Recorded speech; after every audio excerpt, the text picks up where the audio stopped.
last man of the quad was after you, and I killed him. I wasn't really saving you, was I?" She was silent for a moment before answering. "One man, no matter how big or strong, is no threat to a confessor, even a weak confessor, much less me. If you hadn't come when you did, I would have dealt with him." "I'm sorry, Richard," she whispered, "but there was no need for you to have killed him. I could have handled it." "Well," he said dryly, "at least I saved you from having to do it." She didn't answer, only looked sadly at him. It seemed she had nothing to say that could bring him any comfort. "How much time?" he asked. "How much time does it take to recover after a confessor has used her power?" "In every confessor the power is different. In some it is weaker, and it may take several days and nights to recover. In most it takes about 1 day and 1 night. Richard looked over at her. "And in you?" She looked up at his eyes, almost as if she wished he hadn't asked the question. "About 2 hours. He turned back to the fire, not liking the sound of her answer. "Is that unusual?" She let out a breath. "So I have been told." Her voice sounded weary. Shorter time to recover the power also means the power is stronger, works more powerfully in the one touched.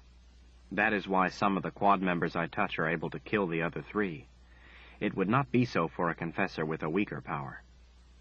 Confessors have position according to their power, because the ones with the strongest power will bear daughters who have the best chance of having that stronger power. There is no jealousy among the confessors for those with the strongest power, only deeper affection and devotion in times of trouble. Like since Rahl came through the boundary, the lower ranks will protect the higher, with their lives if need be. He knew she wasn't going to say it unless he asked, so he did. "And what is your rank?" Her eyes stared unblinkingly at the fire. "All confessors follow me. Many laid down their lives to protect mine." Her voice caught for a moment. "That I might survive, and somehow use my power to stop Rahl. Of course there are none to follow me now. I am the only one left. Darken Rahl has killed every last one." "I'm sorry, Kaelin," he said softly. He was only just beginning to comprehend the importance of the woman she was. "So, do you have a title? What do people call you?" "I am the Mother Confessor." Richard tensed. The sound of Mother Confessor had the chill of terrible authority to it. Richard felt a little overwhelmed. He had always known Kaelin was important, but he had dealt with important people when he was a guide and had learned not to be awed by them. But he never knew she was someone of such prominence.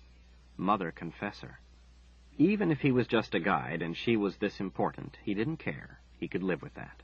Surely she could, too. He wasn't going to lose her, or send her away because of who she was. "I don't know what that means. Is it something like a princess or a queen?" Kaelin lifted an eyebrow to him. "Queens bow down to the Mother Confessor." Now he felt intimidated. "You are more than a queen?" He winced. "The dress I wore when you first saw me, that is a confessor's dress. We all wear them, so there can be no mistaking who we are, although most people of the Midlands would recognize us no matter how we were to dress. All confessors, no matter their age, wear a confessor's dress that is black, except the Mother Confessor. Her dress is white." Kaelin seemed a little annoyed by having to explain her eminence. "It feels very odd to me to explain all this, Richard. Everyone in the Midlands knows it all, so I have never had to think about how to put it all into words. It sounds so, I don't know, so arrogant when I put words to it." "Well, I'm not from the Midlands. Just try. I need to understand." She nodded and looked back up at him.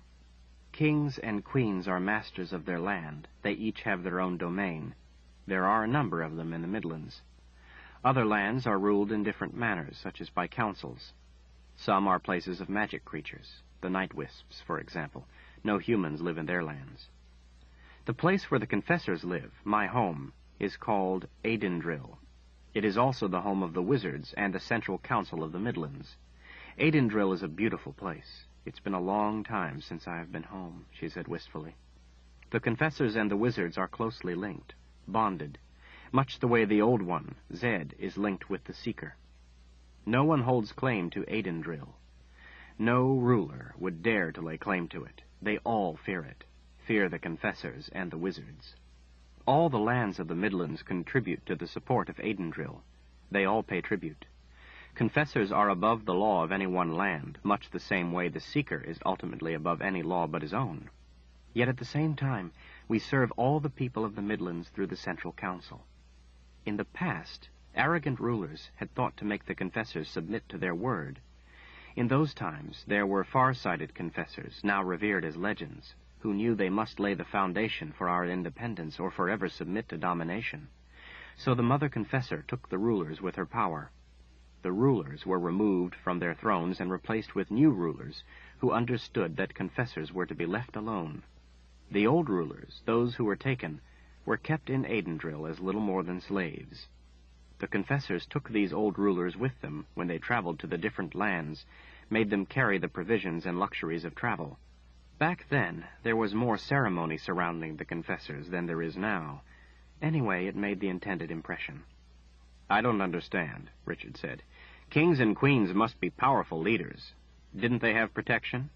Didn't they have guards and others to keep them safe? How could a confessor get near to a king or queen to touch them?" "Yes, they have protection. A lot, in fact. But it's not as difficult as it sounds. A confessor touches one person, maybe a guard. Then she has an ally. He takes her to another. He is taken. Soon she is inside. Each person she touches can get her close to one of higher rank and gains her more allies. Working her way up through the trusted positions and advisors, she can be at the king or queen sooner than you would think, and often before so much as an eyebrow is raised, much less an alarm. Any confessor could do it. The Mother Confessor even easier. The Mother Confessor with a band of her sisters would sweep through a castle like the plague. Not that such an effort is without danger. Many confessors died, but the goal was seen as worth it. This is the reason no land is closed to a confessor, though it may be to every other. Closing a land to a confessor is tantamount to an admission of guilt, and is sufficient cause for the leader to be taken from power. This is why the Mud People, for example, allow me in, even though they do not often let other outsiders in. Not allowing a confessor access would raise questions and suspicions.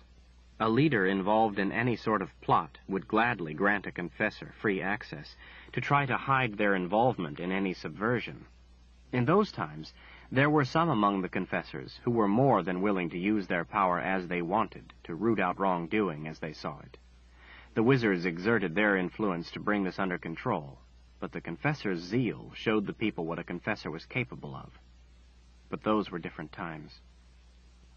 Taking a ruler from power. Different times or not, Richard found all this hard to take, to justify. What gave these confessors the right? She shook her head slowly. What we are doing now, you and I, is it much different from what has been done in the past? Taking a ruler from power? We all do what we think we must, what we think is right. He shifted his weight uncomfortably. "I see your point," he admitted. "Have you done this before? Removing a ruler?" She shook her head. "Still, the leaders of the lands are all keen to avoid my attention. It is much the same way with the Seeker. At least it used to be, before you and I were born. Then Seekers were more feared and respected than confessors." She gave him a meaningful look. "They, too, have dethroned kings. Now, though, because the old one was ignored, and the sword had become a political favor, they are seen as less, little more than pawns, thieves." "I'm not sure that has changed," Richard said, more to himself than to her. "Much of the time I feel as if I am nothing more than a pawn being moved by others, even by Zed, and—" He shut his mouth and didn't finish. She did it for him. "And by me. I don't mean it that way. It's just that sometimes I wish I had never heard of the Sword of Truth. But at the same time, I can't allow Rahl to win, so I'm stuck with my duty. I guess I have no choice, and that's what I hate." Kaelin smiled sadly as she folded her legs under her. "Richard, as you come to understand what I am, I hope you can remember it's the same with me. I, too, have no choice. But with me it's worse because I was born with my power.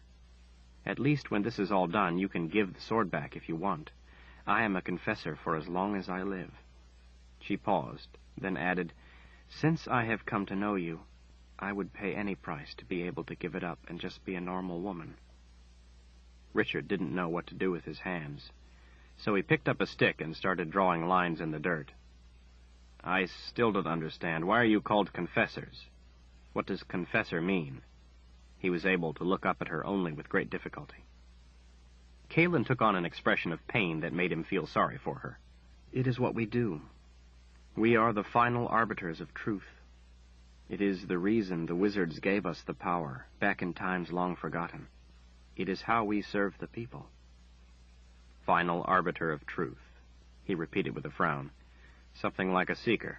She nodded. Seekers and confessors are linked in purpose. In a way, we are the opposite ends of the same magic. The wizards of long ago were almost like rulers, and they became frustrated by the corruption about them. They hated the lies and deception. They wanted a way to prevent corrupt leaders from using their power to deceive and subvert the people. You see, these unscrupulous leaders would simply accuse their political enemies of a crime and have them executed for it, at once dishonoring them and eliminating them. The wizards wanted a way to put a stop to this. They needed a way that left no room for doubt, so they created a magic and gave it a life of its own. They created the confessors from a select group of women. They picked the women carefully because once brought to life in these women, the power had a life of its own and would pass to their offspring forever. She looked down at the stick, idly watching him draw lines. We use our power to find the truth when the truth is important enough. Mostly now it is used to make sure a person sentenced to death is really guilty. When a person is condemned to death, we touch them, and then once they are ours, we have them confess. Richard found himself leaning over, the stick frozen in place. He forced himself to move it as she went on. Once touched, even the most vile of murderers will do as we command and will confess his crimes.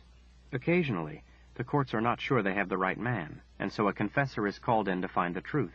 In most lands, the law states that none can be put to death without first giving a confession, so all can be sure they are putting the right man to death and not letting the guilty escape, and that it's not an act of political revenge. Some peoples of the Midlands won't use a confessor, the Mud people, for example. They don't want what they see as outside interference, but they still fear us because they know what we can do. We respect the wishes of these people. There is no law forcing them to use our services. But still, we would force it on them if we suspected there was deception involved. Most lands, though, do use us. They find it expedient. The confessors were the ones who first uncovered the plotting and subversion taking place on behalf of Dark and Rahl. Discovering important truths such as this is the very reason wizards created confessors and seekers in the first place. Dark and Rahl was not happy we discovered his scheming. In rare cases, someone who is to be put to death without the use of a confessor will call for a confessor to be brought in, so that he may give a true confession, and thus prove his innocence. In all of the Midlands, this is the right of the condemned. Her voice became softer, weaker. I hate that the most. No one who is guilty would call for a confessor. It would only prove them to be guilty. Even before I touch these men, I know they are innocent, but I must do it anyway. If you ever saw the look in their eyes when I touch them, you would understand. So when we are called, and even though these men are innocent, they are left. Richard swallowed. How many confessions have you taken? She shook her head slowly. Too many to count. I have spent half my life in prisons and dungeons with the most vicious and loathsome animals you could imagine. Yet most look to be nothing more than a kindly shopkeeper or brother or father or neighbor. After I touch them, I have heard them all tell me the things they have done. For a long time in the beginning it gave me such nightmares I feared sleeping. The stories of the things they had done. You can't even imagine. Richard tossed the stick aside and took her hand in his, squeezing it tightly. She was starting to cry. Caelan, you don't have to. I remember the first man I killed. Her lip quivered. I still have dreams about him. He confessed to me the things he had done to his neighbor's 3 daughters. The oldest was only 5. He looked up at me with wide eyes after he'd told me the most ghastly things you could imagine. And he said, "What is your wish, my mistress?" And without thinking, I said, "My wish is for you to die." She wiped some of the tears off her cheek with trembling fingers. He dropped dead on the spot. What did the people there say? What would they dare say to a confessor who has just made a man drop dead in front of their eyes simply by her command? They all just backed up and got out of our way when we left. It is not something every confessor can do. It even scared my wizard speechless. Richard frowned. Your wizard? She nodded as she finished wiping the tears away. Wizards see it as their duty to protect us, as we are universally feared and hated. Confessors almost always travel with the protection of a wizard. One was assigned to each of us when we were called to take a confession. Rahl managed to separate us from our wizards, and now they are dead too, except Zed and Giller. Richard picked up the rabbit. It was getting cold. He cut off another piece and handed it to her, then tore off a piece for himself. Why would the confessors be feared and hated? The relatives and friends of the man to be executed hate us because they often don't believe their loved one would do the things they confess to. They would rather believe we somehow trick them into confessing. She picked at the meat, pulling off little pieces and chewing them slowly. I have found that people do not often want to believe the truth. It is of little value to them. Some have tried to kill me. This is one of the reasons a wizard was always with us, to protect us until our power is recovered. Richard swallowed his mouthful. That doesn't sound like enough reason to me. It is more than simply what we do. This must all sound very strange to someone who has not lived with it. The ways of the Midlands, of magic, must seem very odd to you. Odd was not the right word, he thought. Frightening was more like it. Confessors are independent. People resent that. Men resent that none of them can rule us, or even tell us what to do. Women resent that we do not live the kind of life they do, that we do not live in the traditional role of women. We do not take care of a man or submit to one. We are seen as privileged. Our hair is long, a symbol of our authority. They are made to keep their hair short, as a sign of submission to their man, and every other person of higher status than they. It may seem a small matter to you, but to our people, no matter having to do with power is small. A woman who allows her hair to grow beyond the length appropriate to her status is forced to forfeit some of that status in punishment. In the Midlands, long hair on a woman is a sign of authority, bordering on defiance. It is a sign that we have the power to do as we wish, and that none may command us, that we are a threat to all. Much as your sword tells people the same thing. No confessor would wear her hair short, and that rankles people, that none could dare make us do so. It is ironic that we are less free than they, yet they don't see that part of it. We do their distasteful tasks for them, and yet we are not free to choose what we will do with our own lives. We are prisoners of our power. Kaelin ate the rest of the meat he had given her while he thought about how ironic it also was that the confessors brought love to the most hateful of criminals. Yet they could not bring it to ones with whom they would choose closeness. He knew there was something else she was trying to explain. I think your long hair is pretty, he said. I like it the way it is. Kaelin smiled. Thank you. She tossed the bones into the fire, watching it for a time, then looked down at her hands as she clicked her thumbnails together. And then there is the matter of choosing a mate. Richard finished his piece of meat and threw the bone in the fire. He leaned back against the log, not liking the sound of this. Choosing a mate? What do you mean? She studied her hands, as if trying to find refuge in them. When a confessor reaches the age to be a proper mother, she must choose a mate. A confessor may choose any man she wishes, even one already married. She may roam the Midlands, searching for a proper father to her daughters, one who is strong, and maybe one who is handsome to her eyes, whatever she wants. Men are terrified of a confessor who is looking for a mate, because they don't want to be chosen, to be touched by her. Women are terrified because they don't want their man or their brother or their son to be taken. They all know they have no say in the matter. Any who stood in the way of a confessor's choosing would be taken by her. People are afraid of me, first because I am the mother confessor, and second because I am long past the time I should have chosen a mate. Richard still clung tenaciously to his hopes and dreams. But what if you care about someone and they care for you? Kaelin shook her head sadly. Confessors have no friends but other confessors. It is not a problem. No one would ever have feelings for a confessor. Every man is afraid of us. She left unsaid that it was a problem now. Her voice was choking up again.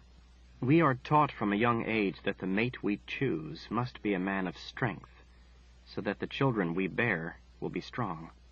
But it must not be someone we care for, because we would destroy him. That is why nothing can come of us. But why? He felt himself fighting against her words, her power. Because... She looked away, her face unable to mask her pain, her green eyes filling with tears. Because in the throes of passion a confessor's hold on the power would relax, and she would release it into him even though she didn't mean to, and then he would no longer be the person she cared for. There is no way for her to prevent herself from doing it. None. He would be hers, but not in the same way. The very one she cared for would be with her, but only because of the magic. No longer by his choice, and not because he wanted to. He would only be a shell, holding what she had put into him. No confessor would want that for a man for whom she cared. That is why confessors, since time long forgotten, have shut themselves away from men for fear they would grow to care for one. Though we are seen as heartless, it is not true. We all fear what our touch would do to a man we held dear. Some confessors choose men who are disliked or even hated so as not to destroy a kind heart. Though it is only the choice of a few, it is the way they deal with it, and is their right. No other confessor would criticize one who has chosen in this manner. We all understand it. Her tearful eyes looked at him, pleading for him to understand. But I could... He could think of no defense for his heart. I could not. For me, it would be the same as you wanting to be with your mother and instead having Shota appearing to be your mother. But she wasn't. It would just be an illusion of love. Do you understand? She cried.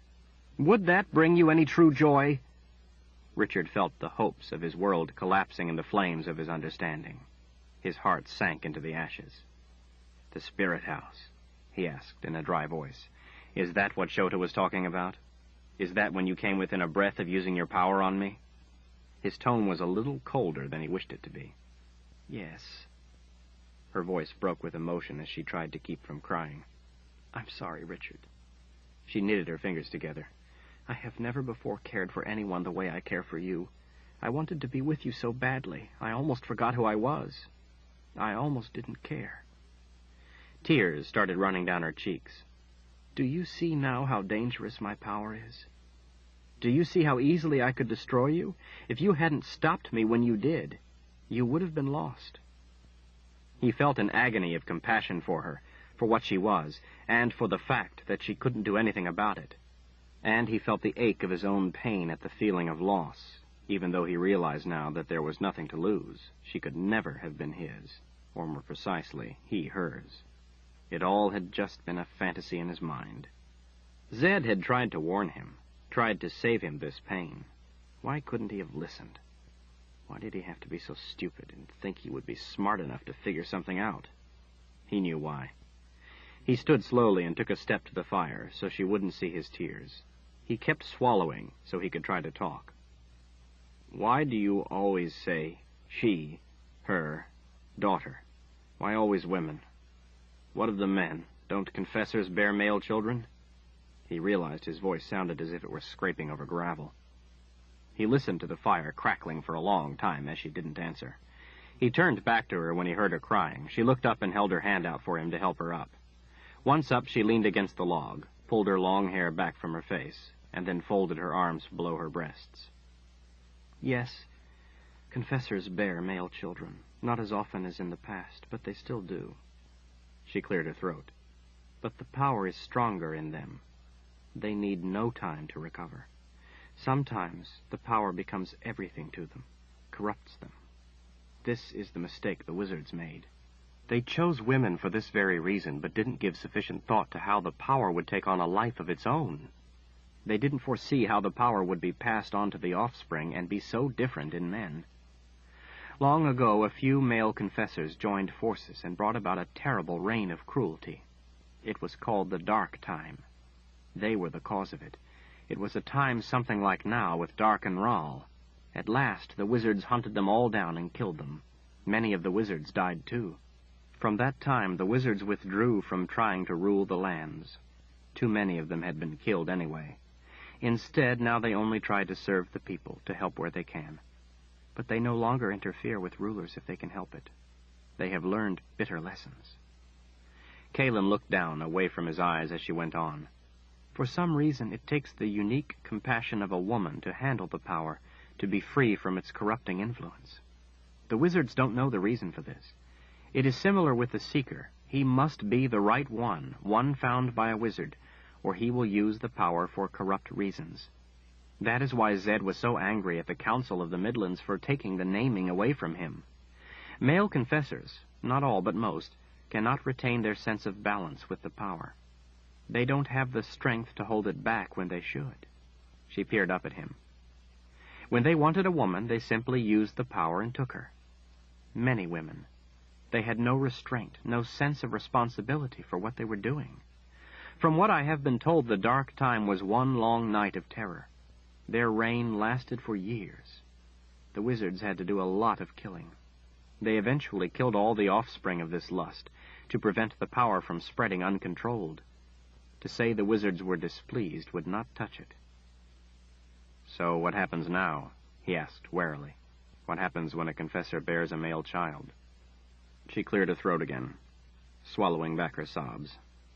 "When a boy is born to a confessor, he is brought to a special place in the center of Aidendrill, where his mother places him on the stone." She shifted her weight. She was clearly having difficulty telling him about this. He took her soft hand in both of his and rubbed the back of it with his thumbs, even though he felt for the first time that he had no business touching her in a familiar manner. "As I told you, a man touched by a confessor will do whatever she tells him." She could feel her hand trembling. "The mother commands her husband in what he is to do, and he places a rod over the baby's throat, and he steps on both ends." Richard released her hand. Running the fingers of both hands through his hair, he returned to the fire. "Every boy child?" "Yes," she admitted in a voice he could hardly hear. "No chance can be taken that any male confessor lives, because he might be one who could not handle the power and would use it to gain dominance for himself. Bring back the dark times. The wizards and the other confessors watch carefully any confessor who is with child, and do everything they can to comfort her if it is a boy, and therefore must be—" Her voice trailed off. Richard suddenly realized that he hated the Midlands, hated it with a vengeance second only to what he felt toward Dark and Rahl.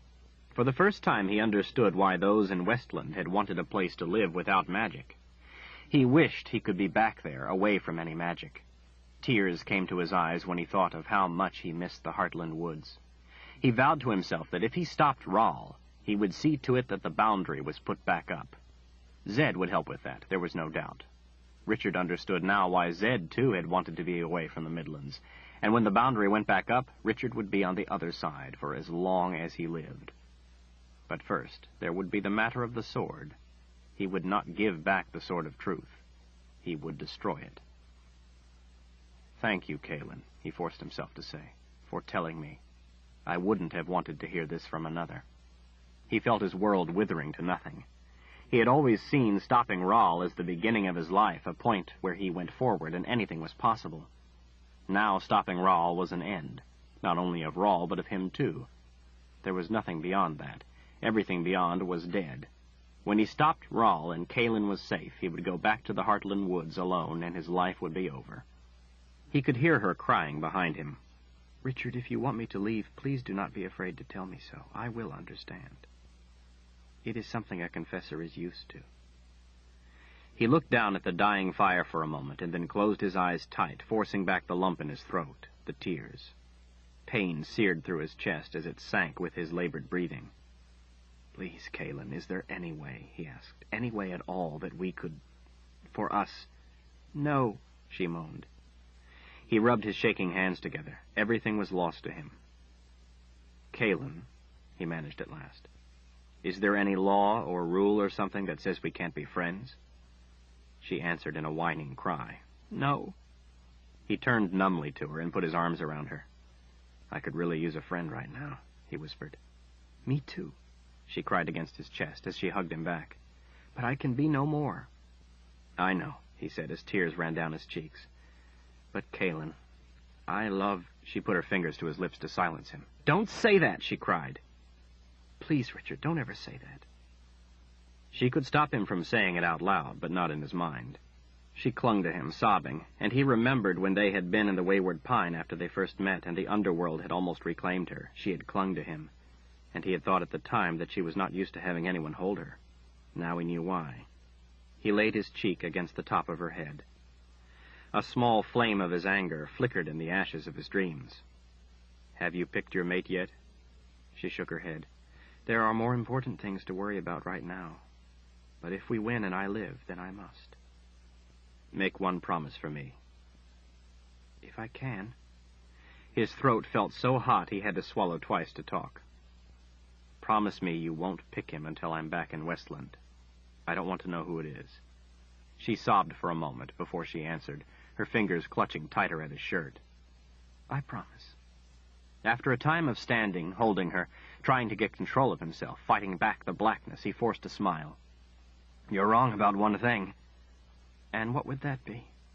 "You said no man can command a confessor.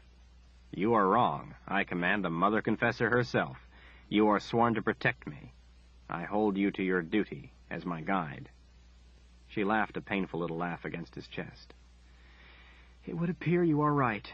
Congratulations, you are the first man ever to have done so. And what does my master command of his guide?" "That she doesn't give me any more trouble about ending her life. I need her. And that she gets us to the Queen and the box before Rawl, and then sees us safely away." Kaelin nodded her head against his chest. "By your command, my lord." She separated from him, put her hands on his upper arms, and gave them a squeeze as she smiled through her tears. "How is it that you can always make me feel better, even at the worst times of my life?"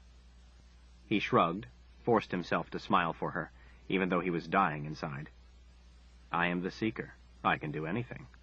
He wanted to say more, but his voice failed him. Her smile widened as she shook her head. "You are a very rare person, Richard Cypher," she whispered. He only wished he were alone so he could cry. Chapter 35. With his boot, Richard pushed little piles of dirt over the dying embers of the fire, snuffing out the only heat in the dawn of the cold new day. The sky was brightening into an icy blue, and a sharp wind blew from the west. Well, at least the wind would be at their backs, he thought. Near his other boot lay the roasting stick that Kaelin had used to cook the rabbit she had caught herself with the snare he had taught her to make. He felt his face flush with the thought of that, the thought of him, a woods guide, teaching her things like that. The mother confessor. More than a queen. Queens bow to the mother confessor, she had said. He felt as foolish as he had ever felt in his life. Mother confessor.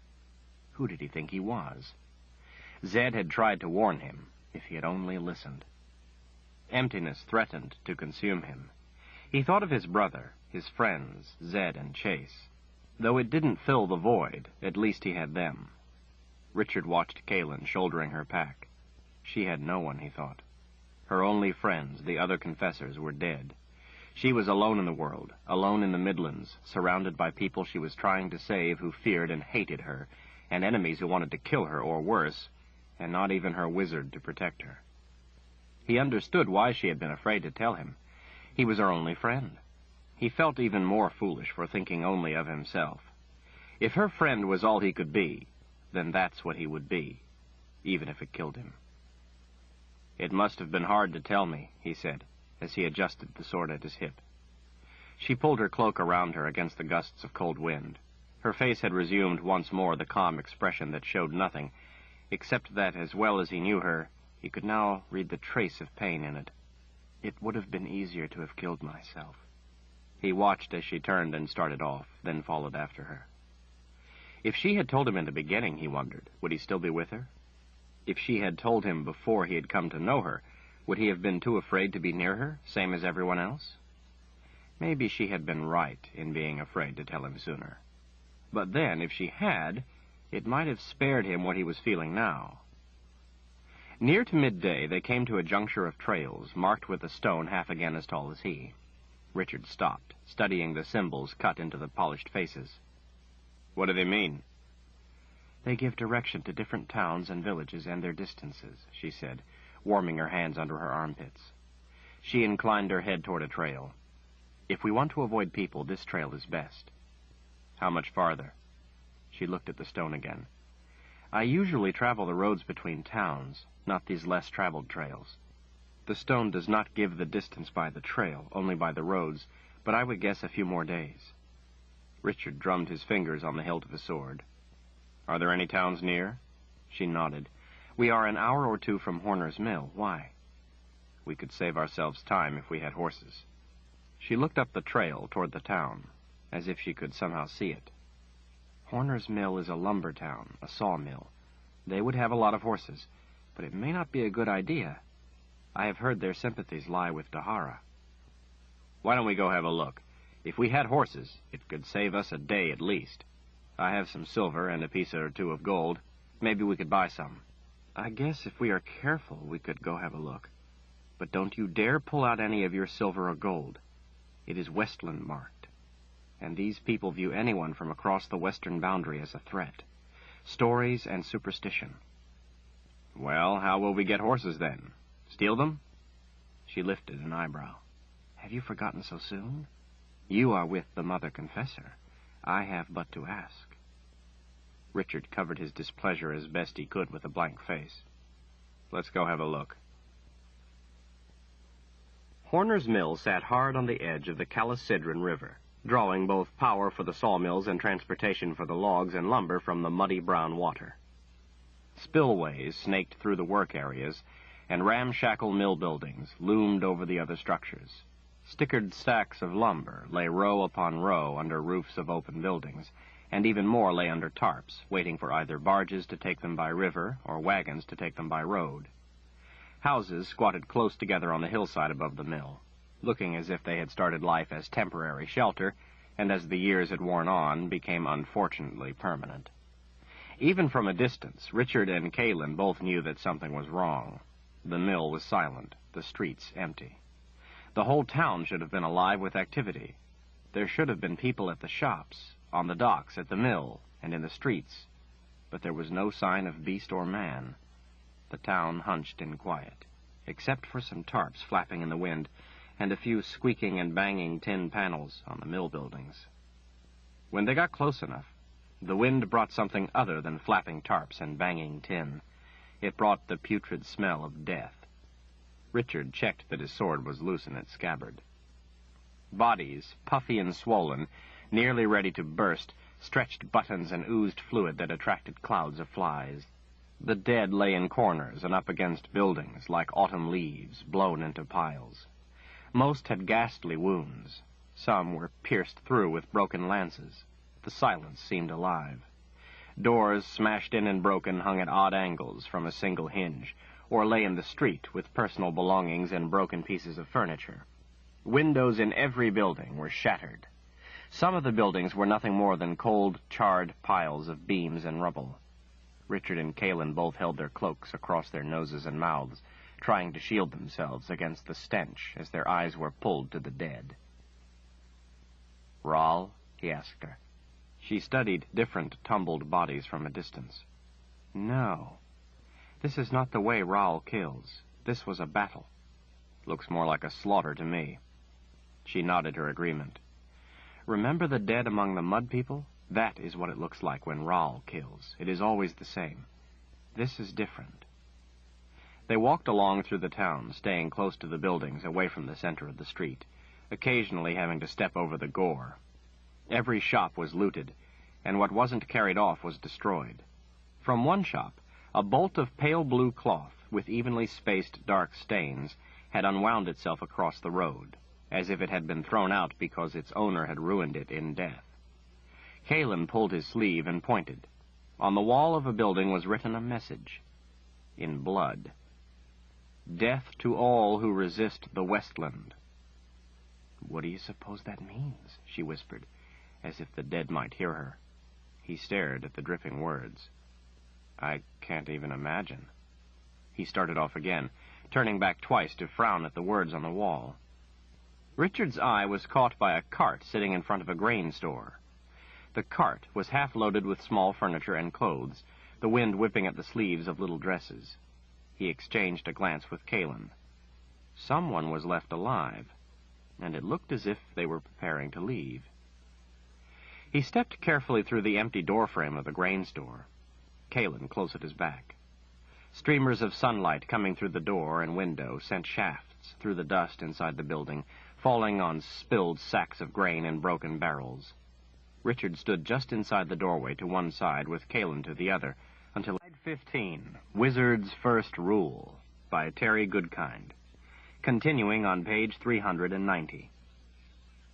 Richard sheathed the sword and threw his arms around his old friend, nearly squeezing the life out of him.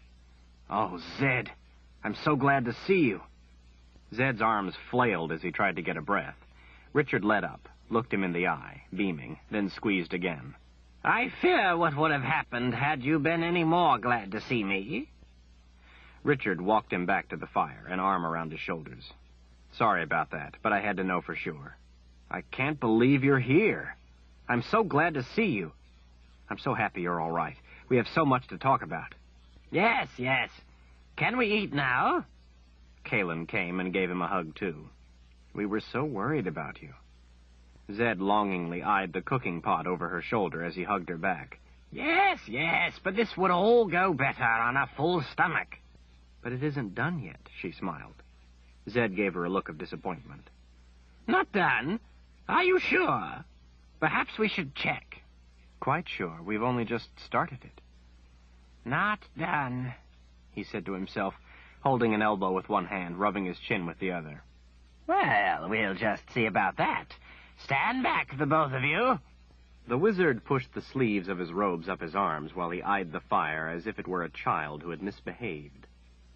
His skinny arms stretched out, fingers extended. Blue light sizzled around his bony hands, seeming to gather momentum. With a hiss, it shot out in a jagged blue streak, striking the cooking pot, making it jump. The blue fire cradled the pot, twisting around it, caressing it, stroking it. The stew bubbled with blue light, churned and sloshed.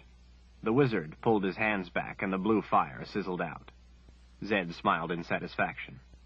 "There, now it's done. Let's eat." Kalin kneeled, tasting the stew with a wooden spoon. "He's right. It is done." "Well, don't just stand there staring, my boy. Get some plates." Richard shook his head and did as he was told. Kalin dished up a plateful, putting some dried biscuits on the side, and Richard handed it to Zed. The old man didn't sit, but stood next to them by the fire, shoveling in the stew by the forkful. Kalin spooned stew on the other two plates, and by the time she was done, Zed was handing over his empty plate to be refilled. Having finished one helping, Zed was able to spare himself the time to sit. Richard sat on a small outcropping of ledge. Kalin sat next to him, folding her legs under her. Zed sat on the ground facing them.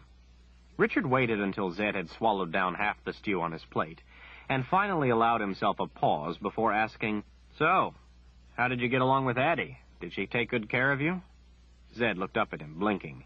Even in the firelight, Richard could have sworn Zed's face reddened.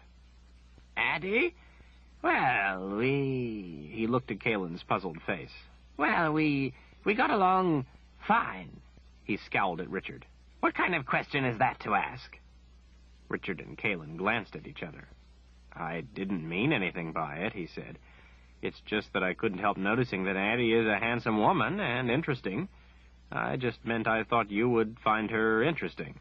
Richard smiled a small smile to himself. Zed put his face back to his plate. "She's a fine woman."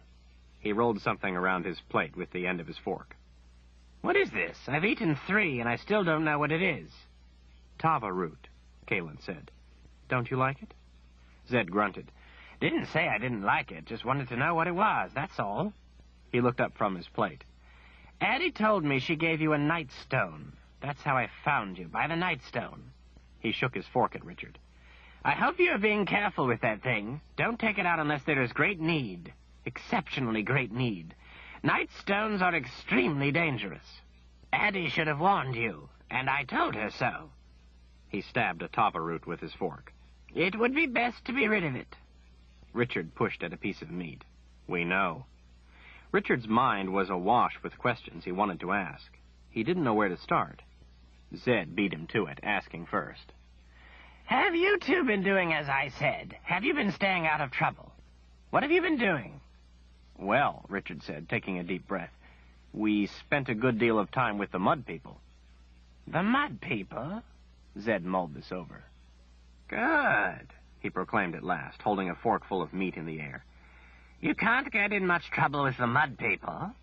He took the meat off the fork with his teeth and dipped it back in his plate for more stew and a bite of dried biscuit. He spoke and chewed at the same time. So, you two had a nice day with the Mud People. He noticed that they weren't saying anything, and his eyes went from one to the other. You can't get in much trouble with the Mud People. It sounded like an order. Richard glanced over at Kaylin. She dipped her biscuit in the stew. I killed one of the elders, she said, putting the biscuit in her mouth without looking up. Zed dropped his fork, then caught it in midair just before it hit the ground. What? It was self-defense, Richard protested to her. He was trying to kill you. What? Zed stood with his plate, then sat back down. Bags, why would an elder dare to try to kill a... He snapped his mouth shut with a glance to Richard. Confessor, Richard finished for him. His mood withered. Zed looked from one bowed head to the other. So, you finally told him? Kaylin nodded. A few days ago. Just a few days ago. Zed grunted an acknowledgement, then ate more stew in silence, eyeing them suspiciously from time to time. Why would an elder dare to try to kill a confessor? Well, Richard said, that was when we found out what a Nightstone could do. Just before they named us as Mud People. They named you Mud People? Why? Zed's eyes widened. You took a wife. Well, no. Richard pulled the leather thong out of his shirt and showed Zed the Birdman's whistle. They settled for giving me this. Zed gave a cursory glance to the whistle. Why would they agree to you not... And why would they name you Mud People? Because we asked them. We had to. It was the only way to get them to call a gathering for us. What? They called a gathering for you? Yes. That was just before Dark and Rawl came. What? Zed yelled again, jumping to his feet. Dark and Rawl was there. I told you, stay away from him. Richard looked up. We didn't exactly invite him. He killed a lot of them, Kaylin said in a quiet voice, still looking down at her plate, chewing slowly. Zed stared at the top of her head, then slowly sank back down. I'm sorry, he said softly. So what did the ancestors' spirits tell you? Richard gave a shrug. That we had to go see a witch woman. Witch woman? Zed's eyes narrowed. What witch woman? Where? Shota, in Agaden Reach. Zed winced, almost dropping his plate, the air making a sound going through his bared, gritted teeth as he drew a sharp breath. Shota. He looked around as if someone might hear. He lowered his voice, directing a harsh whisper to Kaylin as he leaned closer to her. Bax, what would possess you to guide him into Agaden Reach? You are sworn to protect him. Believe me, she said, looking him in the eye, I did not want to do it. We had to, Richard said, coming to her defense. Zed cast an eye to him. Why? To find out where the box is. And we did, too. Shota told us. Shota told you? Zed mocked, scowling at him. And what else did she tell you? Shota tells you nothing you want to know without telling you something you don't. Kaylin gave Richard a sidelong glance. He didn't return it. Nothing. She told us nothing else. He held Zed's eyes without backing down. She told us that Queen Milena in Tamarang has the last box of Orden. She told us because her life, too, depends on this. Richard held Zed's glare. He doubted that his old friend believed him, but he didn't want to tell him what Shota had said. How could he tell Zed that one or two of them might end up being traitors? That Zed would use wizard's fire against him? That Kaylin would touch him with her power? He feared that maybe it would be justified. After all, he was the one who knew about the book. They didn't. Zed, he said softly, you told me you wanted me to get us to the Midlands, and that you had a plan once we were here. You were struck down by that underworld beast. You were unconscious. We didn't know when or if you would wake. I didn't know what to do. I didn't know what your plan was. Winter is coming. We have to stop Dark and Rawl. His voice turned harder as he went on. I have been doing the best I could without you. I've lost track of the number of times we have nearly been killed. All I knew to do was to try to find the box. Kalen helped me, and we found out where it is. It has cost us both dearly. If you don't like what I've done, then take your cursed sword of truth back. I am near to being fed up with it, with everything." He threw his plate on the ground, walking off a ways into the dark, standing with his back to them, a lump growing in his throat. The dark trees in front of him became watery. It surprised him the way the anger had reached up and taken him. He had wanted to see Zed so badly, and now that he was here, he was angry with him. He let the ire rage, waiting for it to die of its own accord. Zed and Kalen exchanged a look. "Yes," he said softly to her. "I can see that you have indeed told him." He set his plate on the ground, stood, and gave her a pat on the shoulder. "I'm sorry, dear one." Richard didn't move when he felt Zed's hand on his shoulder. "I'm sorry, my boy. I guess you have been having a hard time of it." Richard nodded as he stared into the darkness. "I killed a man with the sword, with the magic." Zed waited a short while before he spoke. "Well, I know you. I'm sure you had to." "No," Richard said in a painful whisper. "I didn't have to. I thought I was protecting Kalen, protecting her life. I didn't know she was a confessor, that she needed no protection. But I surely wanted to, and I surely enjoyed it." "You only thought you did. That was the magic." "I'm not so sure. I'm not sure what is becoming of me." "Richard, forgive me for sounding if I were angry with you. It is myself I'm angry with. You have done well. It is I who have failed." "What do you mean?" Zed patted his shoulder. "Come and sit. I will tell you both what has happened." They walked back to the fire, Kalen watching them together, looking lonely. Richard sat next to her again and gave her a small smile, which she returned. Zed picked up his plate, gave it a hard look, and set it back down. "I'm afraid we're in a lot of trouble," he said in a soft voice. A sarcastic remark immediately sprang to Richard's mind, but he stifled it, and asked instead, "Why? What's happened? What of your plan?" "My plan." Zed gave a wry smile, drew his knees up, and pulled his robes over his legs, making a little tent over them. "My plan was to stop Rahl without having to deal with him, and without you two having to get in danger's way. My plan was for you two to stay out of trouble while I dealt with this. It would seem as if your own plans may be our only way now. I have not told you all there is to know of the boxes of Orden, because it was not for you to know. It was none of your business. It was only for me to know." He looked at each of them, anger flashing in his eyes for an instant before it faded. "But I guess it doesn't matter now." "What was not for us to know?" Kalen asked with a frown, her own anger flashing a little. Apparently, she didn't like it any more than Richard did, that they were in danger without knowing it all. "Well, you see," Zed said, "the 3 boxes work just as I said, each with their own purpose. But you have to know which to open. That is the part I know. It's all in a book called the Book of Counted Shadows. The Book of Counted Shadows is an instruction book for the boxes. I'm its keeper." Richard went rigid. The tooth felt as if it would jump right off his chest. He couldn't move a muscle, could hardly breathe. "You know which box is which?" Kalen asked. "You know which he must open?" "No, I'm the keeper of the book. That information is all in the book. But I've never read it. I don't know which box is which, or even how to figure it out. If I were to open the book, it would risk spreading the knowledge. It must not be opened. That could be very dangerous. So I never did. I am the keeper of many books, this only one among them, but a very important one." Richard realized that his eyes were open wide and tried to relax them back to normal with a few blinks.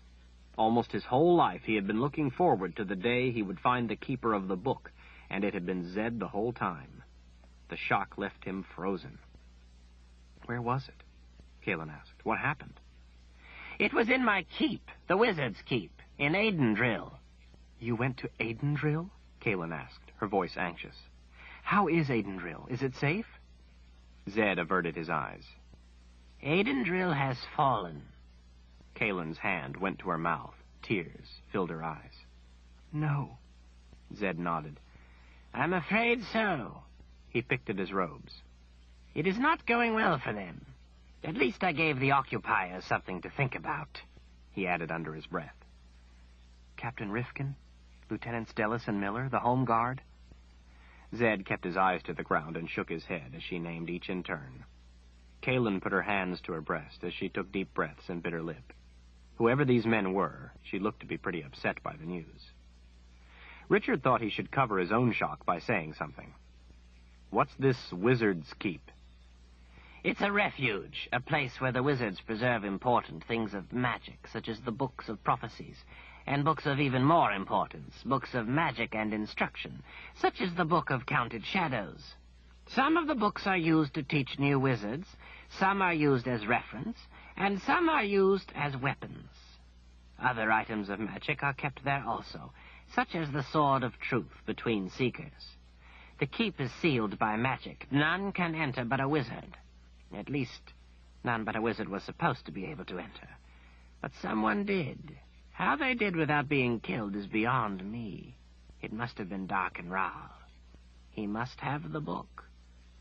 Maybe it wasn't Darken Ral, Richard managed, his back straight as a board. Zed's eyes narrowed. If it wasn't Darken Ral, then it was a thief, a very clever thief, but a thief nonetheless. Richard swallowed back the dryness in his mouth. Zed, do you think this book, the Book of Counted Shadows, would be able to tell us how to stop Ral? How to keep him from using the boxes? Zed shrugged his bony shoulders. As I said, I've never opened the cover. But from what I know from other books of instruction, it would only be of aid to the person with the boxes. It's designed to help use magic, not to help another in stopping its use. In all likelihood, it wouldn't have helped us. My plan was to simply get the book and destroy it, to keep Ral from getting the information. Having the book lost to us leaves us with no alternative. We must find the last box. But without the book, can Ral still open the boxes? Kalen asked. With as much as he knows, I am sure he can. But he still wouldn't know which one. Then with or without the book, he's going to open a box, Richard said. He has to. If he doesn't, he dies. He has nothing to lose. Even if you had recovered the book, he would still open a box. After all, there is a chance he will pick right. Well, if he has the book, then he will know which to open. I was hoping that if we couldn't find the last box, at least I could destroy the book and keep it from Ral. Give us at least that one chance. The chance he might pick right for us. Zed's face soured. I would give anything to destroy that book. Kalen put her hand on Richard's arm. He almost jumped.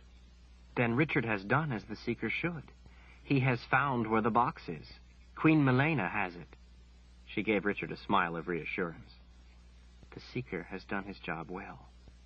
His mind was spinning too fast to return the smile properly. Zed drew a finger and thumb down opposite sides of his chin. And how do you propose we get it from her? Knowing is one thing. Getting is quite another. Kalen gave Zed a smooth smile. Queen Milena is the one to whom the snake and the silver robe sold his services. He is about to have an unpleasant meeting with the Mother Confessor. Giller? Queen Milena is the one Giller went to? The wrinkles on Zed's face deepened with his scowl. I think he will be astonished to meet my eyes again. She frowned. You just leave this task to me. He is my wizard. I will deal with him. Richard's eyes went back and forth between the two of them. He felt suddenly out of place. The great wizard and the Mother Confessor discussing how they would deal with an upstart wizard, as if they were talking of pulling weeds in a garden. He thought of his father, of how his father had told him he had taken the book to prevent it from falling into covetous hands. Darken Ral's hands. He spoke without thinking. Maybe he had a good reason for doing what he did. They both turned and looked at him, as if they had forgotten he was there. A good reason, Kalen snapped. Greed was his good reason. He deserted me and left me to the quads. Sometimes people do things for reasons that aren't what they seem. Richard gave her an even look. Maybe he thought the box was more important. Kalin looked too surprised to speak. Zed frowned, his white hair looking wild in the firelight. Perhaps you are right. It could be that Giller knew about the Queen having the box and wanted to protect it. He certainly knew what the boxes were about. He gave Richard an ironic smile. Maybe the Seeker has given us a new perspective. Maybe we have an ally in Tamarang. And maybe not, Kalin said. We will know soon enough, the wizard sighed. Zed, Richard asked. Yesterday we went to a place called Horner's Mill. Zed nodded. I saw it. And I have seen many more just like it. Richard leaned forward. It wasn't Westlanders, was it? It couldn't have been Westlanders.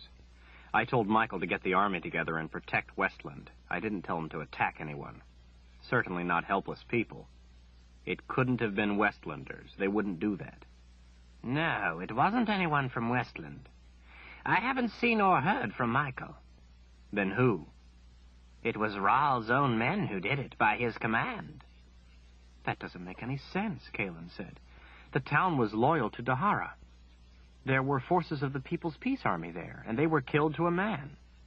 That's the very reason he did it. They both gave him puzzled looks. That doesn't make any sense, Kalin said. Wizard's first rule. Richard frowned. What? Wizard's first rule. People are stupid. Richard and Kalin frowned even more. People are stupid. Given proper motivation, almost anyone will believe almost anything. Because people are stupid, they will believe a lie because they want to believe it's true, or because they are afraid it might be true. People's heads are full of knowledge, facts, and beliefs, and most of it is false. Yet they think it all true. People are stupid. They can only rarely tell the difference between a lie and the truth, and yet they are confident they can, and so are all the easier to fool. Because of the wizard's first rule, the old wizards created confessors and seekers as a means of helping find the truth when the truth is important enough. Ral knows the wizard's rules. He is using the first one. People need an enemy to feel a sense of purpose. It's easy to lead people when they have a sense of purpose. Sense of purpose is more important by far than the truth. In fact, truth has no bearing in this. Darken Ral is providing them with an enemy other than himself, a sense of purpose. People are stupid. They want to believe, so they do. But they were his own people, Kalin protested. He was killing his supporters. You will notice, not all the people were killed. Some were raped, tortured, but left alive to flee, to spread the news. You will also note how none of the soldiers were left alive to dispute the story. That it isn't the truth doesn't matter, and the ones hearing the story will believe it because it provides them with a sense of purpose, an enemy to rally against. The survivors will spread the word like a wildfire. Even though Ral has destroyed a few towns that were loyal to him, and a few of his soldiers, he has gained many more towns to his side, 100-fold over. Even more people will rally around him and support him, because he has told them he wants to protect them from this enemy. Truth is hard to sell. It gives no sense of purpose. It is simply truth. Richard sat back a little stunned. But it isn't true. How can Ral get away with it? How could everyone believe it? Zed gave him a stern look. You knew better. You knew it wasn't Westlanders, yet even you doubted your knowledge. You were afraid it was true. Being afraid something is true is accepting the possibility. Accepting the possibility is the first step to believing. At least you are smart enough to question. Think of how easy it is to believe for people who don't question, who don't even know how to question. For most people, it's not the truth that is important, it's the cause. Ral is intelligent. He has given them a cause. His eyes glinted with purpose. It is the wizard's first rule, because it is the most important. Remember it. But the ones who did the killing, they knew. It was murder. How could they do it? Zed shrugged. Sense of purpose. They did it for the cause. But that goes against nature. Murder goes against nature. The wizard smiled. Murder is the way of nature, of all living things. Richard knew Zed was sucking him in. It was his way to draw you in with an outrageous statement, but his blood was up and he couldn't help protesting. Only some of nature, like predators, and that's only to survive. Look about at these trees. They can't even think of murder. Murder is the way of all things, the way of nature, Zed repeated. Every living thing is a murderer. Richard looked at Kaelin for support. Don't look at me, she said. I learned a long time ago not to debate with wizards.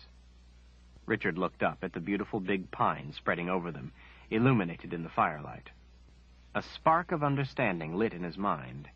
He saw the branches stretched out with murderous intent in a years-long struggle to reach the sunlight and dispatch its neighbors with its shade. Success would give space for its offspring, many of which would also shrivel in the shade of the parent. Several close neighbors of the big pine were withered and weak, victims all. It was true. The design of nature was success by murder. Zed watched Richard's eyes. This was a lesson, the way the old man had taught Richard since he was young. You have learned something, my boy? Richard nodded. Life for the strongest. There is no sympathy for the slain, only admiration for the winner's strength. But people don't think that way, Kaelin said, unable to hold her tongue. Zed gave a sly smile. No? He pointed to a small, withered tree near them. Look at this tree, dear one. He pointed to the big pine. And this. Tell me which you admire more. This one, she said, pointing at the big pine. It's a beautiful tree. This one, you see? People do think this way. It's beautiful, you said. You chose the tree that murders, not the one murdered. Zed smiled triumphantly. The way of nature. Kaelin folded her arms. I knew I should have kept my mouth shut. You may keep your mouth closed if you wish, but don't close your mind. To defeat Darkenral, you must understand him to know how to destroy him. This is how he's winning so much territory, Richard said, tapping his finger on the hilt of his sword. He's letting others do it for him, giving them a cause. Then all he has to worry about is going after the boxes. There is no one to interfere. Zed nodded. He uses the wizard's first rule to do most of the work for him. This is what makes our job so hard. He gets people on his side because people don't care about the truth. They do his bidding because they believe what they want to and fight to the death for these beliefs, despite how false they are. Richard slowly stood, looking off into the night. All this time, I thought we were fighting evil. Evil on the loose, run amok, but that's not it at all. What we're up against is more like a plague of fools. You have gotten it right, my boy. A plague of fools. Directed by Darkenral, Kaelin noted. Zed peered at her a moment. If someone digs a hole and it fills with rainwater, where is the fault? Is it the rain's fault? Or is it the fault of the person who digs the hole? Is it Darkenral's fault? Or the fault of those who dig the hole and let him rain in? Maybe both, Kaelin said. That leaves us with a lot of enemies. Zed lifted a finger. And very dangerous ones. Fools who don't see the truth are deadly. As a confessor, perhaps you have already learned this lesson, yes? She nodded. They don't always do what you think they will or should, and you can be caught off guard. People you don't think should be trouble can kill you quick. This doesn't change anything, Kaelin said. If Rahl gets all the boxes and opens the right one, he is the one who will kill us all. He is still the head to the snake. It is still this head we must remove. Zed shrugged. You are correct, but we must stay alive to have a chance to kill this snake, and there are plenty of small snakes that can kill us first. This is a lesson we already learned, Richard said. But as Kaelin said, it doesn't change anything. We must still get the box to kill Rahl. He sat down again next to her. Zed's face turned deadly serious. Just remember, Darkenral can kill you. He pointed a bony finger at Richard, then Kaelin. And you. Then at himself. And me easy. Richard sat back a little. Then why hasn't he? Zed lifted an eyebrow. Do you go around a room and kill all the flies in it? No, you ignore them. They don't merit your attention. Until they bite. Then you swat them. He leaned closer to the two of them. We are about to bite him. Richard and Kalen gave each other a sideways glance. Wizard's first rule. Richard felt a trickle of sweat run down his back. I'll remember it. And don't repeat it to anyone, the wizard admonished. Wizard's rules are for none but a wizard to know. The wizard's rules may seem cynical or trivial to you, but they are powerful weapons if you know how to use them, because they are true. Truth is power. I have told you to because I'm the head of the wizards, and I think it important for you to understand. You must know what Rahl is doing, since it is the three of us who must stop him. Richard and Kalen both nodded their oath. It's late, Zed yawned. I have been traveling a long time to reach you. We will talk more later. Richard jumped up. I'll take first watch. He had something to do and wanted it done before anything else happened. Use my blankets, Zed. Done. I'll take second watch. Second watch of 3 was the least pleasant. It split your sleeping in 2. Kalen began to protest. I spoke first, dear one. Richard pointed to the rock outcropping where he would be, after he scouted the area, and headed off. His mind churned with 1,000 thoughts, but with one above all the rest. The night was still and cold, yet not uncomfortably so. He left his cloak open as he picked his way through the trees, intent on where he was going. Night creatures called to one another, but he hardly noticed. At one point, he scrambled to the top of a boulder and peered back through the gaps in the trees, watching the fire, waiting until he saw the other 2 roll themselves in the blankets. Then he slid off the rock and continued on toward the sound of rushing water. At the edge of the river, he cast about until he found a chunk of driftwood big enough for his purpose. Richard remembered Zed telling him that he must have the courage to do what was necessary for their goal, and he must be prepared to kill any one of them if it came to that. Richard knew Zed, and he knew that Zed wasn't just making a point. He meant what he said. He knew that Zed was capable of killing him, or, more important, Kalen. He took the tooth from his shirt, pulling the leather cord over his head. He held the triangular-shaped tooth in his hand, feeling the weight of it, looking at it in the moonlight, and thought about his father. The tooth was the only way for Richard to prove to Zed that his father wasn't a thief, that he had taken the book to keep it from Dark and Rahl. Richard wanted so badly to tell Zed, to tell him that his father had been a hero, had given his life to stop Rahl, and died a hero to protect them all. He wanted his father to be remembered for what he had done. He wanted to tell Zed, but he couldn't. The wizard wanted the Book of Counted Shadows destroyed. Richard was the Book of Counted Shadows now. Shota had warned him that Zed would use the wizard's fire against him, but that he had a chance to beat him. Perhaps this was the way. To destroy the book, Zed would have to kill him. Richard didn't care about himself. He had nothing to live for. He no longer cared if he died. But he did care if Kalen died. If Zed knew that Richard had the book inside him, he would make him tell what it said, and then he would know that to make sure the book was true, Rahl would have to use a confessor.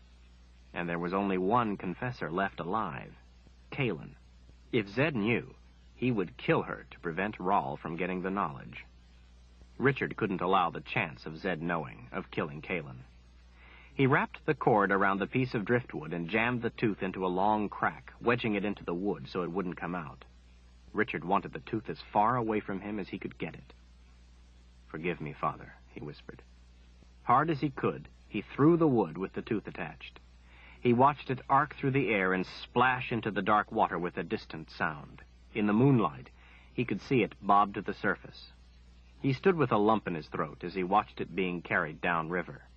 Richard felt naked without the tooth. When it was no longer in sight, he circled the camp, his mind in a daze. He felt empty. Richard sat on the rock outcropping where he had told them he would be and watched their camp below. He hated this, hated having to lie to Zed, to feel that he couldn't trust him. What was he coming to? To no longer be able to trust his oldest friend. The hand of Rahl was reaching out to him, even at this distance, and making him do things he didn't want to. When this was ended and Kalen was safe, and if he lived, he could go home. Near the middle of his watch, he became suddenly aware again of the thing that followed them. He couldn't see its eyes, but he could feel them. It was on the hill opposite the camp, watching. He felt a chill run through him at being watched. A distant sound made him sit bolt upright. A snarl, a growl, followed by a yelp, then silence again. Something had died. Richard's eyes were wide, trying to see, but he saw only blackness. The thing that followed had killed something, or been killed itself. He felt an odd worry for it. As long as it had followed, it had never tried to hurt them. Of course, that didn't really mean anything. It could simply be waiting for the right time.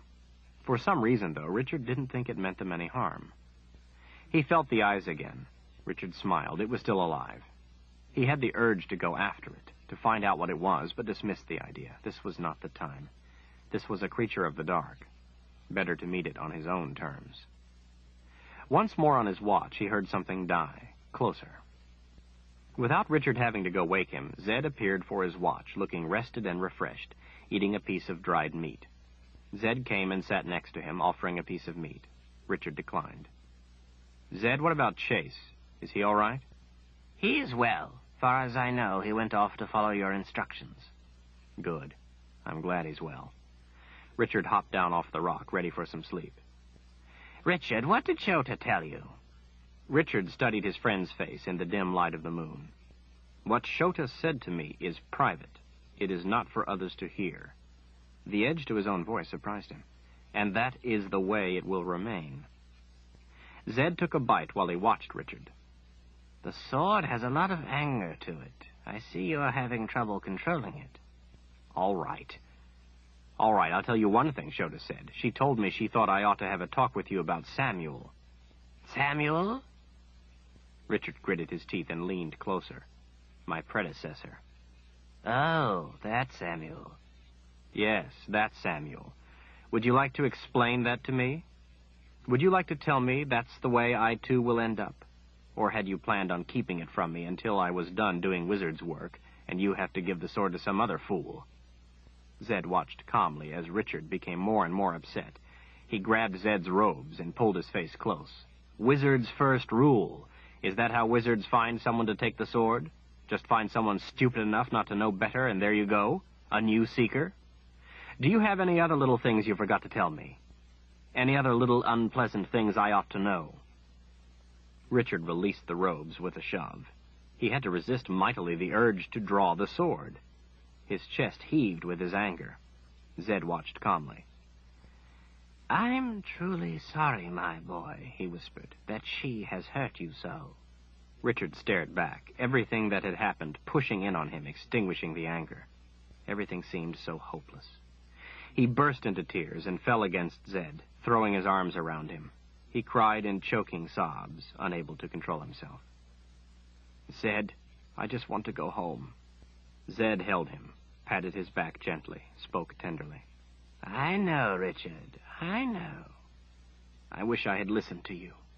But I can't help myself. I can't make myself stop feeling this way, no matter how hard I try.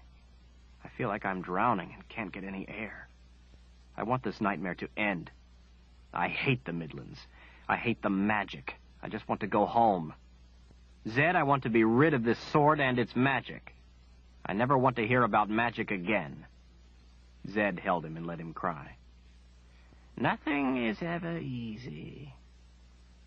Maybe it wouldn't be so bad if Kaylin hated me or something, but I know she cares for me, too. It's the magic.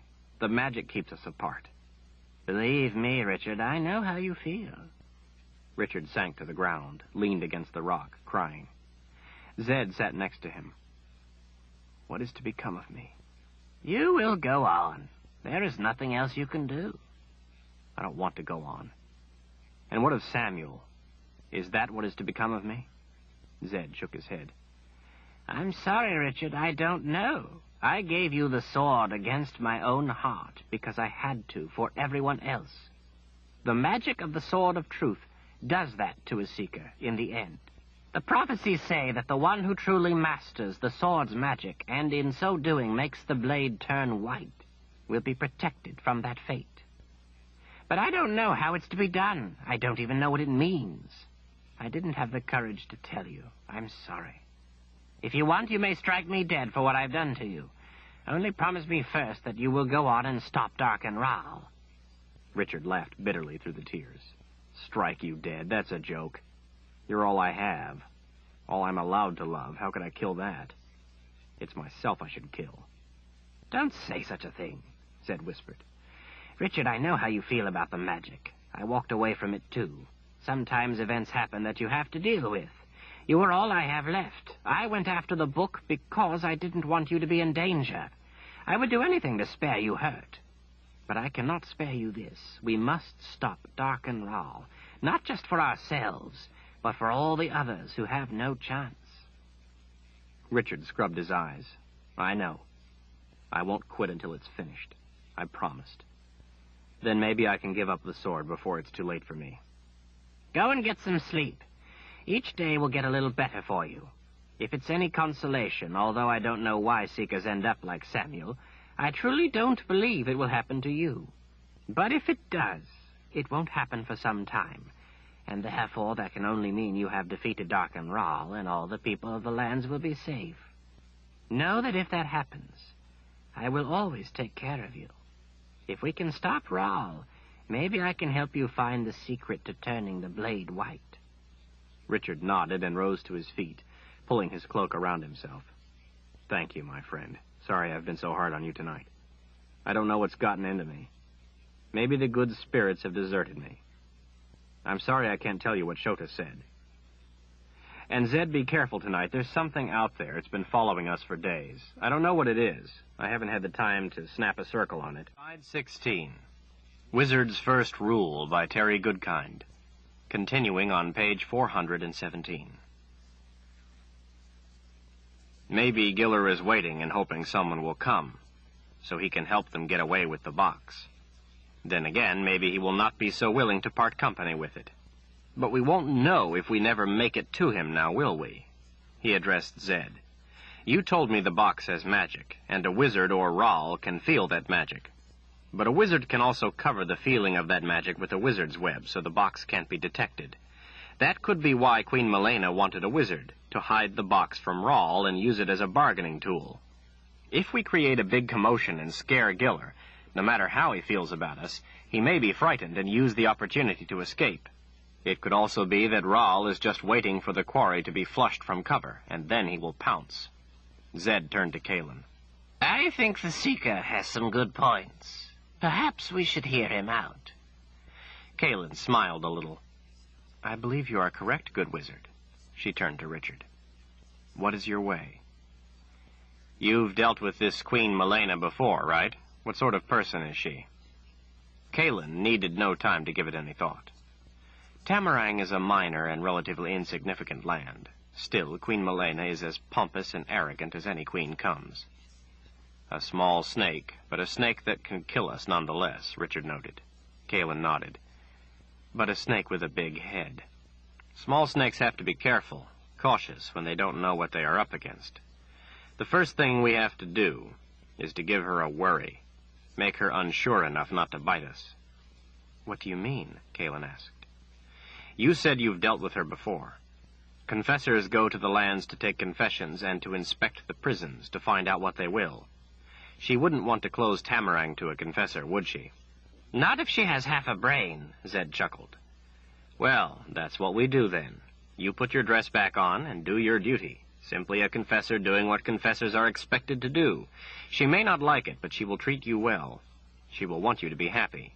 She will want you to see what you will and then be on your way. The last thing she will want is to raise a fuss. So you inspect her dungeon, smile or frown or whatever it is you do, and then before we're on our way, you say you want to speak to your former wizard. You think she should go alone? Zed protested. No. Kalen doesn't have a wizard with her. The queen would see that as a tempting vulnerability. We don't want her mouth to water. Zed folded his arms. I will be her wizard. No, you will not be her wizard. Dark and Rahl is killing people as we speak, looking for you. If you remove the wizard's web, let them know who you are. We'll have trouble down around our ears before we can get away with the box. Who knows what reward there is on your wrinkled hide? You will be her protection, but you will be anonymous protection. You will be... Richard tapped the sword hilt, thinking. His eyes came back down. You will be a cloud reader, a trusted advisor to the Mother Confessor in the absence of a wizard. Richard frowned slightly at Zed's grumble. I'm sure you know how to play the part. Then you will hide your sword, your identity, from her as well? Kalen asked. No. The presence of the Seeker will give her pause, something else to worry about, something to keep her fangs in her mouth until we're away. The whole point is to give her something she's familiar with, a confessor, so as not to raise an alarm. At the same time, give her something to keep her worried, a cloud reader and the Seeker, so she would rather be rid of us than find out what sort of trouble we might be able to cause. The way you two want to do it gets us in a fight where one or all of us could be hurt. My way puts us at minimum risk of a fight, and if it comes, at least it will be when we're on our way out with the box. He gave each of them a stern look. You do remember the box, don't you? In case you've forgotten, that is what we're after, not Giller's head in a basket. Whose side he's on is not an issue. We must only get the box, no more. Kalen folded her arms with a frown. Zed rubbed his chin while he looked into the fire. Richard let them mull it over for a while. He knew that the way they wanted to do it was sure to cause trouble, and that soon enough they would both realize it. Zed turned back to him. Of course you are right, I agree. His thin face turned to Kalen. Mother Confessor? She studied Zed's face a moment before looking up at Richard. Agreed. But, Richard, the two of you will have to play the part of courtiers to the Mother Confessor.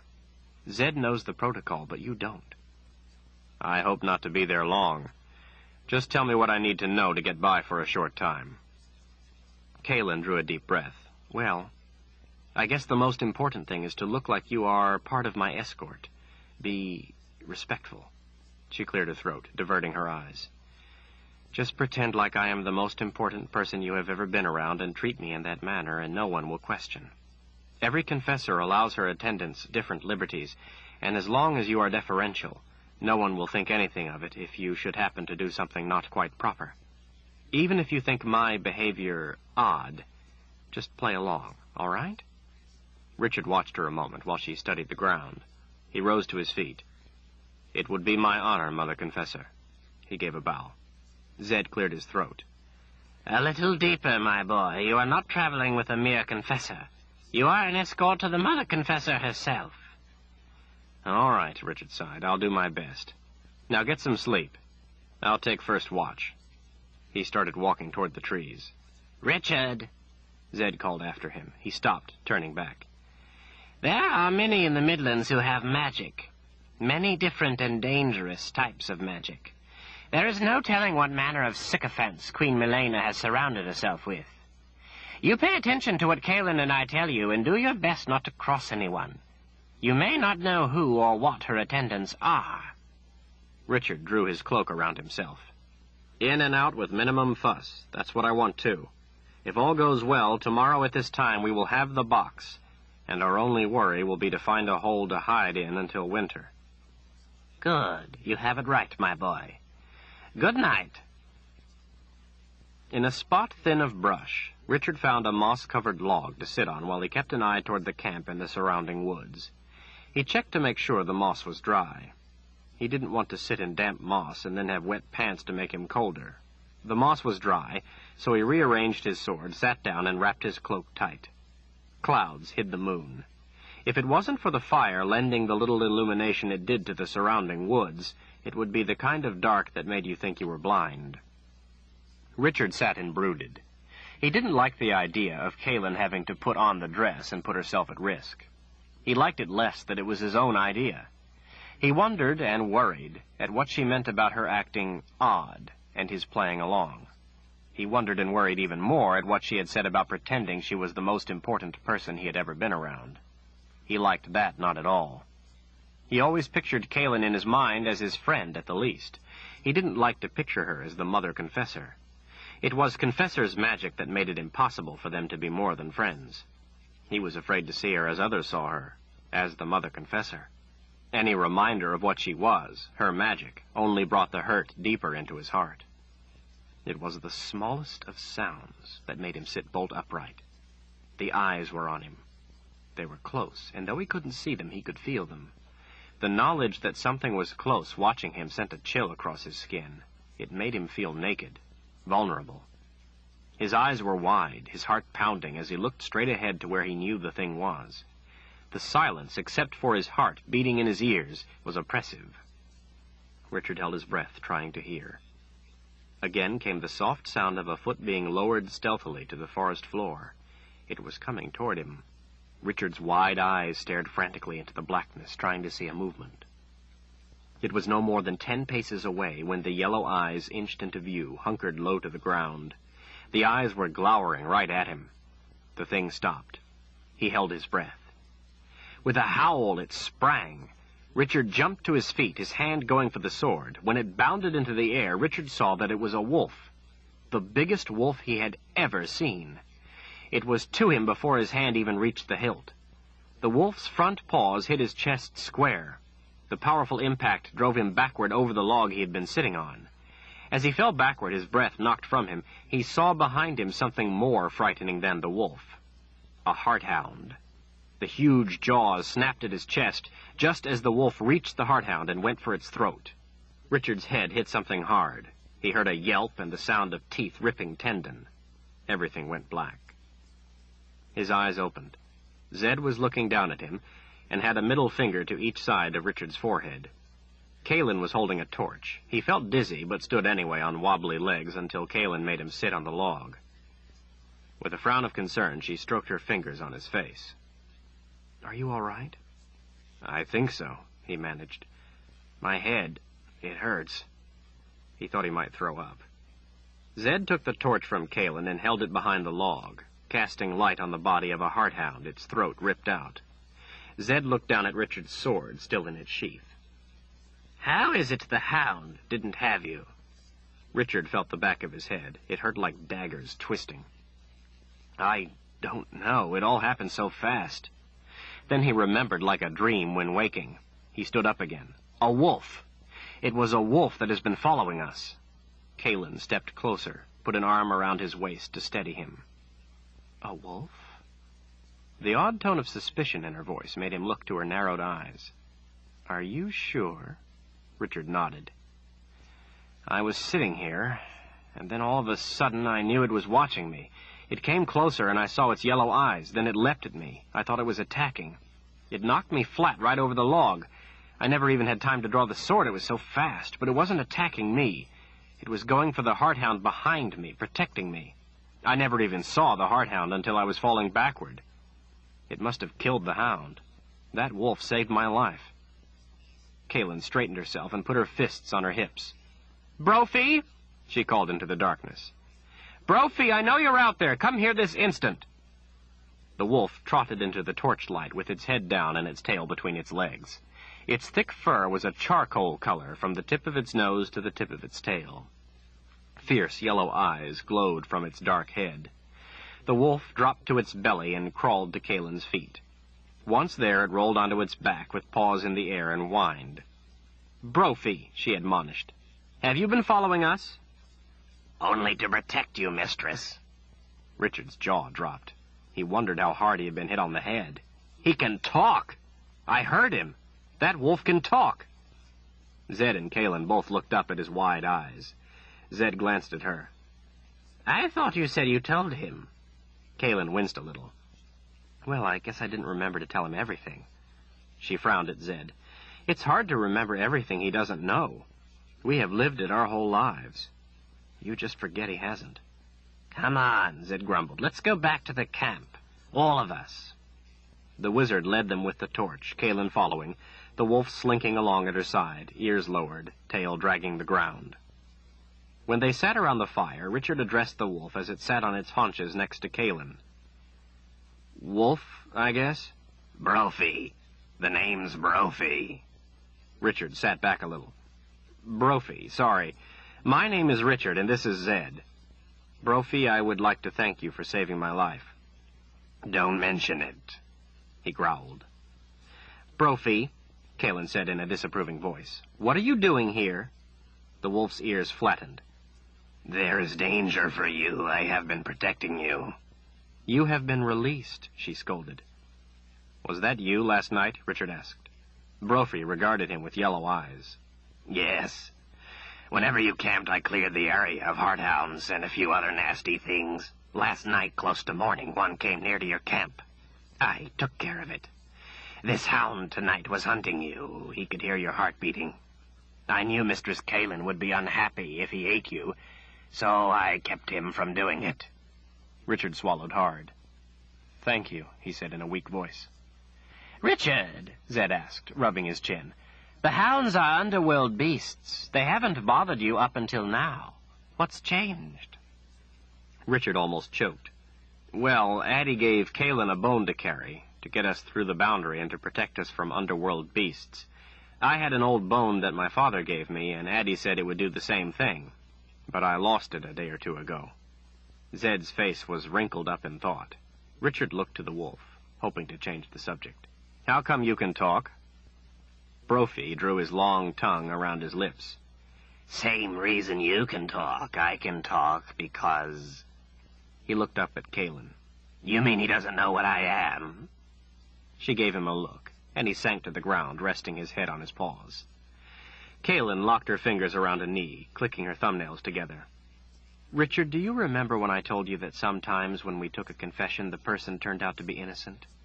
And once in a great while, one who was to be executed would ask to give a confession so as to prove his innocence? Richard nodded. She cast an eye to the wolf. Brophy was to be executed for killing a little boy. I don't kill children, the wolf growled, coming to his feet. Do you wish to tell the story? The wolf sank back down. No, mistress. Brophy would have rather been touched by a confessor's power than be thought a child killer, not to mention what else was done to that little boy. He requested a confessor. It's something done only rarely. Most men choose the executioner, but it meant that much to him. I told you we have a wizard with us when we take confessions. One reason is for protection, but there is another reason. In a case like this, where the person is unjustly accused and found to be innocent, he is still left touched by our power. He cannot be returned to who he was. So the wizard changes him to something else. The changing takes away some of the magic of the confessor and gives him enough concern for himself to start over with a new life. Richard was incredulous. You were innocent? And yet you are to be left like this for life? Completely innocent, Brophy confirmed. Brophy? Kalin spoke his name in a rising tone Richard was familiar with. The wolf sank back down. Of killing that boy. His cowering eyes looked up at Kalin as she watched him. That's all I meant, innocent of killing that boy. Richard frowned. What does that mean? Kalin looked over to him. It means that when he gave his confession, he confessed to other things he was not accused of. You see, Brophy had been engaged in occupations of a dubious nature. She glanced down at the wolf. At the gray edges of law. I was an honest businessman, the wolf protested. Kalin cast an eye toward Brophy while she spoke to Richard. Brophy was a traitor.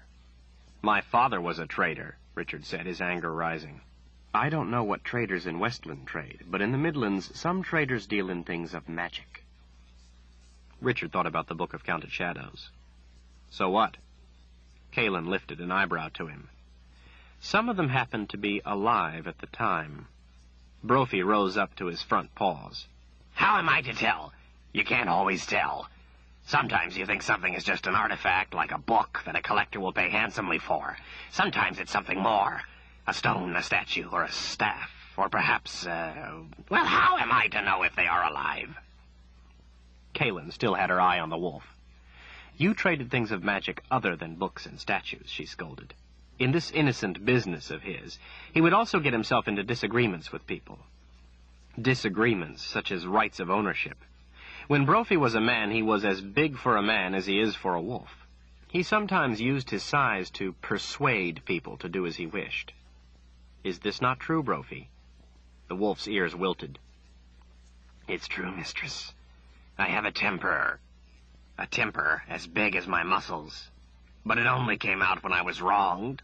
A lot of people think they can cheat traders, They think we are little more than thieves and will not stand up for ourselves. When I settled disagreements with my temper, they tended to stay settled." Caleb gave the wolf a little smile. Brophy had a reputation that, although not unearned, was larger than the truth. She looked up at Richard. The business he was in was dangerous and therefore very profitable. Brophy made enough money at it to support his hobby. Almost no one knew about it until after I touched him, and he made his confession. The wolf put his paws over his head. "Oh, mistress, please, must we?" Richard frowned. What was this hobby? Calen's smile widened. Brophy had a weakness: children. As he traveled around in search of things to trade, he would stop at orphanages and see to it they had what they needed to take care of the children. All the gold he made ended up in different orphanages, so the children could be cared for and not go hungry. He twisted the arms of the people running the orphanages to swear them to secrecy. He didn't want anyone knowing. Of course, he didn't have to twist very hard. Brophy's paws were still over his head, and his eyes squeezed tightly shut. "Mistress, please," he whined. "I have a reputation." He opened his eyes and rose up on his front paws. "And a well-earned one at that. I've broken my share of arms and noses. I've done some pretty despicable deeds." Caleb lifted an eyebrow to him. "Yes, you have. Some were reason enough to get you thrown in prison for a time. But none were reason enough to chop off your head." She looked back up at Richard. You see, since Brophy had been seen around orphanages, and because of his reputation, no one was too surprised when he was accused of the murder of a little boy. "Demon Nass," Brophy growled. "Accused by Demon Nass." His lips curled back, showing his long teeth as he growled. "Why didn't the people at the orphanages stand up for you?" "Demon Nass," Brophy growled again. "He would have slit their throats." "Who is this Demon Nass?" Caleb exchanged a look with the wolf. "Remember when Dark and Rahl came to the Mud People and he took Sidon? Remember when he said Sidon was a gift for a friend? Demon Nass is that friend." She gave Richard a meaningful look. "Demon Nass has a very sick interest in little boys." Richard felt a stab of fear and pain for Sidon, and for Savidlin and Wesselan. He remembered his promise to try to find their boy. He had never felt so powerless. "If I ever find him," Brophy growled fiercely, "I will settle a few scores. He's not fit to die. He must pay first for the things he's done." "You just stay away from him," Caleb warned. "He is a dangerous man. I don't want you hurt any more than you have been already." The wolf's yellow eyes flared angrily at Caleb for a moment before they cooled. "Yes, mistress." He lay back down. "I would have faced the executioner with my head held high. The spirits know I may have earned it, but not for that. I would not let them kill me thinking I had done those things to children. So I demanded a confessor." I didn't want to take his confession. Caleb picked up a stick and pushed at the dirt. I knew he wouldn't have requested a confessor unless he was innocent. I talked to the judge. He said that in view of the crime, he would not commute the sentence. It was death or a confession. Brophy insisted upon the confession. Richard could see the firelight reflecting in the wetness of her green eyes. Afterward, I asked him to pick another creature he would choose to be, if he had a choice. He chose a wolf. Why a wolf, I don't know. She smiled a little. I guess it fits his nature. Because wolves are honorable creatures, Richard smiled. You haven't lived in the forest. You've lived among people. Wolves are very social creatures, have strong ties and relationships. They are fiercely protective of their young. The whole pack will fight to protect them, and all members of the pack care for the young. "You understand," Brophy whispered. "Really, Brophy?" she asked. "Yes, mistress, I have a good life now." His tail swished back and forth. "I have a mate. She's a fine wolf. She smells divine, and her nips give me shivers, and she has the cutest little... Well, never mind." He looked up at Caleb. "She is the leader of our pack, with me at her side, of course. She is pleased with me. She says I'm the strongest wolf she has ever seen. We had a litter this last spring, 6. They're fine pups, almost grown now. It's a fine life, hard, but fine. Thank you, mistress, for releasing me." "I'm so glad, Brophy. But why are you here? Why aren't you back with your family? Well, when you were coming down out of the Rang Shada, you passed near my den. I sensed your presence. I found I could smell you. The urge to protect you was too strong to overcome. I know you are in danger, and I can't be at peace in my pack until I know you're safe. I must protect you. Brophy, she protested, we're fighting to stop Darken Rahl. It's too dangerous for you to be with us. I don't want you to lose your life. You have already sacrificed too much to Darken Rahl through Dem and Nas. Mistress, when I was changed to the wolf, it removed most of my need for you, my need to please you. Yet I would still die for you. It is still extremely difficult for me to go against your wishes, but in this I must. I will not leave you to danger. I must protect you, or I could never be at peace. Command me to leave if you will, but I will not go. I will shadow you until you are safe from Darken Rahl. Brophy, Richard said. The wolf looked over to him. I too want Kaelin protected, so she can do her job and help stop Rahl. I would be honored to have you along. You have already proven your value and your heart. If you can help protect her, you just ignore what she says and go right on protecting her. Brophy looked up at her. Kaelin smiled at him. He is the Seeker. I'm sworn on my life to protect him, as is Zed. If that is his word, then I must go along. Brophy's muzzle opened in surprise. He commands you? He commands the Mother Confessor? He does. The wolf studied him in a new light, shook his head. Wonder of wonders. He licked his lips. By the way, I would like to thank you for the food you have left me. Kaelin frowned. What are you talking about? Whenever he trapped food, he always left some for me. You did? She asked. Richard shrugged. Well, I knew he was out there, and I didn't know what he was, but I didn't think he meant us harm. So I left him food to let him know we didn't mean him any harm either. He smiled at the wolf. But when you came at me back there, I surely thought I had made a mistake. Thank you again.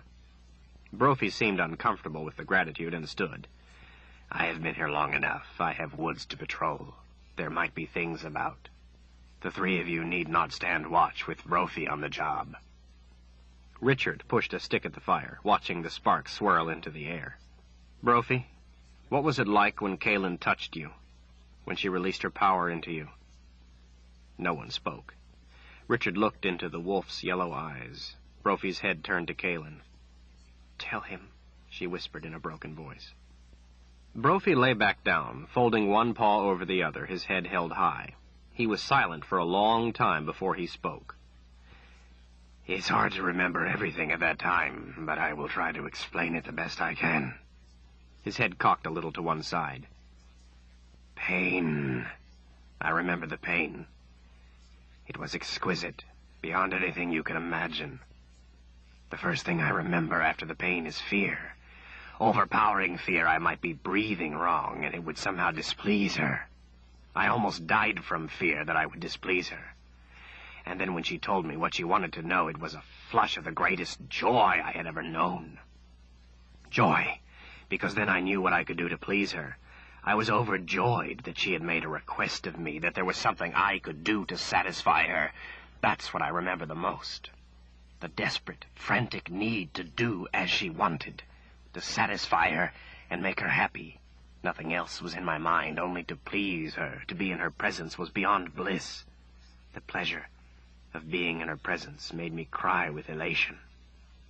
She told me to tell the truth, and I was so happy because I knew I could do that. I was thrilled to have a task within my power. I started talking as fast as I could, to tell her all the truth I could. She had to tell me to slow down because she couldn't understand me. If I had had a knife, I would have used it on myself for displeasing her. Then she told me it was all right, and I cried because she was not displeased with me. I told her what happened. His ears wilted a little. After I told her I hadn't killed the boy, I remember she put her hand on my arm. The touch nearly made me faint with pleasure. And she said she was sorry. I misunderstood. I thought she meant she was sorry I hadn't killed the boy. I begged her to let me go kill another boy for her.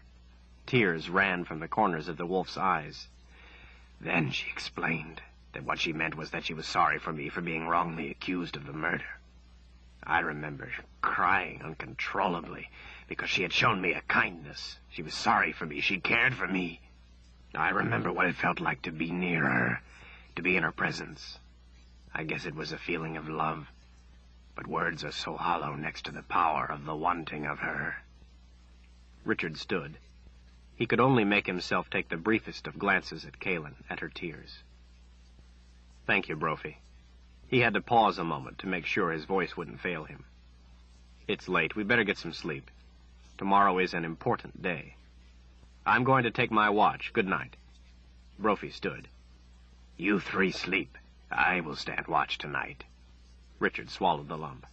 I appreciate that, but I will stand my watch. If you wish, you may guard my back. He turned and started to leave. Richard, Zed called out to him. Richard stopped without turning. What bone is it that your father gave you? Richard's mind raced in a panic. Please, Zed, he said to himself, if you have ever believed a lie I have told you, believe this one. You remember it. It was that little round one. You've seen it before. I know you have. Oh. Yes, I guess I must have. Good night.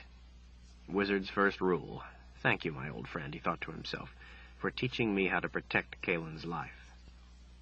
He walked on into the night, his head pounding with pain, from without and from within. Chapter 39. The city of Tamarang couldn't hold all the people who wanted in. There were simply too many. People coming from every direction, seeking protection and safety, had overflowed to the countryside around the established quarters. Tents and shacks had sprung up on the bare ground outside the city walls and out onto the hills. In the morning, people had flowed down from the hills into the impromptu market quarter outside the walls. People who had come from other towns, villages, and cities lined up in streets laid out in haphazard fashion at makeshift stands, selling whatever they had. Vendors sold everything from old clothes to fine jewelry. Fruits and vegetables were stacked at other stands. There were barbers and healers and fortune-tellers, people who had paper and wanted to draw your face, and people who had leeches and wanted to draw your blood. Wine and spirits were for sale everywhere. Despite the circumstances of their presence, the people seemed in a festive mood. The imagined protection and ample supply of drink, Richard suspected. Talk floated freely of the wonders of Father Rahl. Speakers stood at the center of small knots of citizens, telling the latest news, the latest atrocities. The tattered folk moaned and wailed at the outrages done by the Westlanders. There were cries for vengeance. Richard didn't see a single woman with hair past her jawline. The castle proper sat at the top of a high hill within its own walls, within the walls of the city. Red banners with a black wolf's head flew at evenly spaced intervals around the formidable castle walls. The huge wooden doors at the outer city walls stood closed, to keep the riffraff at bay, it appeared. Patrols of soldiers prowled the streets on horseback, their armor glinting in the noonday sun, specks of light in an ocean of noisy people. Richard saw one detachment, red banners with black wolf's head flying over them as they swept through the new streets. Some people cheered, some bowed, but all backed away as the horses passed. The soldiers ignored them, as if they didn't exist. People who didn't move out of the way quick enough got a boot to the head. But none of the people moved out of the way of the soldiers the way they moved out of the way for Kaelin. People backed away from the Mother Confessor the way a pack of dogs backs away from a porcupine. Her white dress shone in the bright sun. Back straight, head held high, she walked as if she owned the whole city. She kept her eyes straight ahead and acknowledged no one. She had refused to wear her cloak, saying it wouldn't be proper, and that she wanted there to be no doubt as to who she was. There was no doubt. People fell over each other getting out of her way. Everyone bowed in a wave in the wide circle around her as she passed. Hushed whispers carried Kaelin's title back through the throng. Kaelin didn't acknowledge the bows. Zed, wearing Kaelin's pack for her, walked at Richard's side, 2 paces behind her. Both his and Richard's eyes swept the crowds. In all the time he had known Zed, Richard had never seen him wear a pack. To say it looked odd would be an understatement. Richard kept his cloak hooked back behind the Sword of Truth. It raised a few eyebrows, but nothing like the Mother Confessor did. Is it like this everywhere she goes? Richard whispered to Zed. I'm afraid so, my boy. Without hesitation, Kalin walked smoothly over the massive stone bridge to the city gates. Guards at the near end of the bridge fell back out of her way. She ignored them. Richard surveyed everything in case he needed to find a fast way out. The 24 guards at the city gates were obviously under instruction to allow no one to enter. The guards who had been standing at attention looked nervously at each other. They hadn't expected a visit from the Mother Confessor. With a clank of metal against metal, some of them moved back, bumping into each other, and some didn't, not knowing what to do. Kalin stopped. She stared ahead at the gates as if she expected them to evaporate out of her way. The guards in front of her pressed their backs against the gates as they looked sideways to their captain. Zed stepped around Kalin, turned to her, bowed deeply, as if to excuse himself for stepping in front of her, then turned to the captain. What's the matter with you? Are you blind, man? Open the gates! The captain's dark eyes shifted between Kalin and Zed. I'm sorry, but no one is to enter. And your name is?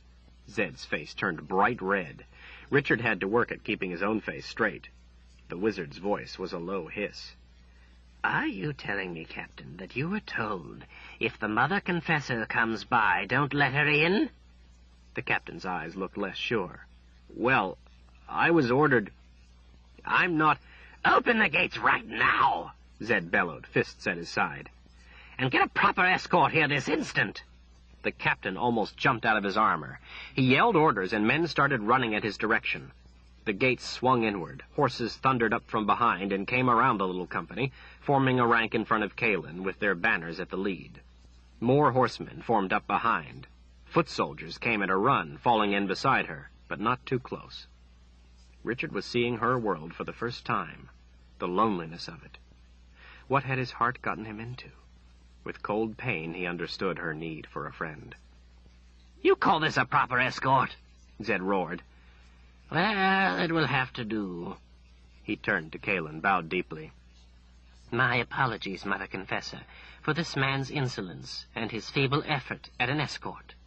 Her eyes went to Zed, and she gave a slight bow of her head. Though he knew he had no right, the shape of her in that dress was making Richard sweat.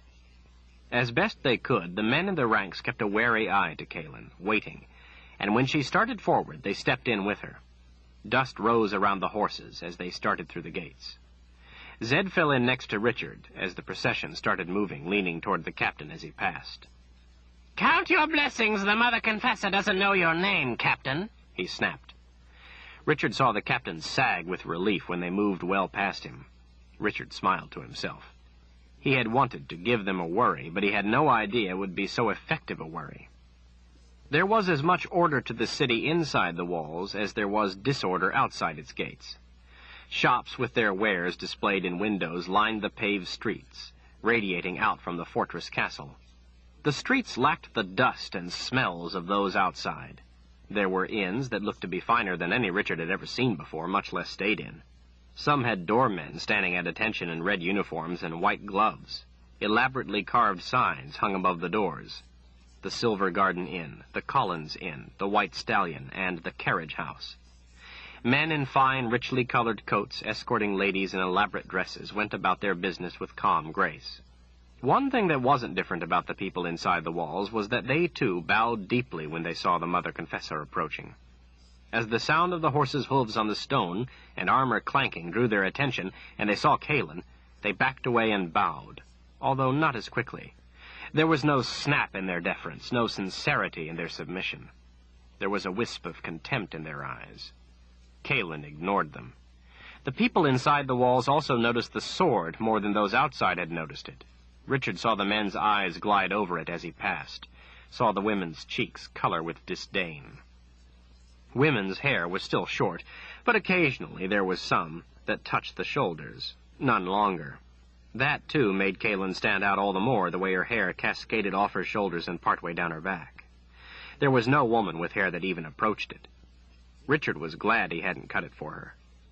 One of the horsemen was given orders, and he broke rank in a dead run toward the castle to announce the arrival of the Mother Confessor. As she proceeded, Caelan wore the calm expression that showed nothing, an expression he was used to seeing on her. He now realized what it was. It was the expression worn by a confessor. Before they reached the castle gates, trumpets announced the arrival of the Mother Confessor. The tops of the walls were alive with soldiers, lancers, bowmen, and swordsmen. All stood in ranks, bowed as one when Caelan was close enough, and stayed bowed until she passed through the iron gates that stood open for her. Inside the gates, soldiers standing at attention lined each side of the road and bowed in unison as she passed. Some of the terraces held stone urns that marched off to either side, some of them still holding greenery, or flowers that must have been brought out daily from greenhouses. Broad, flat areas displayed hedges trimmed in intricate patterns, even mazes. Closer to the castle walls, hedges were larger, cut to mimic objects or animals. They extended off to the sides as far as the eye could see. The walls of the castle soared into the air above them. The complicated stonework left Richard awestruck. He had never been this close to anything man-made that was this huge. Shota's palace was big, but not this big, and he had never gotten close to it. Towers and turrets, walls and ramps, balconies and niches all rose high into the air above them. He marveled at what Caelan had told him, that this was an insignificant kingdom, and wondered at what the castles in the more important lands must be like.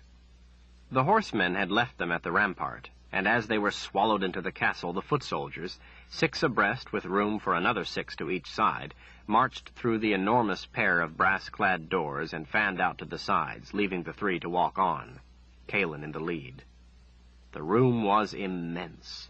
A gleaming sea of black and white marble tiles swept away ahead of them.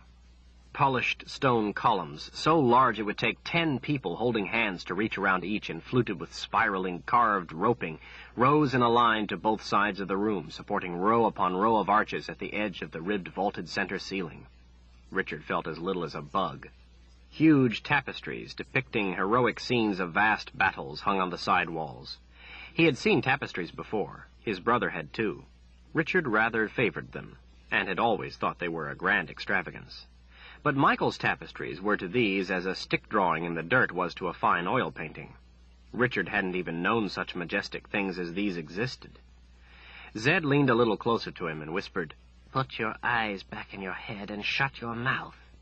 Chagrined, Richard snapped his mouth closed and put his eyes to the front. He leaned close to Zed and asked in a low whisper, "Is this the kind of place she is used to?" "No, the Mother Confessor is used to much better than this." Overwhelmed, Richard straightened himself. Ahead lay a grand stairway. By Richard's estimation, his entire house would fit with room to spare on its central landing. Carved marble railings swooped down each side. Between themselves and the stairs waited a knot of people. At their front stood Queen Milena, an amply fed woman in layered silks of garish colors. She wore a cape trimmed in rare spotted fox. Her hair was as long as Caelan's. At first, Richard couldn't figure out what she was holding, but when he heard the yapping, he realized it was a small dog. Slide 17, Wizard's First Rule by Terry Goodkind, continuing on page 444. Richard knew what Chase was doing. The boundary warden had always told him that bridges were the bane of the unwary. Richard watched in every direction as the other 3 galloped across in front of him. He saw nothing. In the exact center of the bridge, at a full gallop, he ran solidly into something that wasn't there. Stunned, Richard sat up, dumbfounded at finding himself on the ground, and seeing his big roan running with the other horses, then stopping with them as they halted and turned. The others looked back in confusion as Richard, still dazed and bewildered, rose painfully to his feet. He brushed himself off and started limping to retrieve his horse. Before he reached the center of the bridge, he smacked into it again. It felt like walking into a stone wall, but there was nothing there. He found himself sitting on the ground again. The others were around him this time as he got to his feet. Zed was off his horse, holding his reins in one hand and helping Richard with the other. "What's the matter?" "I don't know," Richard managed. "It felt like I ran into a wall, right in the center of the bridge. I must have just fallen off, that's all. I think I'm all right now." Zed looked around, led him forward with a hand on his elbow. Before going far, he hit it again, But this time he had been moving slowly and wasn't knocked from his feet, only back a few steps. He took one slow step forward and came in contact with it again. Zed gave a serious frown. Richard put his hands out, feeling the solid form of the smooth wall that wouldn't let him pass, but would let the rest of them through. The touch of it made him feel dizzy and sick. Zed walked back and forth through the invisible barrier. The wizard stood where the unseen wall stood. Walk back to the end of the bridge, then walk to me. Richard felt the lump on his forehead as he walked back to the end of the bridge. Kaelin jumped off her horse next to Zed. Brophy came up beside her to see what the trouble was. This time, as he walked, Richard held his hands out in front of himself. Before he was halfway back, he made solid contact and could go no farther, having to back away from the sickening feeling at its touch. Zed rubbed his chin. Bags! The rest of them came to Richard, since he couldn't come to them. Zed led him forward again. When he made contact, he backed away a little. Zed took Richard's left hand. Touch it with your other hand. Richard did as he was told until the sick feeling made him withdraw his hand. Zed seemed to feel it through Richard. By now they were at the foot of the bridge. Every touch of the thing had made it move back the way they had come. Bags and double bags! What is it? Richard demanded. Zed took a glance to Kaelin and Chase before he spoke. It's a keeper spell. What's a keeper spell? It's a spell drawn by that filthy artist James. He's drawn it around you, and then, when you touched it the first time, it activated the spell. Once you touch it, it pulls tighter like a trap. If we don't get it off you, it will shrink until you are all that's in it, and then you won't be able to move. Then what? Zed straightened. The touch of it is poison. When it finishes closing around you like a cocoon, it will crush you, or the poison of it will kill you. Kaelin grabbed the sleeve of Zed's robes, panic in her eyes. We have to go back. We have to get it off him. Zed pulled his arm free. Well, of course we do. We'll find the drawing and erase it. I know where the sacred caves are, Kaelin offered, as she grabbed hold of her saddle and put a foot in the stirrup. The wizard turned to retrieve his horse. We don't have any time to waste. Let's go. No, Richard said. They all turned back to stare at him. Richard, we have to, Kaelin said. She's right, my boy. There's no other way.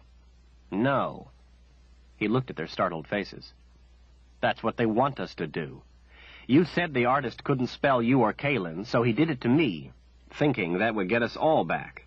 The box is too important. We can't take the risk. He looked to Kaelin. You just tell me where these caves are, and Zed, you tell me how to erase the spell. Kaelin grabbed the reins of her horse, and Richard's, pulling them forward. Zed and Chase can protect the box. I'm going with you. No, you're not. I'm going alone. I have the sword to protect me. The box is all that matters. It is our first responsibility. We must protect it above all else. Just tell me where the caves are and how to fix the spell. When I'm finished, I'll catch up with you. Richard, I think... No. This is about stopping Dark and Rahl, not about any one of us. This is not a request, it's an order. They straightened. Zed turning to Kaelin. Tell him where the caves are. Kaelin angrily handed the reins of her horse to Zed and snatched up a stick. She drew a map in the dirt of the road, pulling the stick along one of the lines she had drawn. This is the Calicidron, and here the bridge. This is the road, and here Tamarang and the castle. She drew the line of a road to the north of the city. Here, in these hills northeast of the city, there is a stream that runs between twin hills. They're about a mile south of a small bridge that crosses the stream. The twin hills have cliffs on the sides toward the stream. The sacred caves are in the cliff on the northeast side of the stream. That is where the artist draws his spells. Zed took the stick from her and broke off 2 finger-length pieces. He rolled one between his palms. Here. This will erase the curse.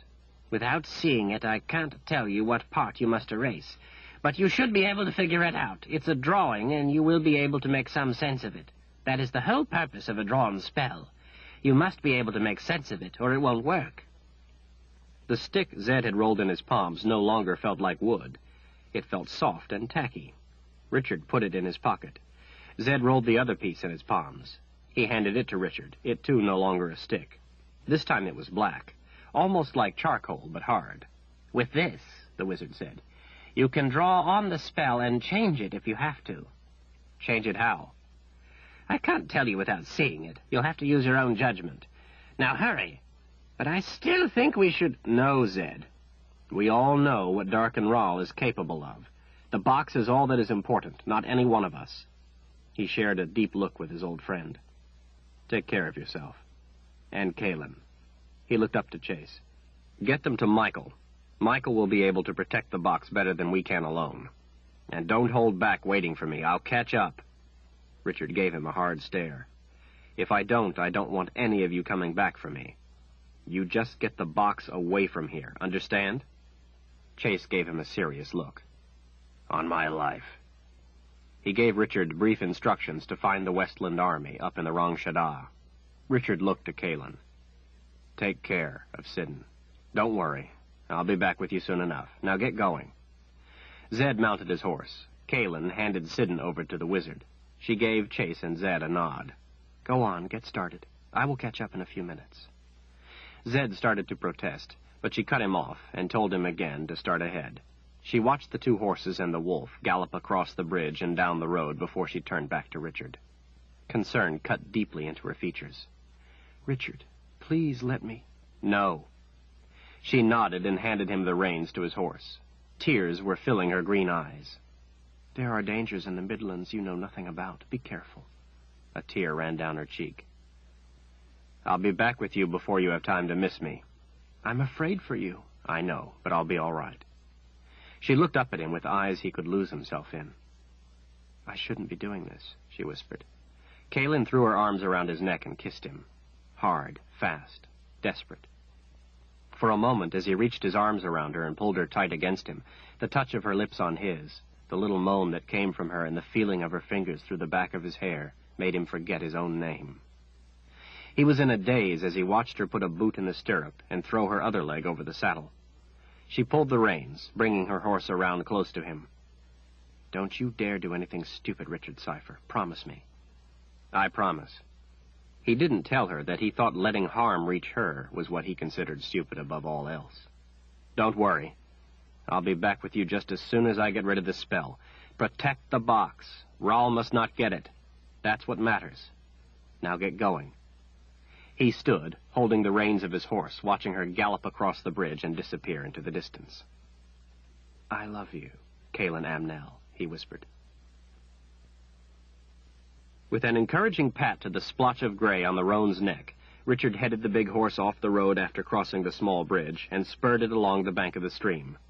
The horse ran with ease, splashing its hooves in the shallow water when the brush blocked the way along the bank. Sunlit hills, mostly barren of trees, rose up around the stream. As the banks became steeper, he led the horse up along the higher ground, where it could make easier progress. Richard kept a watch for anyone following or observing, but saw no one. The hills seemed deserted. Chalk-white cliffs rose up to either side of the stream, cleft faces on identical hills straddling the water. Richard was off the horse before it stopped.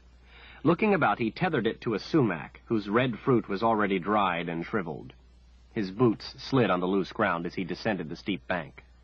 There was a narrow foot trail through the slide of rock and dirt. Following it brought him to the tall mouth of a cave. With a hand on the hilt of the sword, he peeked around the opening, checking for the artist or anyone else. There was no one. Immediately inside the cave were drawings on the walls. They covered every surface and continued back into the darkness. Richard was overwhelmed. There were hundreds of drawings, maybe thousands. Some were little, no bigger than his hand. Some were larger, tall as he. Each depicted a different scene. Most had only one person in them, but a few had many people. It was obvious that they had been drawn by different hands. Some were delicately rendered, rich in detail, with shading and highlights, depicting people with broken limbs or drinking from cups with skulls and crossed bones on them, or standing next to fields of withered crops. Others were done by someone with little talent for the task. Their figures were drawings of people made of simple lines, but the scenes in these were similarly gruesome. Richard guessed that the talent of the artist was of little importance. It was the message that counted. Richard found drawings done by different hands, but of the same subject. These people might have a map of some sort around them, but around each was a line drawn in a circle, the circle having a skull and crossed bones on it somewhere. Keeper spells. But how was he to find his? There were drawings everywhere. He didn't know what the drawing of his spell looked like. He searched the walls with growing panic, moving deeper into the darkness. He ran his hands over the pictures as he moved, trying to look at each so as not to miss his. His eyes darted everywhere, overwhelmed by the number of spells, searching for something familiar, not knowing exactly what to look for or where. Richard worked his way back into the darkness, reasoning that maybe there was an end to the drawings and maybe the latest were at the end. It was too dark to see. He went toward the mouth of the cave to retrieve reed cane torches he had seen there. Before he had gone far, he ran smack into the invisible wall. With rising panic, he realized that he was trapped in the cave. He was running out of time. The torches were out of reach. He ran back into the darkness, searching. He had trouble seeing the spells, and still there was no end to them. A thought he definitely didn't like came to him. If there be need enough. The Nightstone. With no time to lose, he pulled the leather pouch from his pack. He looked at it in his hand, trying to decide if this would be a help or simply more trouble. Trouble he couldn't handle. He thought about the times he had seen the stone out of the pouch. Each time, it had taken a while for the shadow things to come. Maybe if he just pulled it out for a short time, had a look into the darkness, and then put the stone back, he would have the time he needed before the shadows found him. He didn't know if it was a good idea. If there be need enough. He dumped the stone into his hand. Light filled the cave. Richard wasted no time looking at individual drawings, but instead quickly went deeper, looking for where they ended. From the corner of his eye, he saw the first shadow materialize. It was still a ways off. He kept going. At last, he came to the end of the drawings. The shadows were almost upon him. He thrust the stone back in the leather pouch. In the darkness, he held his breath, eyes wide, expecting the painful touch of death. It didn't come. The only light was a dim glow with a bright spot in the center, the entrance, but it didn't provide enough light to see the drawings. He knew he would have to take out the stone again. First, with his fingers, he searched through his pocket and found the soft, tacky piece of stick Zed had given him. With it firmly in hand, he pulled the stone out again. The light blinded him for a second. His head swiveled around, looking. Then he saw it. The man in the drawing was as tall as he, but the rest of the drawing was larger still. It was crude, but he knew it was him. The sword held in the right hand had the word Truth written on it. There was a map around the figure, similar to the one Kalin had drawn on the ground. On one side, the line around the outside edges went down the Calicidron and across the center of the bridge. That was where he had run into it. The shadows called his name. He looked up to see hands reaching for him. He thrust the stone into the pouch and pressed his back against the wall, over his drawing, listening to his heart pounding in his ears. In dismay, he realized that the drawing was too large for him to erase the entire circle around him. If he only erased part of it, he had no way of knowing where the gap would be, or how to make the gap where he was in the cave. He backed away to prepare himself to get a better look the next time he pulled the stone out. He bumped into the invisible wall. His heart felt as if it skipped a beat. The wall was almost around him. He had no time. He pulled the stone out and immediately started erasing the sword, hoping that would take away his identity, take the spell off him. The lines erased only with great difficulty. He backed away a step to look and hit the wall. The shadows reached for him, calling his name seductively. He dumped the stone back into the pouch and stood in the blackness, breathing hard, near panic at the feeling of being trapped. He knew he couldn't use the sword to fight the shadow things while he worked on the drawing. He had fought the shadows before, and it took everything he had. His mind raced. He couldn't think of what to do. He had erased the sword, and that didn't work. The spell must still recognize him.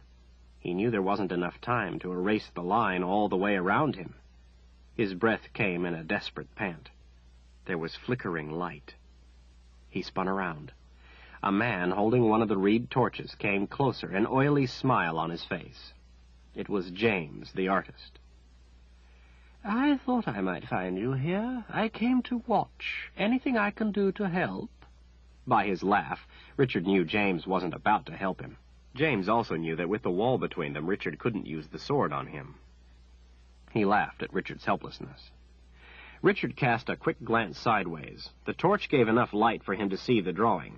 The invisible wall pushed at his shoulder, pushed him toward the wall. A wave of nausea and dizziness went through him at the touch. He was only a step away from the cave wall as it was. In moments he would be encased, crushed, or poisoned. Richard spun to the drawing. While he worked with one hand, he searched his pocket with the other. He pulled out the stick Zed had told him he could use to alter the drawing. James leaned forward with a chuckle, watching him work. The chuckle stopped. "What are you doing there?" Richard didn't answer as he erased the right hand on the figure. "Stop that!" James yelled. Richard ignored him and kept erasing. James threw the torch on the ground and pulled out a drawing stick of his own. The artist started drawing in fast, slashing strokes, strands of his greasy hair whipping around as he worked. He was drawing a figure. He was drawing another spell. Richard knew that if James finished first, there would be no second chance. "Stop that, you fool!" James yelled as he raced to complete his drawing. The unseen wall pressed up against Richard's back, forcing him against the wall of the cave. He barely had room to move his arms. James was drawing a sword, starting to write the word truth. Richard took his drawing stick and with a line connected the sides of the wrist of the figure, making a stump, just like the one James had. As he finished it, the pressure on his back lifted, and the sick feeling left. James screamed. Richard turned to see him writhing on the floor of the cave, folding himself into a ball as he vomited. Richard shuddered and picked up the torch. The artist's pleading eyes came up to him. "I wasn't going to let it kill you, only trap you." "Who had you do this spell on me?" James gave a wicked little smile. "The Maud Sith," he whispered. "You are going to die." "What's a Maud Sith?"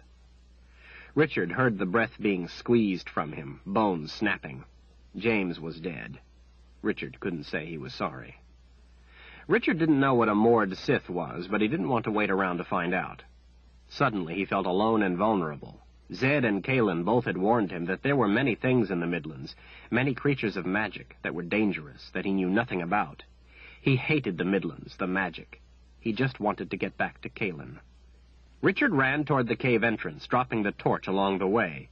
Running out into the bright sunlight, shielding his eyes, he came to a halt. Squinting, he saw a ring of people around him. Soldiers. They wore uniforms of dark leather and mail, swords over their shoulders, battle-axes at their wide belts.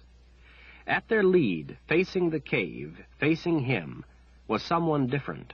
A woman with long auburn hair pulled back into a loose braid. She was sheathed in leather from neck to ground, cut to fit like a glove, blood-red leather. The only deviation from the blood-red of it was a yellow crescent and star across her stomach. Richard saw that the men wore the same crescent and star on their chests, only theirs was red. She watched him with no emotion except the slightest wisp of a smile. Richard stood with his feet spread defensively, his hand on the hilt of the sword, not knowing what to do without a clue to their intent. Her eyes gave a little flick, looking above and behind him. Richard heard two men drop from the cliff wall to the ground behind him. He could feel the anger of the sword racing urgently into him through his hand on the hilt. He held it at full rage as he gritted his teeth. The woman snapped her fingers at the men behind him, then pointed at him. "Take him." He heard the sound of steel being drawn. That was everything Richard needed to know. The commitment had been made. Bringer of death. His sword came out in an arc as he spun. He let the anger loose with a vengeance. It exploded through him. His eyes met those of the two men. Their jaws were set in a rage of their own as their swords cleared the scabbards over their shoulders. Richard kept the sword of truth low, waist height with all his weight and strength behind it. Their swords came down defensively. He screamed with lethal rage, lethal hate, lethal need. He gave himself completely over to the lust to kill, knowing anything less would be the end of him. His sword tip whistled. Bringer of death. Shards of hot, shattered steel spiraled through the clear morning air. Twin grunts. At impact, twin wet thwacks like ripe melons hitting the ground. Insides turned out in long red ropes. The top halves of their bodies tumbled as the legs collapsed. The sword continued around, tracing its route with strings of blood. He refocused the rage, the hate, the need. She commanded them. Richard wanted her lifeblood. The magic surged through him unhindered. He was still screaming. She stood with a hand on her hip. Richard met her eyes, made a slight alteration to the course of the sword, so it too would meet them. Her widening smile only fed the violent fire of his wrath. Their eyes locked together. The sword tip whistled around toward her head. His need to kill was beyond retrieval. Bringer of death. The pain of the sword's magic hit him like a waterfall of icy water on naked flesh. The blade never reached her. The sword clattered to the ground as the pain took him to his knees, ripping through him, doubling him over. Hand still on her hip, smile still on her face, she stood over him, watching as he clutched his arms across his abdomen, vomiting blood, choking on it. Fire burned through every inch of him. The pain of the magic consumed him, took his breath from his lungs. Desperately, he tried to get a grip on the magic, tried to put away the pain as he had learned to do before. It did not respond to his will. With rising panic, he realized he no longer had control of it. She did. He collapsed to his face in the dirt, trying to scream, to breathe, but couldn't. He thought about Kaelin for an instant. Then the pain took even that from him. Not one of the men moved from the circle. The woman put a boot on the back of his neck and an elbow on her knee as she leaned over. With her other hand, she grabbed a fistful of his hair and lifted his head. She leaned closer, the leather creaking. My, she hissed. And here I thought I was going to have to torture you for days and days before I finally made you angry enough to use your magic against me. Well, not to worry. I have other reasons to torture you. Through his pain, Richard realized he had made a fearful mistake. He had somehow given her the control of the sword's magic. He knew he was in more trouble than he had ever been in his life. Kaelin was safe, he told himself. That was all that mattered. Do you want the pain to stop, my pet? The question enraged him. His anger at her, his want to kill her, twisted the pain tighter. No, he managed with all of his strength. She shrugged, dropping his head. Fine by me. But when you decide you want the pain of the magic to stop, all you have to do is stop thinking those nasty thoughts about me. From now on, I control the magic of your sword. If you so much as think of lifting a finger against me, the pain of the magic will take you down. She smiled. That is the only pain you will have any control over. Just think something pleasant about me, and it will stop. Of course, I too will have control over the pain of the magic, and can bring it to you any time I choose, and I can bring you other pain too, as you will learn. She frowned. Tell me, my pet, did you try to use the magic on me because you are a fool, or because you fancy yourself as brave? The pain lit up the smallest bit. He gasped for air. She had relaxed it just enough to allow him to answer. Who are you? She took a fistful of his hair again, lifted his head, twisted it around to look into his eyes. As she leaned over, the boot on his neck sent a shard of pain through his shoulders. He couldn't move his arms. Her face was wrinkled in a frown of curiosity. You don't know who I am? Everyone in the Midlands knows me. I'm Westland. Her eyebrows lifted in delight. Westland, my, how delicious. This is going to be fun. Her smile widened. I am Denna, Mistress Denna to you, my pet. I am a Mord Sith. I'll not tell you where Kaelin is. You might as well kill me now. Who? Kaelin? The Mother Confessor. Mother Confessor, she said with distaste. Why in the world would I want a confessor? It is you, Richard Cypher, that Master Rahl sent me for. No one else. One of your friends has betrayed you to him. She twisted his head up harder, pushed her boot down harder. And now I have you.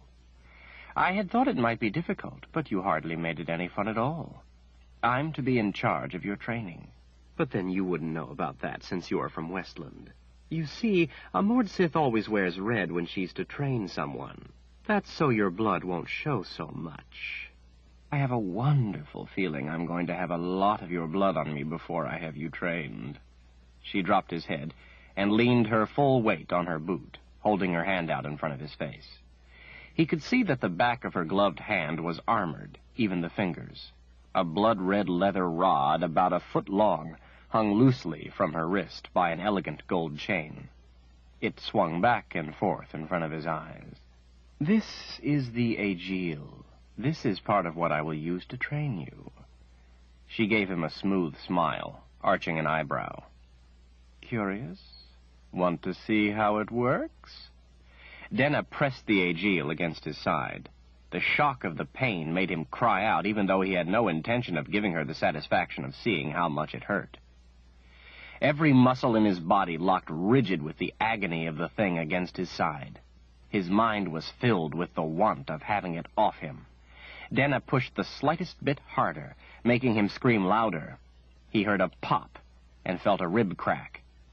She took the Aegil away. Warm blood oozed down his side. Richard was covered in sweat as he lay in the dirt, panting, tears running from his eyes. He felt as if the pain were pulling every muscle in his body apart. There was dirt in his mouth and blood.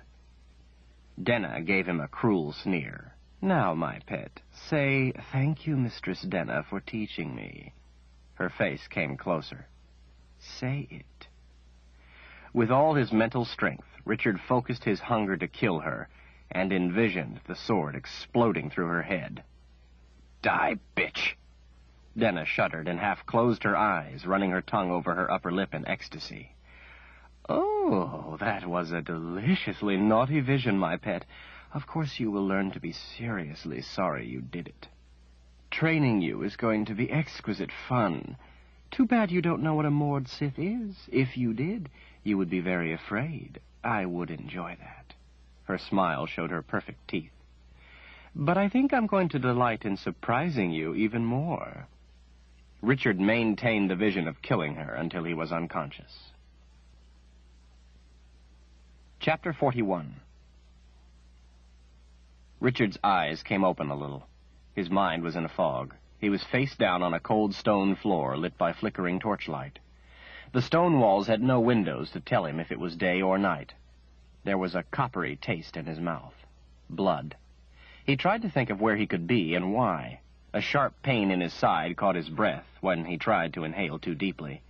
His whole body hurt. He throbbed everywhere. It felt as if someone had given him a beating with a club. The memory of the nightmare seeped back into his mind. At the thought of Denna, his anger flashed. Instantly, the pain of the magic made him inhale in a gasp. The unexpected shock of it made him draw his knees up and let out a moan of agony. He recoiled from the anger, put her from his mind. He thought of Kaelin, remembering the way she had kissed him. The pain melted away. Desperately, he tried to keep his mind on Kaelin. He couldn't take the pain again. He couldn't bear it. He already hurt too much. He had to think of a way out of this. If he didn't get control of his anger, he had no chance. He remembered how his father had taught him that anger was wrong, how for most of his life he had been able to keep it choked off. Zed had told him that there were times when bringing the anger out was more dangerous than keeping it in. This was one of those times.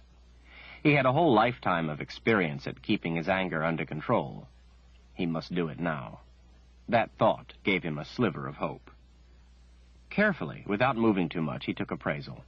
His sword was back in its scabbard, his knife still in its sheath, the nightstone still in his pocket. His pack lay against a far wall. The left side of his shirt was hard with dried blood. His head pounded with pain, but felt no worse than the rest of him. Turning his head a little, he saw Denna. She was stretched out at an angle in a wooden chair with her ankles crossed. Her right elbow rested on a simple wooden table as she spooned something into her mouth from a bowl she held in her other hand. She was watching him. He thought maybe he should say something. "Where are your men?" Denna kept chewing for a time as she watched him. At last she set the bowl down and pointed at a spot on the floor next to her. Her voice was calm, almost gentle. "Come and stand here." With great difficulty, Richard rose to his feet and walked to stand where she had pointed. She watched him without emotion as he stood looking down at her. He waited in silence.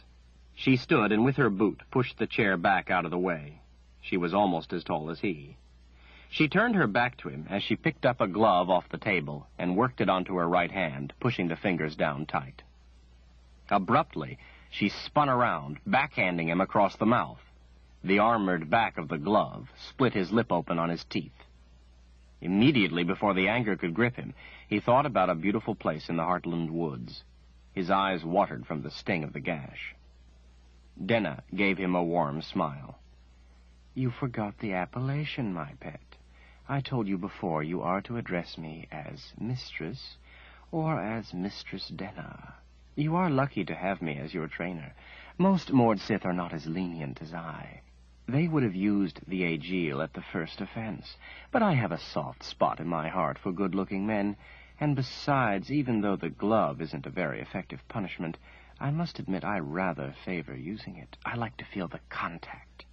The Aegil is exhilarating, but there is no substitute for using your own hands to feel what you're doing." She gave a little frown, her voice hardening. "Take your hand away."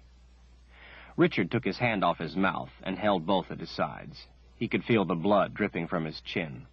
Denna watched it in satisfaction. Unexpectedly, she leaned forward and licked some of the blood off his chin, smiling at the taste. It seemed to excite her. She pressed herself against him, but this time she sucked his lip in her mouth and bit it hard on the cut. Richard squeezed his eyes shut, his hands in fists, and held his breath until she backed away, licking the blood from her lips with a smile. He shook with the pain, but held the vision of the Heartland woods in his mind. "That was just a gentle warning, as you will soon learn. Now, repeat the question properly." Richard decided on the spot that he would call her Mistress Denna, and that it would, to him, be a term of disrespect, and that he would never, ever call her simply Mistress. It would be his way of fighting her, of keeping his self-respect, in his own mind at least. Richard took a deep breath to steady his voice. "Where are your men, Mistress Denna?" "Much better," she cooed. "Most Mordsith don't allow those in training to talk or to ask questions, but I think that becomes boring. I rather like to talk to my trainee. As I said, you are lucky to have me." She gave him a cool smile. "I've sent my men away. I no longer need them. They are only used for capture and to hold the captive until he uses his magic against me. Then they are no longer needed. There is nothing you can do to get away or fight back. Nothing." "And why do I still have my sword and knife?" Too late he remembered. With an arm, he blocked her fist to his face. The act of stopping her brought the pain of the magic. The Aegil came up into his stomach. He rolled over on the ground, crying out in agony. "Stand up!" Richard choked off the anger to shut away the pain of the magic. The pain of the Aegil didn't fade so quickly. He came to his feet with great difficulty. "Now, get on your knees and ask for my forgiveness." When he didn't move quick enough for her, she laid the Aegil on his shoulder, pushing him down with it. His right arm went numb with hurt. "Please, Mistress Denna, forgive me." "That's better," she smiled at last. "Stand up." She watched him come to his feet. "You have your sword and knife because they are no danger to me, and perhaps someday you will use them to protect your mistress. I prefer my pets to keep their weapons, so it can be a constant reminder that they are helpless against me." She turned her back to him, removing her glove. Richard knew she was right about the sword. It had magic, and she controlled that. But he wondered if that was the only way. He had to know. His hands reached for her throat. She continued to slowly remove the glove as he fell to his knees, crying out with the pain of the magic. Desperately, he brought his mind to the picture of the Heartland woods. The pain eased, and he returned to his feet when she told him to do so. Denna gave an impatient look. "You're going to make this hard, aren't you?" Her face softened, the smooth smile returning. "But then I enjoy it when a man makes it hard. Now you're doing it wrong. I told you that to make the pain stop, you should think something pleasant about me. That's not what you're doing. You're thinking about some boring trees. This is your last warning. Either think something pleasant about me to stop the pain of the magic, or I will leave you in the agony of it all night. Do you understand?" "Yes, Mistress Denna." Her smile widened. "That was very good. See? You can be trained. Just remember, something pleasant about me." She took his hands and gazed into his eyes as she pressed his hands to her breasts. "I find most men seem to focus their pleasant thoughts here." She leaned closer, still holding his hands against her, her voice becoming airy. "But if there's anything you like better, please feel free to let your mind go there instead." Richard decided that he thought her hair was pretty, and that was the only place on her his mind was going to go to think anything pleasant. The pain unexpectedly took him to his knees, tightening its grip until he couldn't breathe. His mouth opened, but he could get no air. His eyes bulged. "Now, show me you can do as you were told. Shut the pain off any time you wish, but do it in the way I told you." He looked up at her hair. His vision was blurring. With concentration, he thought about how attractive he thought her braid was. He forced himself to think of it as beautiful. The pain lifted, and he collapsed to his side, gasping for air. "Stand up." He did as he was told, still struggling to breathe. That was the proper way to do it. See to it that is the only way you dare to remove the pain in the future, or I will change the magic so you will be unable to remove it at all. Understand? "Yes, Mistress Denna." He was still catching his breath. "Mistress Denna, you said someone betrayed me. Who was it?" "One of your own." "None of my friends would do that, Mistress Denna." She regarded him contemptuously. "Then I would guess they aren't really your friends now, are they?" He looked at the floor, a lump in his throat. "No, Mistress Denna. But who was it?" She shrugged. "Master Rahl didn't think it important enough to tell me. The only thing that is important for you to know now is that no one is going to rescue you. You are never going to be free again. The sooner you learn that, the easier it will go for you, the easier your training will be." "And what is the purpose of my training, Mistress Denna?" The smile returned to her face. "To teach you the meaning of pain. To teach you that your life is no longer yours, that it is mine, and I can do anything I want with it. Anything. I can hurt you in any way I want for as long as I want. And no one is going to help you but me. I'm going to teach you that every moment you have without pain is a moment only I can grant you. You are going to learn to do as I say, without question, without hesitation, no matter what it is. You are going to learn to beg for anything you get. After a few days of training here, and I think you have made enough progress, then I will take you to another place, where there are other Mord Sith, and I will continue training you there until I'm finished, no matter how long it takes. I will let some of the other Mord Sith play with you, so you can see how lucky you are to have me. I rather like men. Some of the others hate them. I will let some of them have you for a while, so you can see how gentle I really am." "And what is the purpose of this training, Mistress Denna? To what end? What is it you want?" She seemed to genuinely enjoy telling him these things. "You are someone special. Master Rahl himself wants you trained." Her smile widened. "He asked for me. I would guess he has something he wants to ask you. I will not let you embarrass me in his eyes. When I'm done with you, you will beg to tell him anything he wants to know. When he is finished with you, then you are to be mine for life, however long that may be." Richard had to concentrate on her hair, had to fight to keep the anger down. He knew what Darken Rahl wanted to know. He wanted to know about the Book of Counted Shadows. The box was safe. Kalen was safe. Nothing else mattered. Denna could kill him for all he cared. In fact, it would be doing him a favor. Denna walked around him, looking him up and down. "If you prove to be a good pet, I may even choose you for my mate." She stopped in front of him, put her face close to his, gave him a coy smile. "Mord Sith, mate for life." Her smile showed her teeth. I've had many mates. But don't get yourself too excited by the prospect, my pet, she breathed. I doubt you will find it to be an experience you enjoy if you live through it. None of the others have. They all died after a short time as my mate. Richard didn't think that was anything. 18. Wizard's First Rule by Terry Goodkind. Continuing on page 470.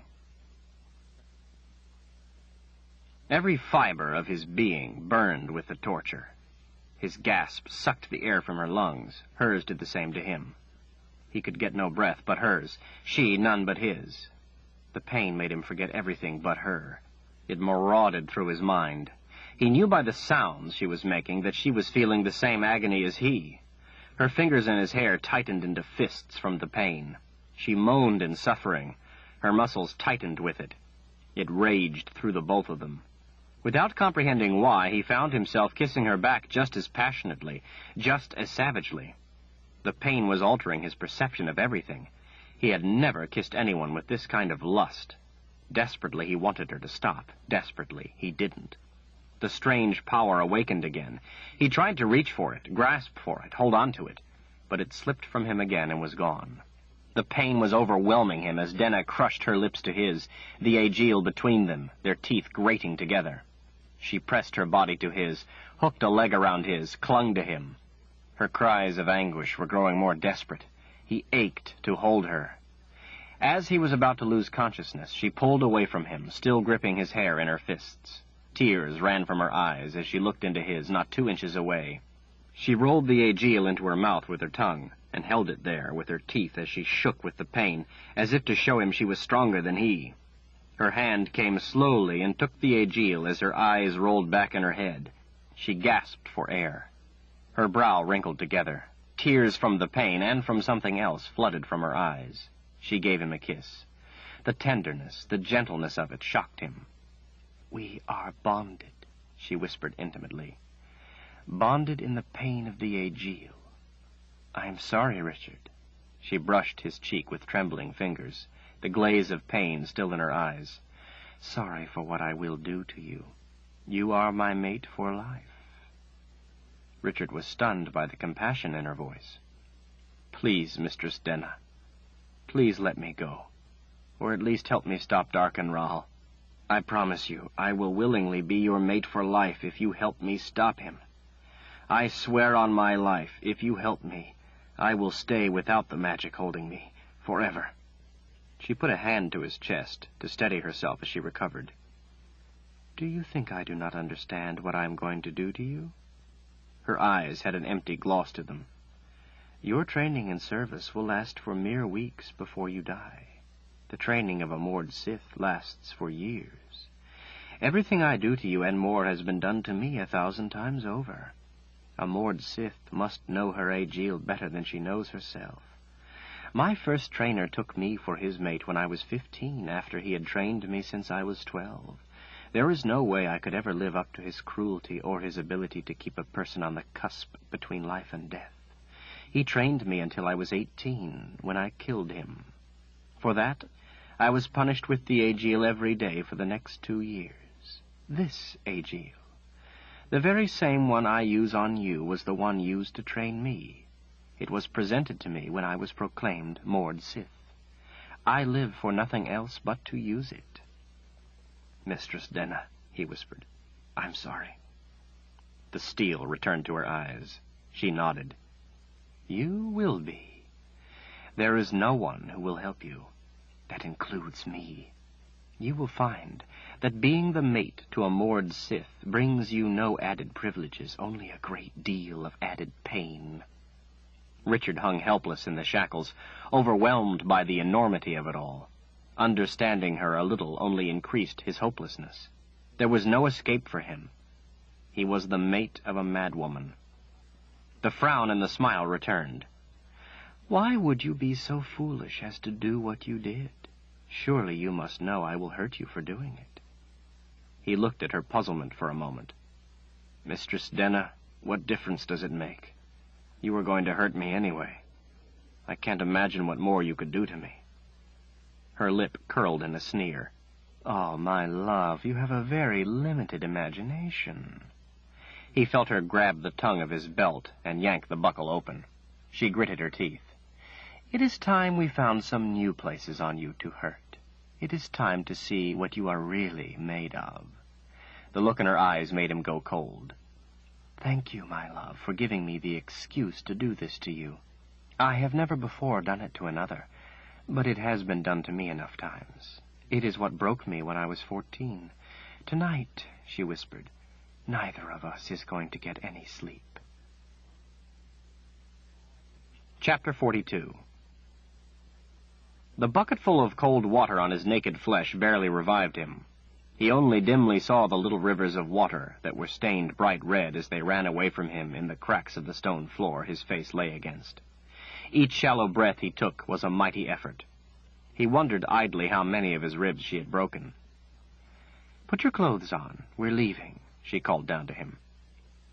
"Yes, Mistress Denna," he whispered, his voice so hoarse from screaming he knew she couldn't hear him, and knew she would hurt him for not answering, and yet he could do no more. When the Aegeal didn't come, he moved a little, saw his boot, and reached out to it, pulling it to him. He sat up but couldn't raise his head above his shoulders. It hung limply. With great difficulty he started putting on his boot. Gashes on his feet brought tears to his eyes when he pulled. Her knee to his jaw knocked him flat on his back. She fell on him, sitting on his chest, hitting his face with her fists. "What's the matter with you? Are you stupid? Your pants go on before your boots. Do I have to tell you everything?" "Yes, Mistress Denna. No, Mistress Denna. Forgive me, Mistress Denna. Thank you, Mistress Denna, for hurting me. Thank you, Mistress Denna, for teaching me," he mumbled. She sat on his chest, panting in rage. Her breathing slowed after a time. "Come on, I will help you." She leaned over and kissed him. "Come on, my love. You'll be able to rest while we travel." "Yes, Mistress Denna." The sound of his voice was hardly more than a breath. She kissed him again. "Come on, my love. It will be better now that I have broken you. You will see." A closed carriage stood waiting for them in the dark. Clouds from the horse's breath rose and drifted slowly in the cold, still air. Richard stumbled a few times as he walked behind her, trying to keep the proper slack to the chain. He had absolutely no idea how long it had been since she had decided he was to be her mate, nor did it matter to him. A guard opened the carriage door. Denna tossed the end of his chain on the floor. "Get in." Richard grabbed the sides of the door. He dimly heard someone approach in a huff. Denna gave a little tug to the chain, indicating she wanted him to wait where he was. "Denna!" It was the Queen at the head of her advisers. "Mistress Denna," she corrected. The Queen looked to be in a foul mood. "Where do you think you are going with him?" "That is none of your concern. It is time we were on our way. How is the princess?" The Queen glowered. "We don't know if she will live. I will be taking the Seeker. He is to pay." "The Seeker is the property of myself and of Master Rahl.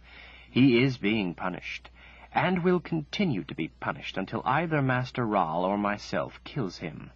There is nothing you could do to him that could equal what is already being done." "He is to be executed right now."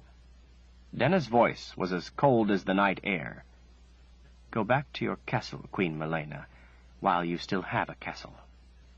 Richard saw a knife in the Queen's hand.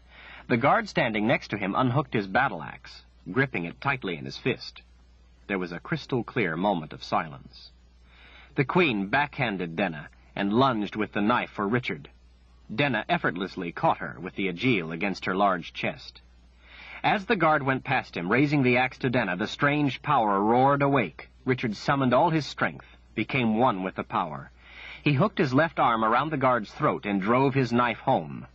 Denna gave a casual glance back as the man let out a death scream. She smiled, and her eyes glided back to the Queen, who stood shaking, paralyzed in place, the Aegeal between her breasts. Denna gave a twist to the Aegeal. The Queen dropped straight down in a heap. Denna turned her glare to the Queen's advisers. "The Queen's heart has given out," she arched an eyebrow. "Unexpectedly. Please express my condolence to the people of Tamarang on the death of their ruler. I would suggest you find a new ruler who is more attentive to the wishes of Master Rahl." They all gave a quick bow. The awakened power flickered and was gone. The effort of stopping the guard had taken all the strength Richard had left. His shaking legs would no longer hold him. The ground tilted and came up to meet him. Denna grabbed his chain near the collar, raising his head off the ground. "I didn't tell you to lie down. You were not given permission. On your feet." He couldn't move. She drove the aegil into his stomach, dragged it up his chest to his throat. Richard convulsed in pain, but could not make his body respond to her wishes. "Sorry," he breathed. She let his head drop to the ground when she realized he wasn't able to move and turned to the guards. "Put him inside." She climbed in after him, yelling up to the driver to be off, and pulled the door shut. Richard slumped back as the carriage jerked ahead. "Please, Mistress Denna," he said in a slur, "forgive me for letting you down, for failing to stand as you wished. I'm sorry. I will do better in the future. Please punish me to teach me to be better." She gripped the chain close to the collar, her knuckles white, lifting him from the seat back. Her lips curled in a sneer over gritted teeth. "Don't you dare die on me now. Not yet. You have things to do first." His eyes were closed. "As you command, Mistress Denna." She let go of the chain, took his shoulders, laid him across the seat, and gave him a kiss on his forehead. "You have my permission to rest now, my love. It's a long way. You will have a long time to rest before it starts again." Richard felt her fingers smoothing his hair back and the bouncing of the carriage as it sped along the road, and was asleep. From time to time, he came partly awake, never fully conscious. Sometimes Denna sat next to him, letting him lean against her as she spooned food into his mouth. Swallowing was painful, almost more effort than he could bring forth. He winced with each spoonful, his hunger not sufficient to overcome the pain in his throat, and he turned his head from the spoon. Denna murmured encouragement to him, urging him to eat for her. Doing it for her was the only thing he responded to. Whenever a bump in the road brought him awake suddenly, he would clutch at her for protection, safety, until she told him it was nothing and to go back to sleep. He knew that sometimes he slept on the ground, sometimes in the carriage. He saw nothing of the countryside they traveled through, nor did he care. As long as she was near him, that was all that mattered. Nothing else was important, except being ready to do as she commanded. A few times he slowly came awake to find her wedged into the corner with him stretched out, his cloak tucked around him, his head on her breast, as she stroked his hair. When it happened, he tried not to let her know he was awake, so she wouldn't stop. When this happened, and he felt the warm comfort of her, he also felt the power in him come awake. He didn't try to reach it, to hold it, he only noted it. One time when it happened, he recognized it, knew what it was. It was the magic of the sword. As he lay against her, feeling the need of her, the magic stood within him. He touched it, fondled it, felt its power. It was like the power he had called forth when he was going to kill with the sword, but different in a way he couldn't understand. The power he had known before, he could no longer feel. Denna had that power now, but this she didn't. When he tried to grasp the magic, it vanished like vapor.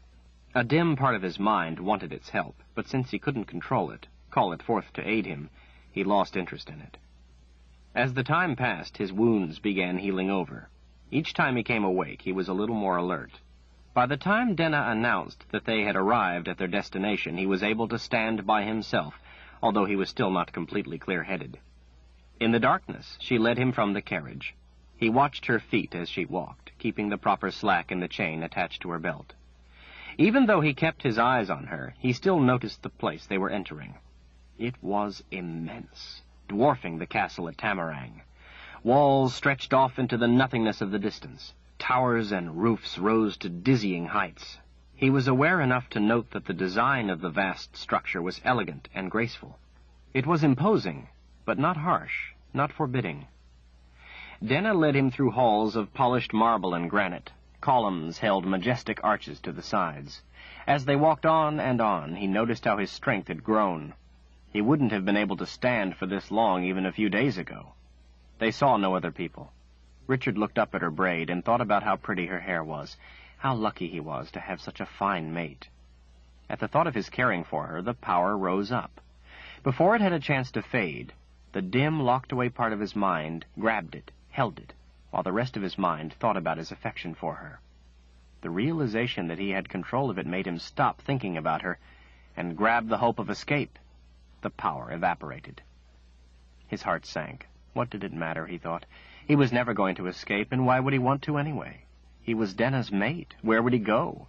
What would he do without her to tell him what to do? Denna went through a door, closing it behind him. A window with a pointed top was trimmed with simple drapes and open to the darkness outside. There was a bed with a thick blanket and fat pillows. The floor was polished wood.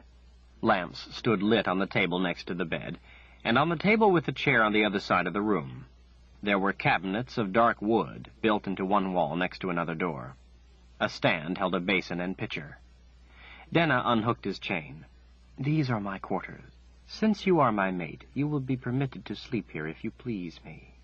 She hooked the loop over the post of the footboard, snapped her fingers, and pointed at the floor at the foot of the bed. "You may sleep there tonight, on the floor." He looked at the floor. The Aegeal laid on the top of his shoulder took him to his knees. "I said on the floor, now." "Yes, Mr. Stenna. I'm sorry, Mr. Stenna. I'm exhausted. I don't want to hear another sound out of you tonight. Understand?" He nodded, afraid to voice his agreement. "Good."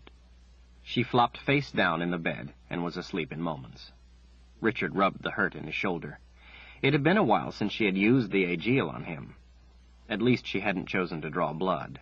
Maybe, he reasoned, she didn't want blood in her quarters. No, Denna liked his blood. He lay down on the floor. He knew that tomorrow she was going to hurt him some more. He tried not to think about it. He was just getting healed from before. He was awake before her. The shock of being awakened by the Aegeal was something he wanted to avoid. A bell rang with a long peal. Denna woke, lay on her back a while, saying nothing, then sat up, checking that he was awake. "Morning devotions," she announced. That was the bell, the call. "After devotions, you will be trained." "Yes, Mr. Stenna." She hooked his chain to her belt and led him once more through the halls to a square open to the sky with pillars supporting arches on all four sides. The center of the square, under the open sky, was white sand, raked in concentric lines around a dark pitted rock. On the top of the rock was a bell, the one he had heard before. On the tile floor, among the columns, were people on their knees, bent forward, with their foreheads touching the tile. The people chanted in unison.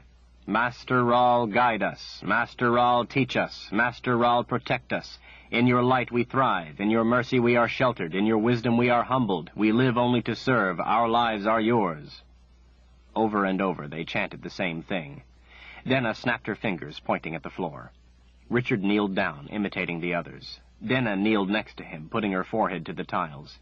She started chanting in unison with the others, but stopped when she heard he wasn't. "That's 2 hours. She frowned darkly at him. "If I have to remind you again, it's 6. "Yes, Mr. Stenna." He began chanting along. He had to concentrate on a vision of Denna's braid to be able to say the words without bringing on the pain of the magic. He wasn't sure how long the chanting lasted, but he thought it was about 2 hours. His back hurt from bending with his head to the floor. The words never varied. After a time they melted into the sound of gibberish, feeling like mush in his mouth. The bell rang twice, and the people rose to their feet, going off in different directions. Denna rose. Richard stayed where he was, unsure of what to do. He knew he might get in trouble for staying where he was, but knew if he got up and wasn't supposed to, the punishment would be much worse. He heard footsteps coming toward them, but didn't look up. A woman's husky voice spoke. "Sister Denna, how good to see you've returned. Dahara has been lonely without you." Dahara! Through the fog of his training, the word ignited his thoughts. Instantly, he brought to mind the vision of Denna's braid protecting him. "Sister Constance, it's good to be home and see your face again." Richard recognized the ring of sincerity in Denna's voice. The Aegeal touched the back of his neck, taking his breath away. It felt as if a rope were tightening around his throat. By the way it was held, he knew it wasn't Denna's. "And what have we here?" Constance asked. She took the Aegeal away. Coughing in pain, Richard gasped for air. He came to his feet when Denna told him to do so, wishing he could hide behind her. Constance was a good head shorter than Denna. Her stout figure dressed in a leather outfit like Denna's, only brown. Her dull brown hair was done in a braid too, but didn't have the fullness of Denna's. The look of her face made it seem she had just eaten something she didn't like. Denna gave his stomach an easy slap with the back of her hand. My new mate. Mate. Constance spat the word out as if it tasted bitter. I swear, Denna, I'll never understand how you can bear to take a mate. The thought of it gives me a stomachache. So, the seeker, I see by his sword. Quite a catch, anyway. It must have been difficult. Denna smiled smugly. He only killed 2 of my men before he turned his magic on me. The look of shock on Constance's face made Denna laugh. He's from Westland. Constance's eyebrows went up. No. She peered into Richard's eyes. Is he broken? Yes, Denna said, sighing. But he still gives me reason to smile. It's only the morning devotion, and already he's earned 2 hours. A grin spread on Constance's face. Mind if I come along? Denna gave her a warm smile. You know that anything that is mine is yours also, Constance. In fact, you will be my second. Constance seemed pleased and proud. Richard had to furiously think of Denna's braid as the edges of the anger burned to get away from him. Denna leaned closer to her friend. In fact, for you only, if you wish to borrow him for a night, I would not object. Constance stiffened with displeasure. Denna laughed. Never try, never know. Constance scowled. I will have my pleasure from his flesh in other ways. I'll go change into the red and meet you there. No, the brown is fine for now. Constance studied her face. That's not like you, Denna. I have my reasons. Besides, Master Rahl himself sent me for this one. Master Rahl himself? As you wish, then. After all, he is yours to do with as you will. The training room was a simple square with walls and floor of gray granite and a beamed ceiling. On the way in, Constance tripped him. He landed on his face. Before he could stop it, the anger gripped him. She stood over him, pleased with herself, watching him struggle to regain control. Denna attached a device to him that held his wrists and elbows tightly together behind his back. It was hooked to a rope that ran through a pulley in the ceiling and was tied off at the wall. She hoisted him up until he had to stand on his toes before she tied the rope off at the wall. The pain in his shoulders was excruciating, making it hard to breathe, and she hadn't even touched the Aegil to him yet. He was helpless, off balance, and in agony before she even started. His mood sank. Denna sat in a chair against the wall, telling Constance to enjoy herself. When Denna had trained him, she often had a smile on her face. Constance never smiled once. She went about her work like an ox at a plow, strands of hair coming loose, and in no time her face was covered with a sheen of sweat. She never varied the touch of her Aegil. It was always the same, always hard, harsh, angry. Richard didn't have to anticipate. There was no pause. She worked with rhythmic timing, never giving him a rest. But she didn't draw blood. Denna had a constant smile on her face as she sat with the chair leaned against the wall. At last, Constance stopped, Richard panting, groaning. He can take it well. I haven't had a workout like this in quite a time. All the pets I've gotten lately fold at the first touch. The chair came down on its front legs with a clunk. Maybe I can help, Sister Constance. Let me show you where he doesn't like it. Denna came up behind him and paused, making him flinch in expectation of what didn't come. Just as he breathed out, the Aegil drove into a tender spot on the right side. He cried out as she held the pressure against him. He couldn't hold his weight, and the rope pulled his shoulders so hard he thought his arms would come out of their sockets. With a sneer, Denna held the Aegil to him until he started crying. "Please, Mistress Denna," he sobbed. "Please." She withdrew the Aegil. "See?" Constance shook her head. "I wish I had your talent, Denna. Here is another place." She made him scream. "And here too." She came around and smiled to him. "You don't mind if I show Constance all your special little places, do you?" "Please, Mistress Denna, don't. It hurts too much." "There, you see? He doesn't mind at all." She went back to her chair as tears ran down his face. Constance never smiled. She simply went to work, and also had him begging breathlessly. But the way she never varied the pressure, never let up, was worse than Denna. She never gave him a moment to rest. Richard learned to fear her touch more than he feared Denna's. Denna had an odd compassion at times. Constance never did. When it was beyond a certain point, Denna would tell her to stop, wait a moment, guide her so as not to cripple him. Constance complied with her wishes and let Denna direct the way she wanted him hurt. "You don't have to stay, Denna, if you have things to do. I won't mind." Fear and panic raced through his mind. He didn't want to be left alone with Constance. He knew that Constance wanted to do things to him that Denna didn't want done. He didn't know what they were, but he feared them. "Another time, I will leave you alone with him, to do things your way, but today I will stay." Richard made sure he showed no sign that he was relieved. Constance went back to work. After a while longer, when she was behind him, Constance grabbed a fistful of his hair and yanked his head back, hard. Richard knew very well what it meant to have his head pulled back in this manner. He remembered the pain of what she was about to do, the pain of having the Aegil in his ear. He shook uncontrollably, couldn't breathe with the fear of it. Denna came out of her chair. "Don't do that, Constance." Constance gritted her teeth as she looked at him, pulling his head back harder. "Why not? Surely you've done it." "Yes. I just don't want you to, that's all. Master Rahl hasn't talked to him yet. I don't want to take any chances." A grin came to Constance's face. "Denna, let's do it together. At the same time, you and me, like we used to." "I told you, Master Rahl wants to talk to him." "After that?" Denna smiled. "It has been a long time since I've heard that scream." She looked to Richard's eyes. "If Master Rahl doesn't kill him, and he doesn't die first from other things, then yes, we will do it to him, all right? But not now.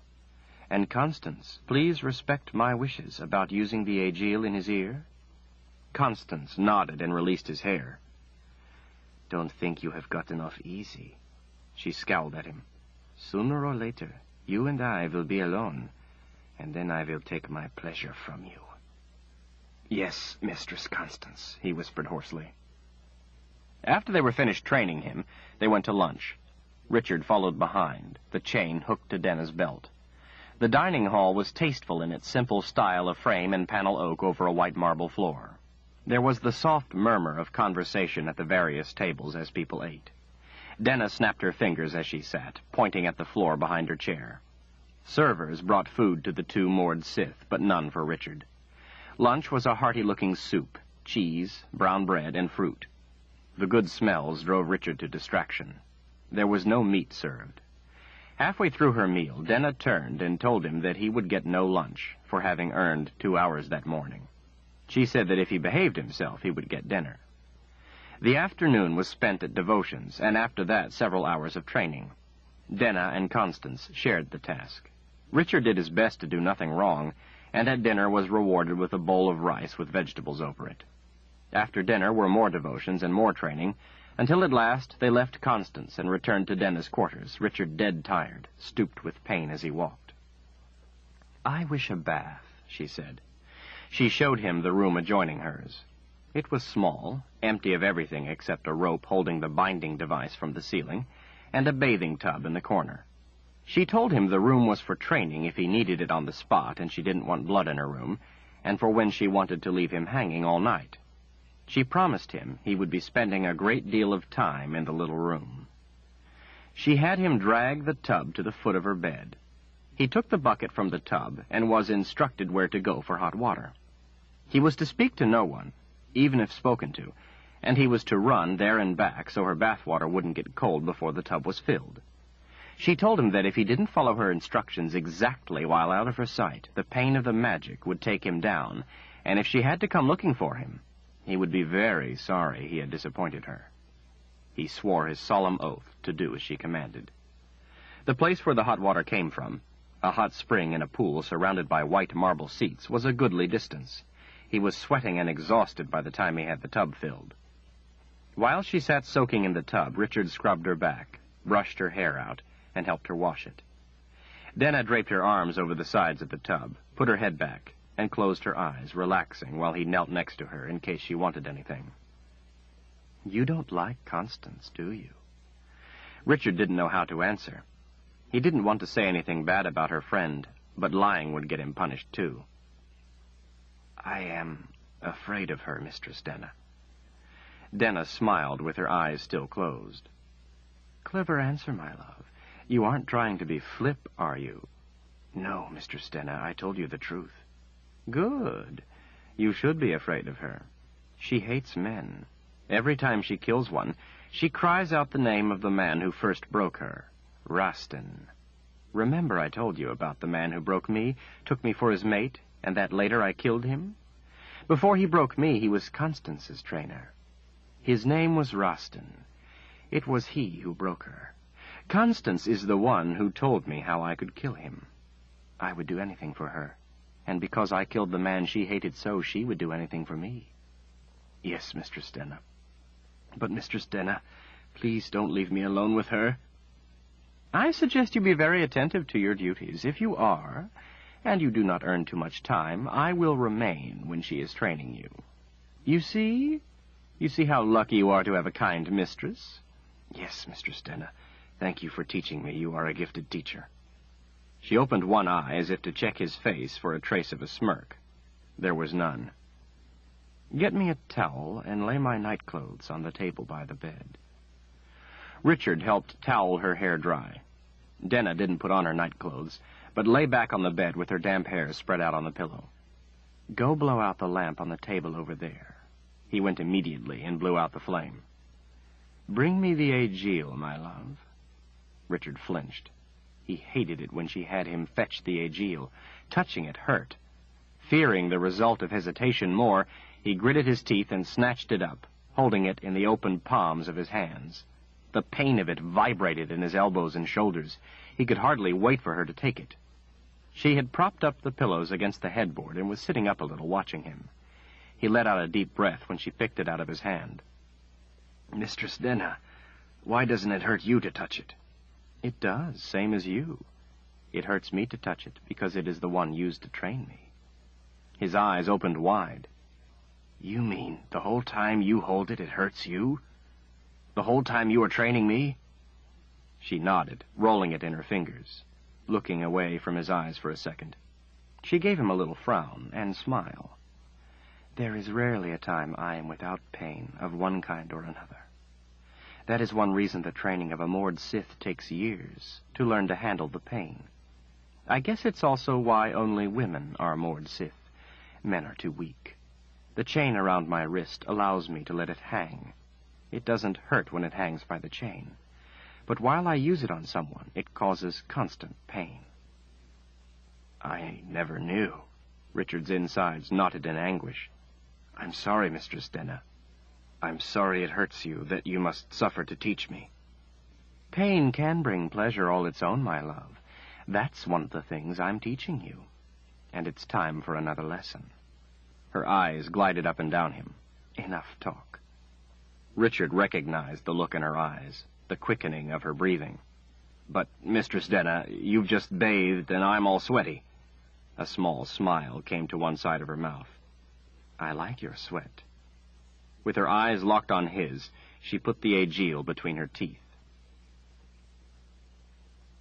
The days passed with a numbing sameness. Richard didn't mind the devotions because he wasn't being trained, hurt. But he hated saying the words, and had to concentrate on Denna's braid the whole of the time he chanted. Chanting the same thing hour after hour on his knees with his head against the floor tiles was hardly less onerous than the training. Richard found himself waking at night or in the morning chanting the words, "Master Rahl, guide us. Master Rahl, teach us. Master Rahl, protect us. In your light we thrive. In your mercy we are sheltered. In your wisdom we are humbled. We live only to serve. Our lives are yours." Denna didn't wear the red anymore. Instead, she wore white leather. She told him it was a gesture that said he was broken, had been taken for a mate, and that to show her power over him she chose not to make him bleed. Constance didn't like it. It didn't make much difference to Richard. The Aegil felt the same whether it drew blood or not. Constance was with Denna about half the time, occasionally going off to train a new pet. Constance became more and more insistent about being left alone with Richard, but Denna wouldn't permit it. Constance threw her all into his training. The more Richard saw of her, the more terrified he became of her. Denna smiled at him whenever she told Constance to take over. One day after the afternoon devotion, when Constance had gone off to train someone else, Denna took him back to the little room adjacent to her quarters for his afternoon training. She hoisted him up by the rope until he was hardly able to touch the floor. "Mistress Denna, with your permission, would you allow Mistress Constance to do all my training from now on?" His question had an effect he hadn't expected. It enraged her. She stared at him, her face turning a deep red. Then she started hitting him with the aegil, driving it into him, screaming at him, telling him how worthless he was, how insignificant, how she was sick of his talking. Denna was strong, and she beat him with the aegil as hard as she could. It went on and on. Richard couldn't remember her being so angry, so severe, so cruel. Soon he couldn't remember anything, even where he was. He convulsed in pain. He couldn't say anything or beg her to stop or even breathe most of the time. She never slowed or let up. She just seemed to get angrier as she hurt him. He saw blood on the floor, a lot of blood. It was splattered all over her white leather. Her chest heaved with her effort, her rage. Her braid came loose. Denna grabbed his hair and yanked his head back. She gave him no warning. She drove the aegil in his ear harder than she ever had. She did it again and again. Time distorted into eternity. He no longer knew who he was, what was happening. He no longer tried to beg, to cry, to hold on. She stopped, standing next to him, panting in ire. "I'm going to dinner." He felt the agony of the magic come on in him. He gasped, his eyes going wide.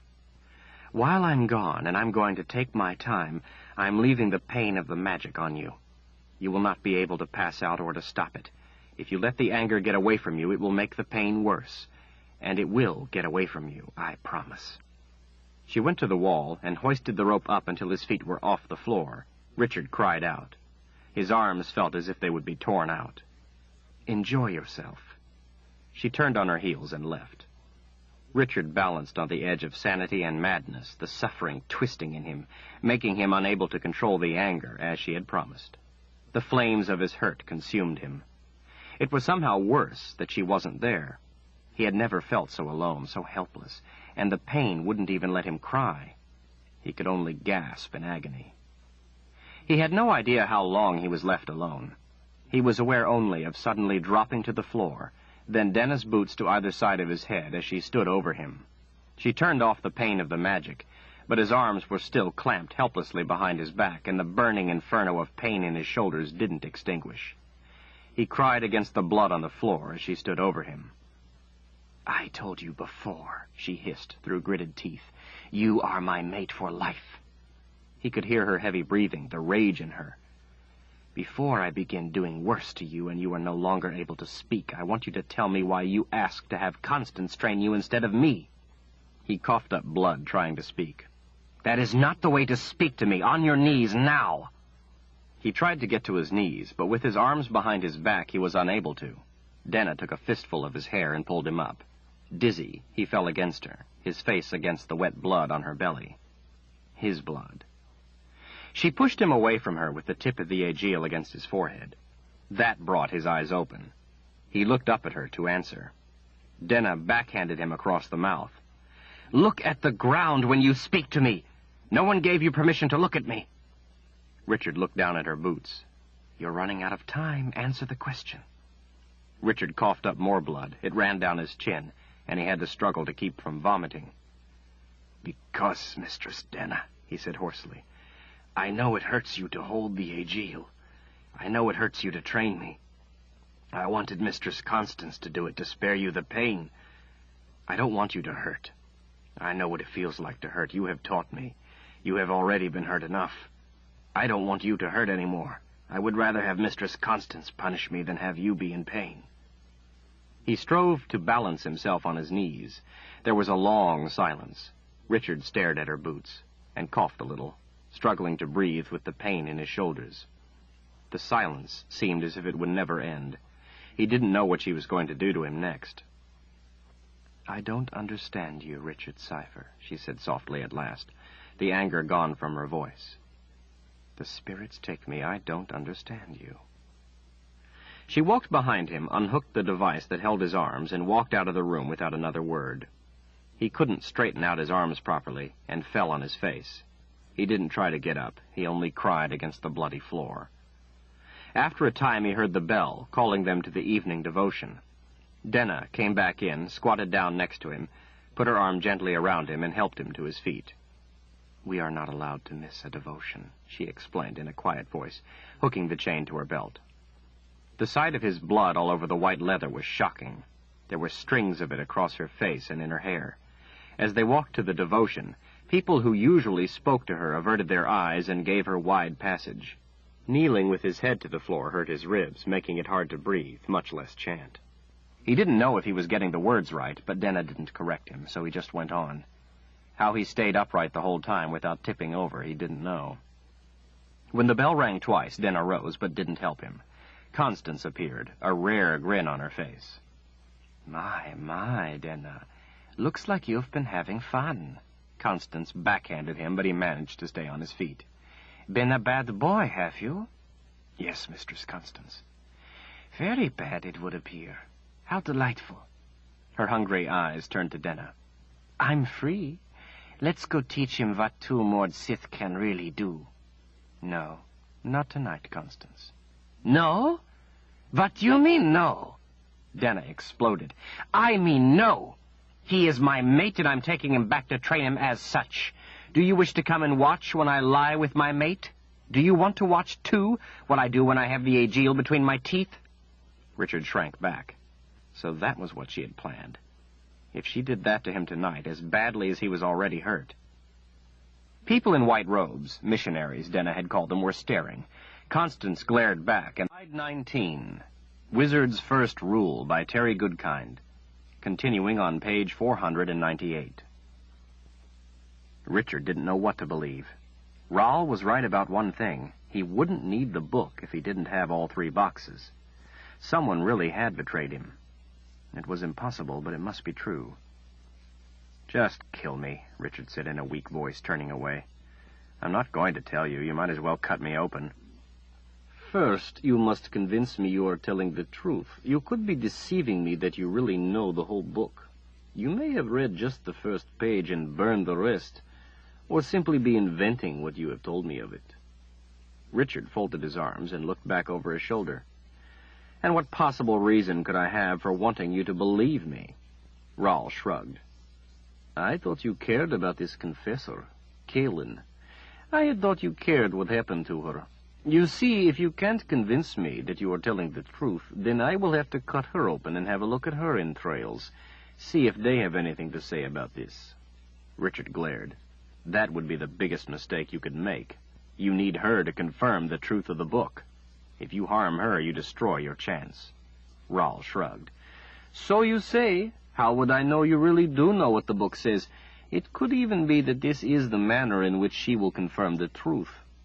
Richard said nothing, his mind racing in 1,000 directions at once. Think of the solution, he told himself, not the problem. "How did you get the covering off that box without the book?" "The Book of Counted Shadows is not the only source of information about the boxes. There are other places that are of aid to me." He looked down at the dark box. "It took a full day and every talent I have to get the covering off."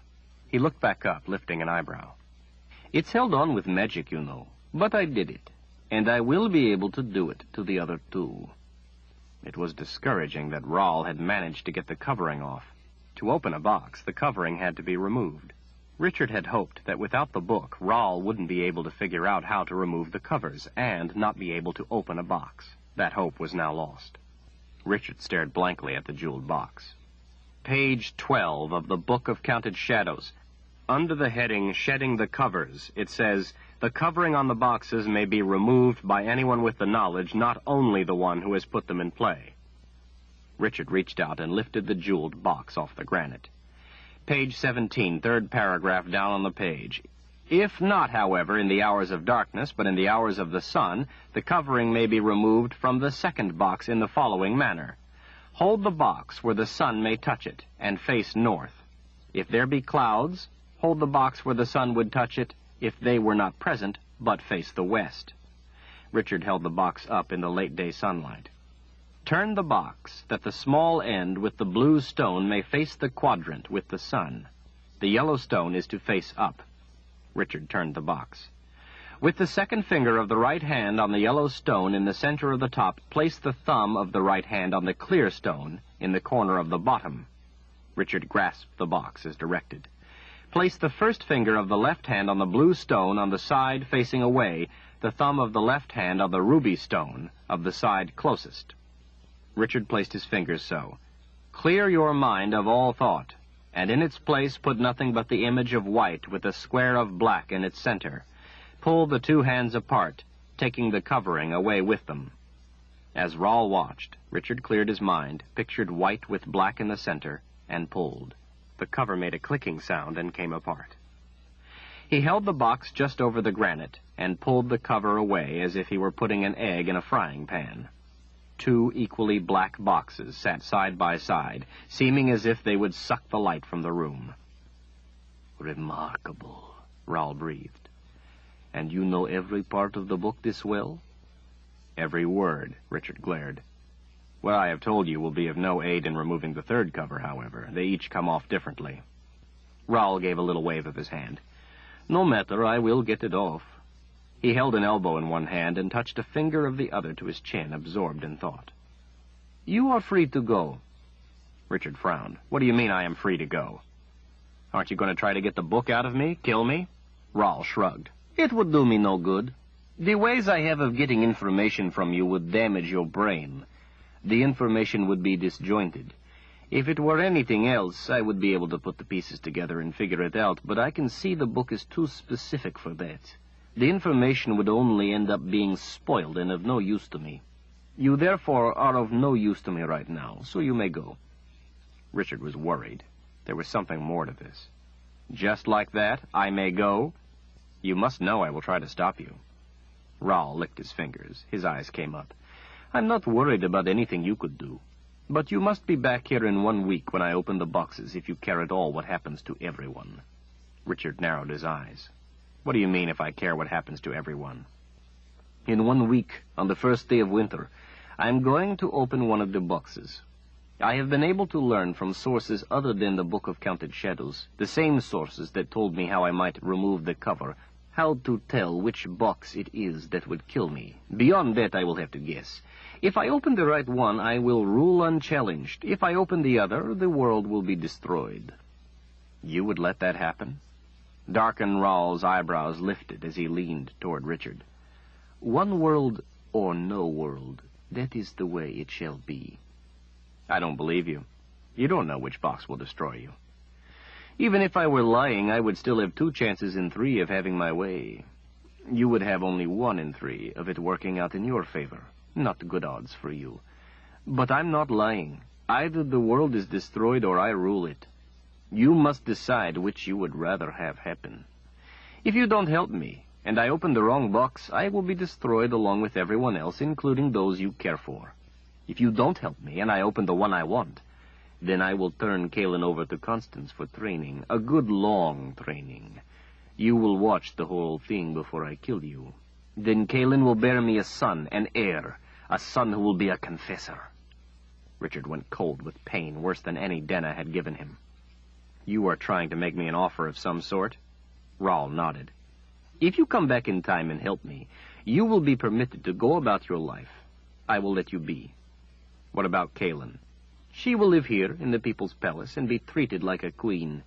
She will have every comfort any woman could have, the kind of life a confessor is used to, something you could never provide her. She will live a life of peace and safety, and she will bear me the confessor's son I wish. Either way, she will bear me a son. That is my choice. Your choice is how, as Constance's pet or as a queen. So you see, I think you will be back. And if I am wrong, he shrugged, one world or no world. Richard could hardly breathe. I don't think you know which box will destroy you. You will have to decide what you will believe. I feel no need to convince you. His expression darkened. Choose wisely, my young friend. You may not like the choices I have given you, but you will like the results of not helping me even less. Not all choices in life are ones you would like, but those are all that are presented to you. Sometimes you must choose what is better for the ones you love than yourself.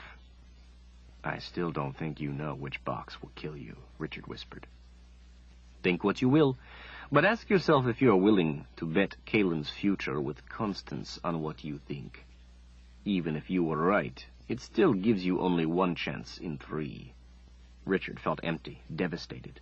Am I free to go now? Well, there are a few other matters you may want to know about. Richard felt himself abruptly paralyzed, as if invisible hands were gripping him. He couldn't move a muscle. Dark and Rahl reached into Richard's pocket and took out the leather pouch with the nightstone. Richard fought against the force that held him, but could not move. Rahl dumped the nightstone in his hand. He held it up in his palm, smiling.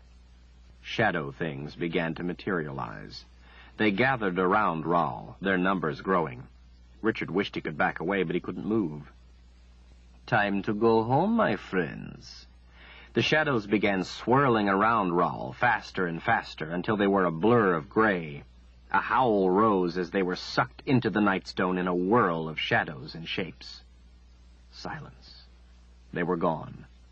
The nightstone turned to ash in Rahl's palm. He blew on it, and the ash puffed into the air. The Old One has been checking on you, using the nightstone to find where you are. The next time he searches, he is going to have a very unpleasant experience. He is going to find himself in the underworld. Richard was furious at what Dark and Rahl was doing to Zed, and he was furious that he couldn't move, that he was helpless and could only watch. Richard relaxed his mind, shed the effort of trying to move, and replaced it with calm. He let his mind be empty, let himself be soft, limp. The force melted away.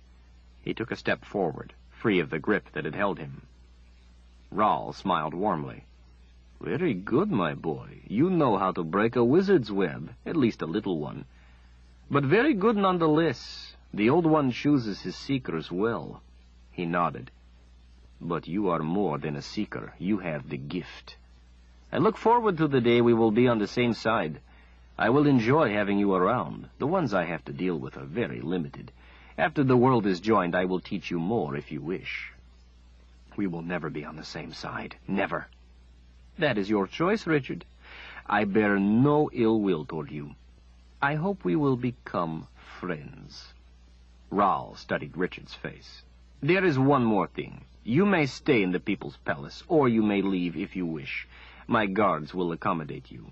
You will, however, have a wizard's web around you. Unlike the one you just broke, it will not affect you, but those who see you. And therefore, you will not be able to break it. It's called an enemy web. All will see you as their enemy. That means that when your allies see you, they will see an enemy. Those who honor me will see you as yourself, since you are my enemy for the time being, and therefore already their enemy, at least for now. But those who are your friends will see you as the person they fear most, their worst enemy. I would like you to see the way people think of me, see the world through my eyes, see how unjustly I am regarded. Richard didn't have to try to hold back the anger. There was none. He felt an odd sort of peace. Am I free to go now? Of course, my boy. What about Mistress Denna? Once you leave this room, you will be back under her power. She still controls the magic of your sword. Once a Mord Sith has your magic, it is hers to keep. I cannot take it from her to give it back to you. You must get it back yourself. Then how am I free to leave? Isn't it obvious? If you want to leave, you must kill her. Kill her? Richard was stunned. Don't you think if I could kill her, I would have done so by now? Do you think I would have endured what she has done to me if I could have killed her? Dark and Rahl smiled a little smile. You have always been able to kill her. How? There is nothing that exists that has only one side. Even a piece of paper, thin as it is, has two sides. Magic is not one-dimensional either. You have been looking at only one side of it. Most people do. Look at the hole. He pointed at the bodies of his 2 guards, the guards Richard had killed. She controls your magic, yet you did this. But that's different. It won't work against her. Rahl nodded. Yes, it will. But you must be its master. Half measures will get you in a lot of trouble. She controls you with one dimension of your magic, the side you offered her. You must use the other side. It is something all seekers have been capable of, but none has ever succeeded in mastering. Perhaps you will be the first. And if I'm not, if I don't succeed at it? Dark and Rahl was sounding altogether too much like Zed for Richard's comfort. This was the way Zed had always taught him, by making him think for himself, find the answers in his own way, with his own mind. Then, my young friend, you are going to be in for a very rough week. Denna is not pleased at how you embarrassed her. At the end of the week, she will bring you to me, and you will tell me your decision, to help or to let all your friends suffer and die. Just tell me how to use the magic of the sword, how to master it. Of course. Right after you tell me the knowledge in the Book of Counted Shadows. Rahl smiled. I didn't think so. Good night, Richard. Don't forget 1 week. The sun was fading as Richard left the garden and Dark and Rahl. His mind was spinning with all the things he had learned. That Dark and Rahl knew which box would kill him was troublesome, but he reasoned that Rahl might be using the wizard's first rule on him. Worse was that one of his own had betrayed him. He liked that not one bit. What he liked less was that he knew who it had to be.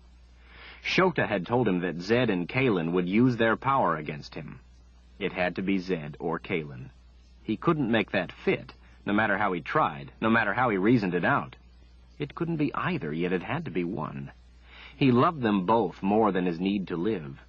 Zed had told him he had to be prepared to kill any of them if they jeopardized winning, even if he thought there was only a chance that they did. He forced the thought out of his mind. He had to think of a way to get away from Denna. He could be of no help, and none of the rest of it mattered if he couldn't get away from Denna. It would do him no good to think of the other problems if he couldn't get away, and if he didn't figure it out soon, then Denna was going to hurt him, and he wouldn't be able to think any more. The things she did to him made it too hard to think, made him forget things. He had to concentrate on that problem first and worry about the others later. The sword, he thought. Denna controlled the magic of the sword. He didn't need the sword. Maybe he could just get rid of it. Get rid of the magic she controlled. He reached for the hilt, but the pain of the magic stopped him before he could even touch it. He walked on through the halls toward Denna's quarters. It was still a long way. Maybe he could simply go another way, leave the people's palace. Dark and Rahl had told him none of the guards would stop him. When the next intersection of halls came, he started to turn down one. The pain dropped him to his knees. With great effort, he managed to get back to the hall he was supposed to be in. He had to stop and rest, the pain having taken his breath away. Close, just ahead, the way he was going, the bell for the evening devotion rang. He would go to the devotion. That would give him time to think. He knelt, relieved that the pain of the magic didn't come on. It was one of the squares with water. He liked them best. They were the most peaceful. Close to the edge of the water, with people all about, Richard put his head to the tile floor and began chanting, clearing his mind, letting himself go empty.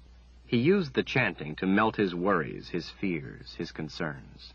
He put his thoughts of all the problems away, let his mind seek peace, let it wander where it would. The devotion was over, it seemed, in no time. He stood, refreshed, renewed, and started off again toward Denna's quarters. The halls he passed through, the rooms and stairways, were breathtakingly beautiful, and Richard again marveled at them as he passed. He wondered at how someone as vile as Dark and Rahl would care to surround himself with such loveliness. Nothing was one-dimensional, 2 sides to the magic. Richard thought about the times the strange power had come awaken him, when he had felt sorry for Princess Violet, when the Queen's guard had tried to harm Denna, when he had felt the pain of what had been done to Denna, when he thought of Rahl hurting Kalen, when Rahl's guards had tried to hurt Denna. He remembered that each time it had made part of his vision turn white. Each time he knew it was the magic of the sword, but in the past the magic of the sword had been rage, too. Yet this was a different kind of rage.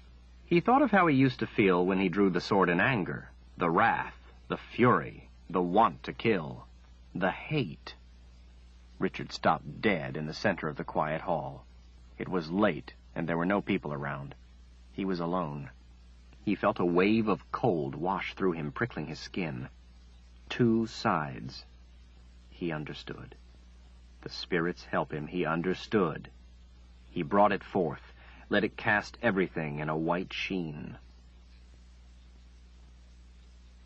Cradled numbly in the white haze of the magic, nearly in a trance, Richard pushed the door to Denna's quarters closed behind himself. He calmly held the power, held the whiteness of it, held the joy and the sorrow of it. The quiet room was lit by one lamp on the bedside table, giving the softly scented air a warm, flickering glow. Denna sat completely naked in the center of her bed. Her legs were crossed, her braid undone, and her hair brushed out. The aegil was on a gold chain around her neck, hanging between her breasts. Her hands lay nested in her lap. She watched him with big, wistful eyes. "You have come to kill me, my love?" she whispered. He nodded slowly, watching her. "Yes, mistress." She smiled a little. "That is the first time you have ever called me simply mistress. You have always called me Mistress Denna in the past. It means something?" "Yes. It means everything, my mate. It means I forgive you everything." "I have made myself ready." "Why are you naked?" The lamplight reflected in the wetness of her eyes.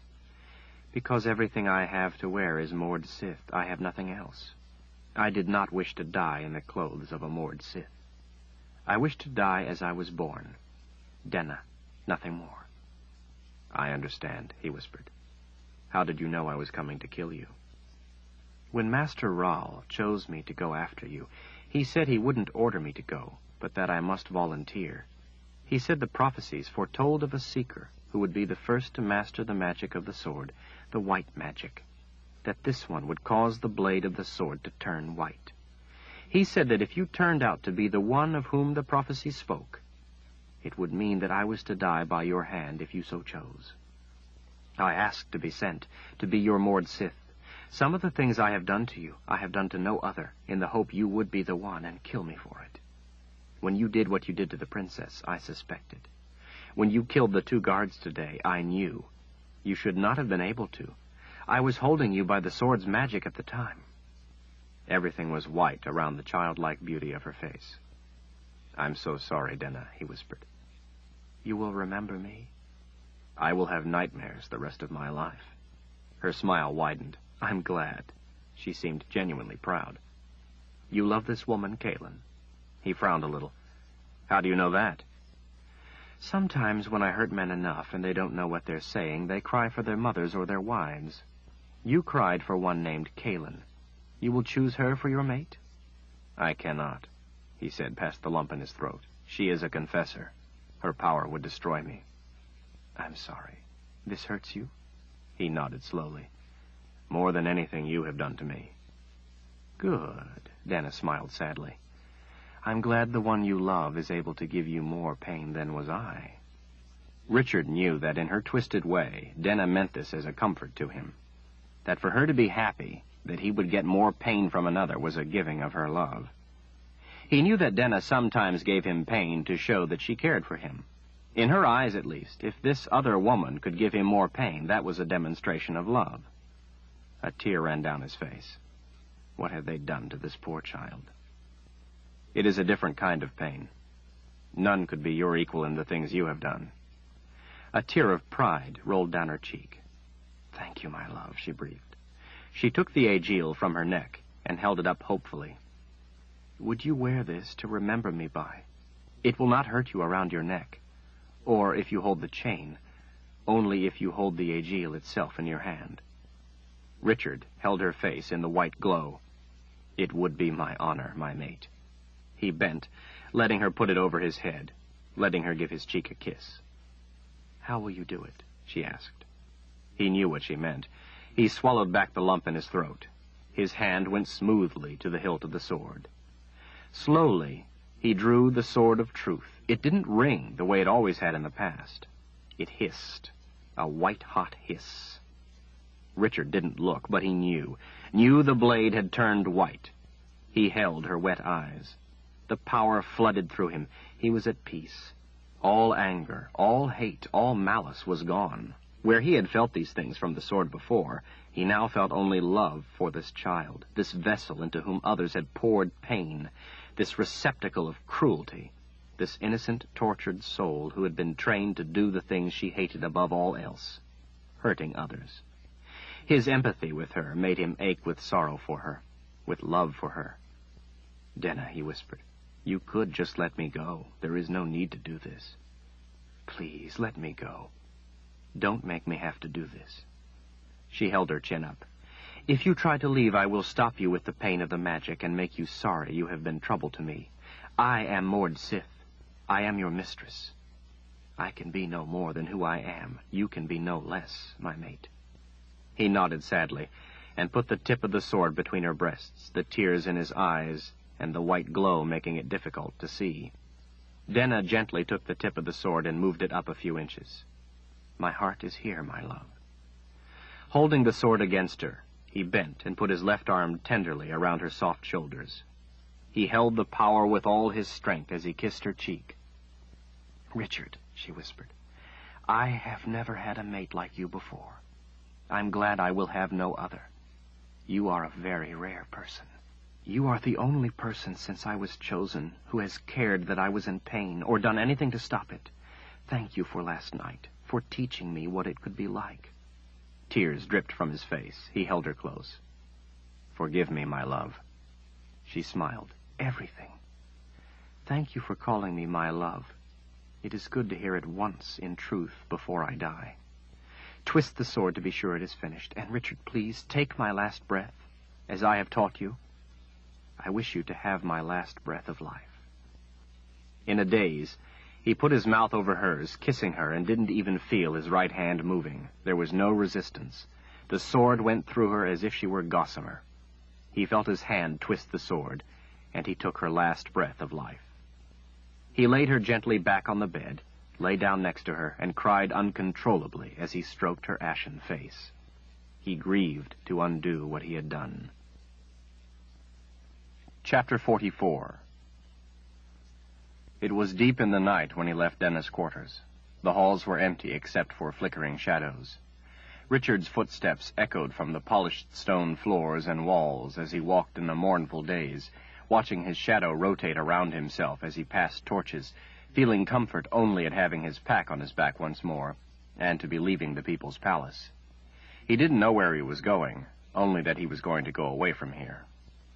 The pain of an aegil in the small of his back slammed him to a halt, brought sweat instantly to his face as he tried to take a breath, but couldn't. Fire seared through his hips and legs. "Going somewhere?" came a ruthless whisper. Constance. His shaking hand struggled to reach his sword. She laughed as she watched him. A vision of giving her control of the magic, of the whole nightmare starting over again, flashed through his mind. His hand backed away from the sword and kept the anger of the magic in check. She came around to stand before him, her arm around him, holding the aegil against his back, keeping his legs paralyzed. She was wearing her red leather. "No? Not ready to try to use the magic on me yet? You will. You will try before long. You will try to save yourself with it." She smiled. "Save yourself the extra pain. Use it now. Maybe I will have mercy on you if you try it now." Richard thought about all the ways Denna had given him pain, and how she had taught him to tolerate it so she could give him more. He brought to bear everything he had learned. He controlled the pain, blocking it enough to draw a deep breath. He swept his left arm around Constance, forcing her body tight against himself. He grabbed the aegil in his fist, Denna's aegil hanging from his neck. Pain shot up his arm. He endured it, dismissed it. Constance gave a grunt as he lifted her off her feet, pulling her up his body. She tried to press her aegil harder into his back, but she didn't have the leverage, and he had her arm pinned so she couldn't move it. When he had lifted her high enough, her contorted face in front of his, he pressed Denna's aegil to her chest. Her eyes widened. Her expression slackened. Richard remembered Denna holding her aegil against Queen Milena in this manner. It had the same effect on Constance. She shook, easing the pressure against his back. Still, it was hurting him, as was the aegil in his hand. Richard gritted his teeth against the pain. "I'm not going to kill you with the sword. To do that, I would have to forgive you everything. I could never bring myself to forgive you for betraying a friend. I could forgive your deeds against me, but not those against your friend Denna. That is the one thing I could never forgive." Constance gasped with the agony. "Please." "Promise made," he sneered. "No, please don't." Richard twisted the aegil, as he had seen Denna do to the Queen. Constance flinched and went limp in his grip. Blood ran from her ears. He let her lifeless body slip to the ground. Promise kept. Richard stared a long time at the aegil held tightly in his fist before he realized it was causing pain, and released it at last to hang from its chain around his neck. He looked down at the dead-moored Sith as he caught his breath. "Thank you, Denna," he thought, "for teaching me to endure the pain. You have saved my life." It took him the better part of an hour to find his way out of the labyrinth of halls, out into the frigid night, to the expansive grounds. He kept a tight grip on the hilt of the sword as he went past 2 big guards at the open gate through the outer wall, but they only gave a polite nod of their heads, as if he were an invited guest departing after a royal dinner. He stopped, gazing out at the starlit country before him. He had never been so happy to see stars. He turned about, looking at everything. The People's Palace, surrounded by imposing sheer walls, sat atop an immense plateau that dropped off before him to a plain. The plateau stood hundreds of feet above the barren land, but there was a road cut into the cliffs, switching back and forth, descending to the flat land. "Horse, sir?" Richard spun around. One of the guards had spoken to him. "What?" "I asked if you would like a horse brought up, sir. You look to be leaving. It's a long walk." "What's a long walk?" The guard gave a nod at the drop. "The Azrith Plains. You're looking to the west across the Azrith Plains. It's a long walk across. Would you like a horse?" It unnerved him that Dark and Rahl had so little concern for what he might do that he would let him have a horse. "Yes, I would like a horse." The guard blew a small whistle in a series of short and long bursts to another man on the wall. Richard heard the short tune repeated into the distance. The guard resumed his post. "Won't be long, sir." "How far to the Rang Shada Mountains?" The man frowned a little. "Where in the Rang Shada? They run a long way." "Northwest of Tamarang. As close as they come to Tamarang." He rubbed his chin in thought. 4, maybe 5 days. He considered the other guard. "Wouldn't you say?" The other shrugged. "If he rides hard day and night and changes horses often, maybe 5, but I doubt it would be done in 4. Richard's heart sank. Of course Rahl didn't care if he had a horse. Where was he going to go? Michael and the Westland Army were 4 or 5 days away in the Rang Shada. He couldn't get to them, and back, before the week was out. Before the first day of winter. But Kaelin had to be closer. Rahl had sent that man with the black stripe in his hair in 2 quads to get her. What was she doing this close? He had told them not to come after him. His anger flashed at Chase for not following his instructions, for not keeping them all away. Then his anger wilted. If it were him, he wouldn't have been able to sit back and not know what had happened to a friend. Maybe they weren't in the mountains, but all on their way. But what good was an army going to do? 10 good men in a place like this could hold off an army for a month. 2 soldiers in full battle armor came riding through the gate, bringing a 3rd horse with them. "Would you like an escort, sir?" the guard asked. "They're good men." "No," Richard glared. "I will be going alone." The guard waved the soldiers off. "You'll be going west-southwest, then?" Richard didn't answer. So he went on. "Tamarang, the place in the Rang Shada you asked about. It's to the west-southwest. Piece of advice, if I may, sir?" "Go on," Richard said cautiously. "If you go that way across the Azrith Plains, then near morning you'll come to a boulder field among sharp hills. There'll be a split in the road in a deep canyon. Take to the left." Richard's eyes narrowed. "Why?" "Because to the right there'll be a dragon, a red dragon. A red dragon of a bad temper. Master Rahl's dragon."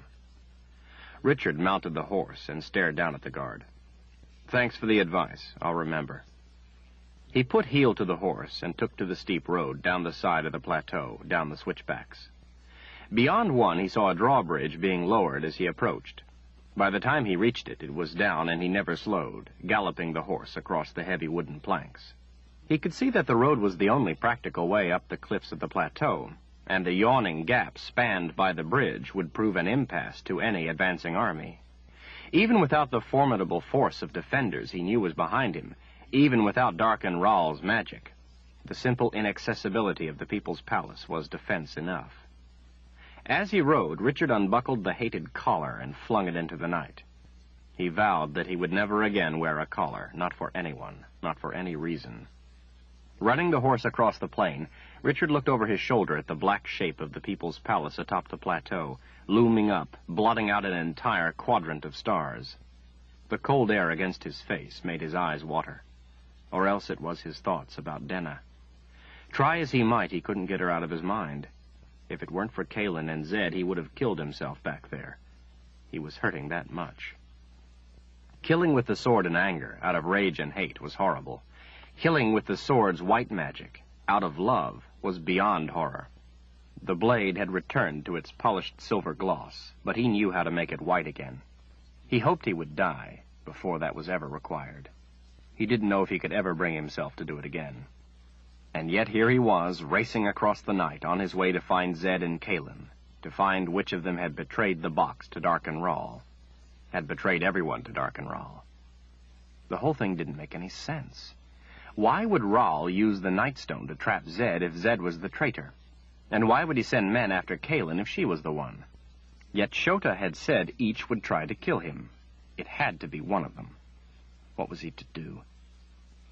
Turn the sword white and kill both? He knew that was foolish. He would rather die himself first than harm either. But what if Zed was betraying them, and the only way to save Kaelin would be to kill his old friend? Or what if it was the other way around? Would he still rather die first then? The important thing was to stop Raal. He had to recover the last box. He had to stop wasting his energy thinking about things he couldn't know.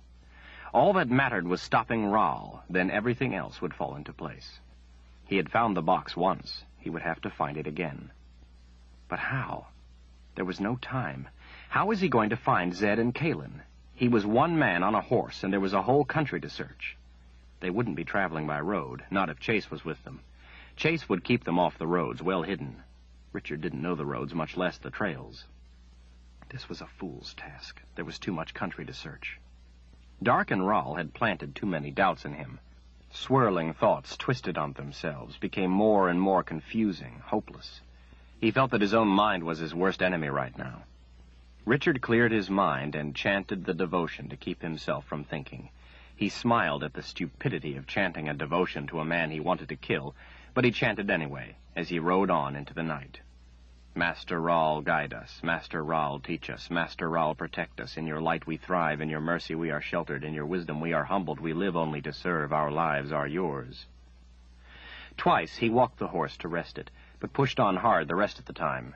The Azrith plains seemed endless. The flat country devoid of almost all vegetation stretched on forever. The chanting helped him keep his mind clear of all thoughts except one. The horror of killing Denna. That memory he couldn't shake. Those tears he couldn't keep back. Dawn brought him his own shadow to chase. Boulders appeared, looking out of place on the flat ground, casting long shadows of their own. They gathered in numbers as he rode. The terrain began undulating, opening up in gullies, rising in ridges. He rode through narrow passes and rifts, down a canyon with walls of crumbling rock. The road took a bend to the left, with a narrower road to the right. Richard took the horse to the left, remembering what the guard had told him. Out of the clearness of his mind, a thought came to him. Richard brought the horse to a skidding halt. He looked off down the right road. He thought about it a minute, then pulled the reins to the right, urging the animal on down the right-hand road. Darken Raal had told him he was free to go where he pleased, had even let him have a horse so he might go where he wished. Maybe Darken Raal wouldn't mind if Richard borrowed his dragon. Letting the horse pick its own way, He watched carefully all about, resting his hand on the hilt of the sword. Surely a red dragon wouldn't be hard to spot. There was no sound but the horse's hooves on the hard ground. Richard didn't know how far it was, and rode for a long time among the rubble of boulders on the canyon floor. He began to worry that the dragon was gone, that maybe Raoul himself was riding it somewhere, maybe to get the box. He didn't know if his present course was a good idea, but it was the only idea he could think of. A blinding burst of fire erupted with a deafening roar. The horse reared. Richard leapt off, landed on his feet, and scrambled behind a boulder as the air was filled with flying stones and fire. Shards of rock ricocheted past his head. He heard the horse thud to the ground and smelled burnt hair. It screamed a terrible neigh until there was a snapping of bones. Richard crouched tighter against the rock, afraid to look. As he listened to the periodic roar of fire, the breaking of bones, the ripping of flesh, Richard decided that this had been a very stupid idea. He could hardly believe the dragon was so well hidden that he hadn't even seen it. He wondered if it had seen him dive behind the boulder. At least for the moment it didn't seem so. He searched about for a way to escape, but the terrain was too open to run without being seen. The sound of the horse being eaten made his stomach turn. At last it ended. He wondered if dragons took naps after they ate. There were a few snorts. The snorts came closer. Richard tried to make himself smaller. Talons rasped over the boulder he was hiding behind and lifted it right off the ground, tossing it aside. Richard looked up into piercing yellow eyes. Almost everything else was an intense red. The head, with flexible black-tipped spikes around the base of the jaw and on the back of its skull behind the ears, was at the end of a long, thick neck, rising from an immense body. The sinewy tail terminated in black-tipped spikes, like the ones on the head, only stiff, hard. The tail swished idly, pushing rocks aside. As it flexed its wings, powerful muscles rippled beneath the glossy red interlocking scales on its shoulders.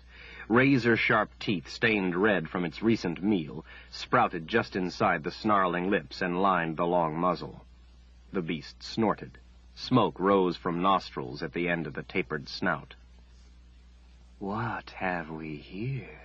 came a decidedly female voice. "A tasty treat?" Richard sprang to his feet and drew the sword, sending its ring into the air. "I need your help."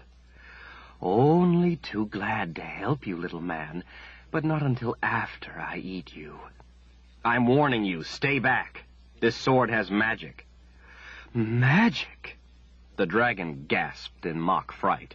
It put a claw to its breast. "Oh, please, brave man, don't slay me with your magic sword." It made a smoky rumble that Richard took for laughter. Richard kept the sword out, but felt suddenly foolish. "You intend to eat me, then?" "Well, I must admit more for the amusement than the taste." "I had heard red dragons were an independent sort, but that you are little more than a lapdog to Dark and Raoul." A ball of flame boiled from the mouth, rising into the air. "I thought you might like to be free of your bonds and be independent once more." The head, bigger than he, Richard was frightened to note, came closer to within a few yards. Its ears swiveled forward. A glossy red tongue, split at the end like a snake's, slithered out toward him, making a curious investigation.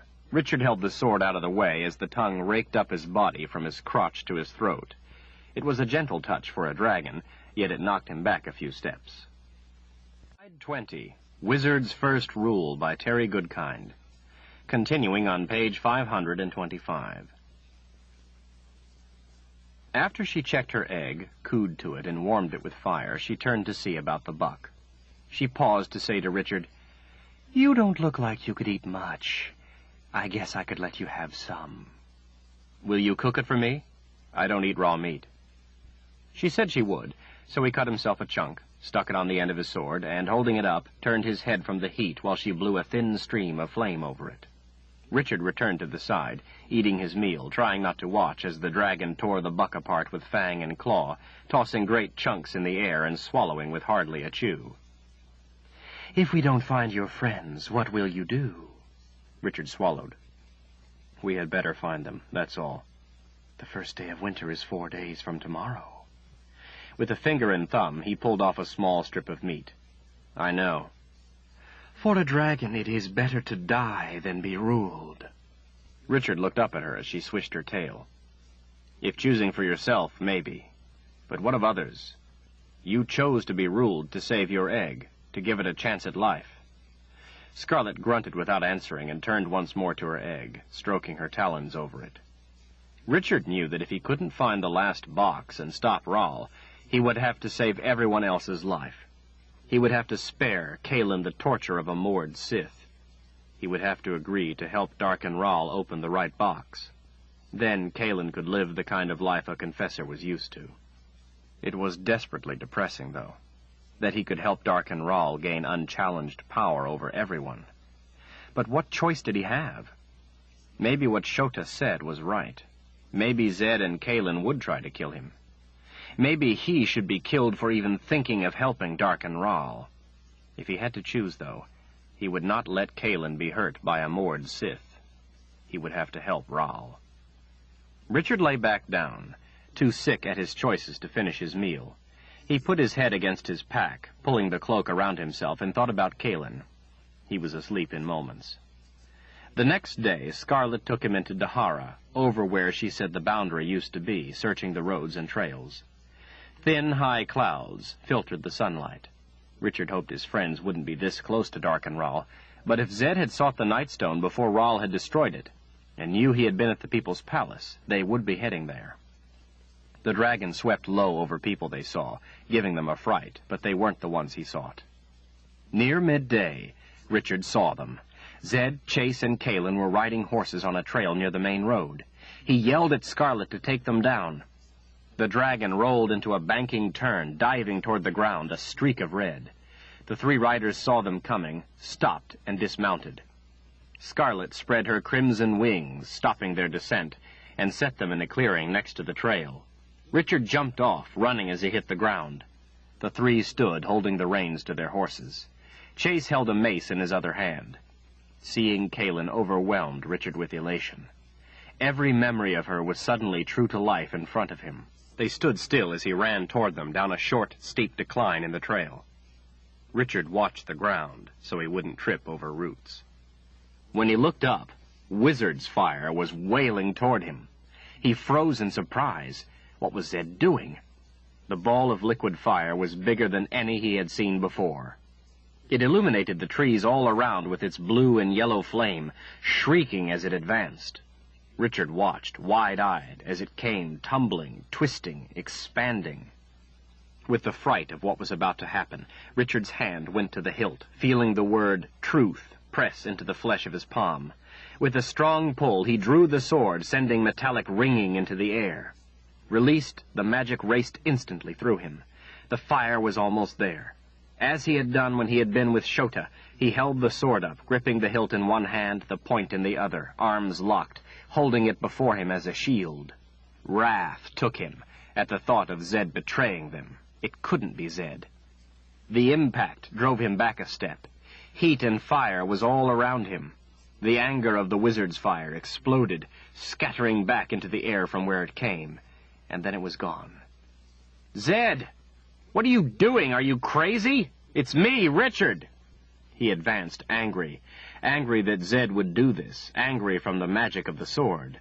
The heat of his rage pounded through his veins. Zed, in his simple robes, looking as thin and frail as ever, stood his ground. Chase, bristling weapons, looking as dangerous as ever, stood his. Zed took Kaelin's arm in his stick-like hand and pulled her protectively behind himself. Chase started forward, the look in his eyes as dark as his clothes. "Chase," Zed cautioned in a low voice. "Don't be a fool. Stay where you are." Richard looked from one grim face to another. "What's the matter with you three? What are you doing here? I told you not to come after me. Darken Rahl has sent men to capture you. You must turn back." Zed, his white hair in its usual disarray, turned a little to Kaelin, but kept his eyes on Richard. "Do you know what he's saying?" Kaelin shook her head, pulling some of her long hair back. "No, I think it's High Daharan.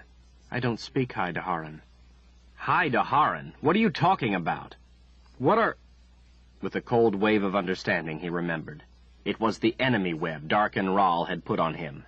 They didn't recognize him. They thought he was their worst enemy. They thought he was Dark and Rahl. Another thought came to him. Bumps ran up his arms to the back of his neck. Zed, at least, thought he was Dark and Rahl, and had used wizard's fire against him. Zed wasn't the traitor. That left only Kaelin. Could it be she saw him for who he really was? Choked with fear at the thought, he advanced toward her as his stare locked on her green eyes. Kaelin's back stiffened, her hands at her sides, her head held up. Richard recognized the stance. It was one of warning. Serious warning. He knew what her touch would do to him. He remembered Shota's warning that he might beat Zed, but that Kaelin would not fail. Zed tried to stay between them. Richard hardly noticed him as he pushed the old man out of the way. Zed came up behind him and put his thin fingers on the back of Richard's neck. They gave a pain something like the Aegil had given. Fire burned through the nerves of his arms and all the way down his legs. Before all the time spent at the mercy of Denna, the wizard's fingers would have paralyzed him with pain. But Denna had spent a long time training him, forcing him to tolerate pain, to deal with this much and more. Zed was a match for what Denna had been able to do, but Richard pulled resolve from deep within himself and put the pain from his mind, letting the anger of the sword take its place. He gave Zed a look of warning. The wizard didn't back off. Richard gave him another shove. He pushed harder than he intended to, and Zed tumbled to the ground. Kaelin stood frozen in front of him. "Who do you see me as?" the Seeker whispered. "Dark and Rahl or Richard?" She trembled slightly, seemingly unable to move. Richard's eye was caught by something. His view flicked down for an instant, and he saw that he had the sword point at her throat, at the hollow of her neck. He hadn't been aware of putting it there. It was as if the magic had taken it there of its own accord. But he knew that wasn't true. He had put it there. That was why she was trembling. A drop of blood grew against her skin under the sword's point. If she was the traitor, he had to kill her. The blade had turned white. So had Kaelin's face. "Who do you see?" he whispered again. "What have you done to Richard?" Her whisper was ragged with rage. "If you have harmed him, I swear I will kill you." He remembered the way she had kissed him. It was not the kiss of a traitor. It was a kiss of love. He realized there was no way he could kill her, even if his fear was true. But he knew now it wasn't. With tears in his eyes, he slid the sword into its scabbard. "I'm sorry, Kaelin. May the good spirits forgive me for what I almost did. I know you can't understand me, but I'm sorry. Dark and Rahl is using the wizard's first rule on me, trying to turn us against one another. He is trying to make me believe a lie. And I almost did. I know you and Zed would never betray me. Forgive me for thinking it." "What do you want?" Zed asked. "We can't understand you." "Zed." He ran his fingers through his hair in frustration. "How can I make you understand?" He grabbed the wizard's robes in his fists. "Zed, where's the box? I have to have the box before Rahl finds it. We can't let him get it." Zed frowned. Richard knew this was doing no good. None of them could understand him. He went to the horses and started searching through the packs. "Look all you want. You'll never find it," the wizard smiled. "We don't have the box. You are going to die in 4 days. Richard sensed something move behind him. He spun around. Chase had the mace raised. A stream of fire shot past between them. Scarlet kept the fire up until Chase stepped back. "Some friends you have," the dragon grumbled. "Dark and Rahl put a wizard's web on me. They don't recognize me." "Well, if you stay with them much longer, they are going to kill you." Richard realized that they wouldn't have the box. Not if they were coming to Dahara to save him. They wouldn't have risked taking the box to Rahl. The three of them silently watched him and the dragon. "Scarlet, say something to them. See if they can understand you." The dragon's head swept closer to the three. "This is not Dark and Rahl, but your friend. hidden by a wizard's web. Can any of you understand me?" The three stood mute. Aggravated, Richard stepped closer to Zed. "Zed, please try to understand me. Don't seek the Nightstone. If you do, Rahl will trap you in the underworld. Try to understand." None of the three grasped a word he was saying. He had to get the box first. Then he would come back and protect them from the men Rahl had sent.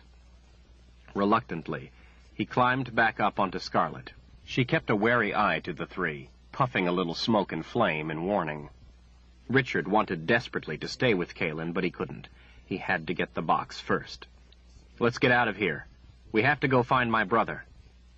With a roar of flame, warning the three to stay back, Scarlet took to the air. Richard held her spikes tight. Her red, scaled neck stretched out as she climbed into the sky among the drifting white clouds, weaving between them. He watched his three friends, watching back, until he could see them no more. He felt desperately helpless. He wished he could have seen Kaelin smile just once. "Now what?" Scarlet asked over her shoulder. "We have to find my brother. He should be with an army of about 1,000 men, somewhere between here and the Rang Shada. They shouldn't be as hard to find." "They couldn't understand my words. The web must affect me too, since I'm with you. It must be a web for people, not dragons, for I see the truth. If these three wanted to kill you because of a wizard's web, surely the others will too. I can't protect you against 1,000 men." "I have to try. I'll think of something. Michael is my brother. I'll think of a way to make him see the truth. He's on his way with the army to help me. I need his help very badly." Since an army would be easier to spot, they flew high to see more ground. Scarlet made gentle, sweeping turns among the immense, cottony clouds. Richard hadn't realized how big clouds really were when viewed this close. As some of them gathered, it was like being in a wonderland of white mountains and valleys. The dragons skimmed under their dark bases, sometimes passing through a damp wisp that hung down, her head disappearing in the whiteness at the end of her neck. The tips of her wings vanishing too. The size of the clouds made even Scarlet seem small and insignificant. They searched for hours without seeing any sign of an army. Richard was getting so used to flying he didn't have to hold on to Scarlet's spikes all the time. He leaned back against two of them, letting his body relax while he looked at the landscape below. As they flew, Richard thought about what he could do to convince Michael of who he was. Michael would have the box. That had to be where Zed had left it. Zed would have hidden it from Rahl with magic and let the army protect it. He had to think of a way to show Michael who he was. Once he had the box, he would have Scarlet fly it up to her cave with her egg. There it would be safe from Rahl. Then he could go back to Kaelin and protect her from Rahl's men. Maybe he could have Scarlet fly her to the cave, too. She would be safe from the men there. 3.5 days, and then Dark and Rahl would die. Then Kaelin would be safe for sure. Forever. Then he would go back to Westland. Be finished with the magic. Be finished with Kaelin. The thought of never seeing her again made him weak with pain. Late in the afternoon, Scarlet spotted the army. She was better at seeing things from this height than he. They were still a long way off, and Richard had to stare a while. At first, he saw only a wispy column of dust. Then he saw the ranks moving along a road. "Well, what's your plan? What do you want to do?" she called back to him. "Do you think you could land us ahead of them without letting them see us?" A big yellow eye frowned back at him. "I'm a red dragon. I could land us in the middle of them and they wouldn't see me if I didn't want them to. How close do you want to be to them?" "I don't want them to see me. I have to get to Michael without his men seeing me. I need to avoid trouble." Richard thought a moment.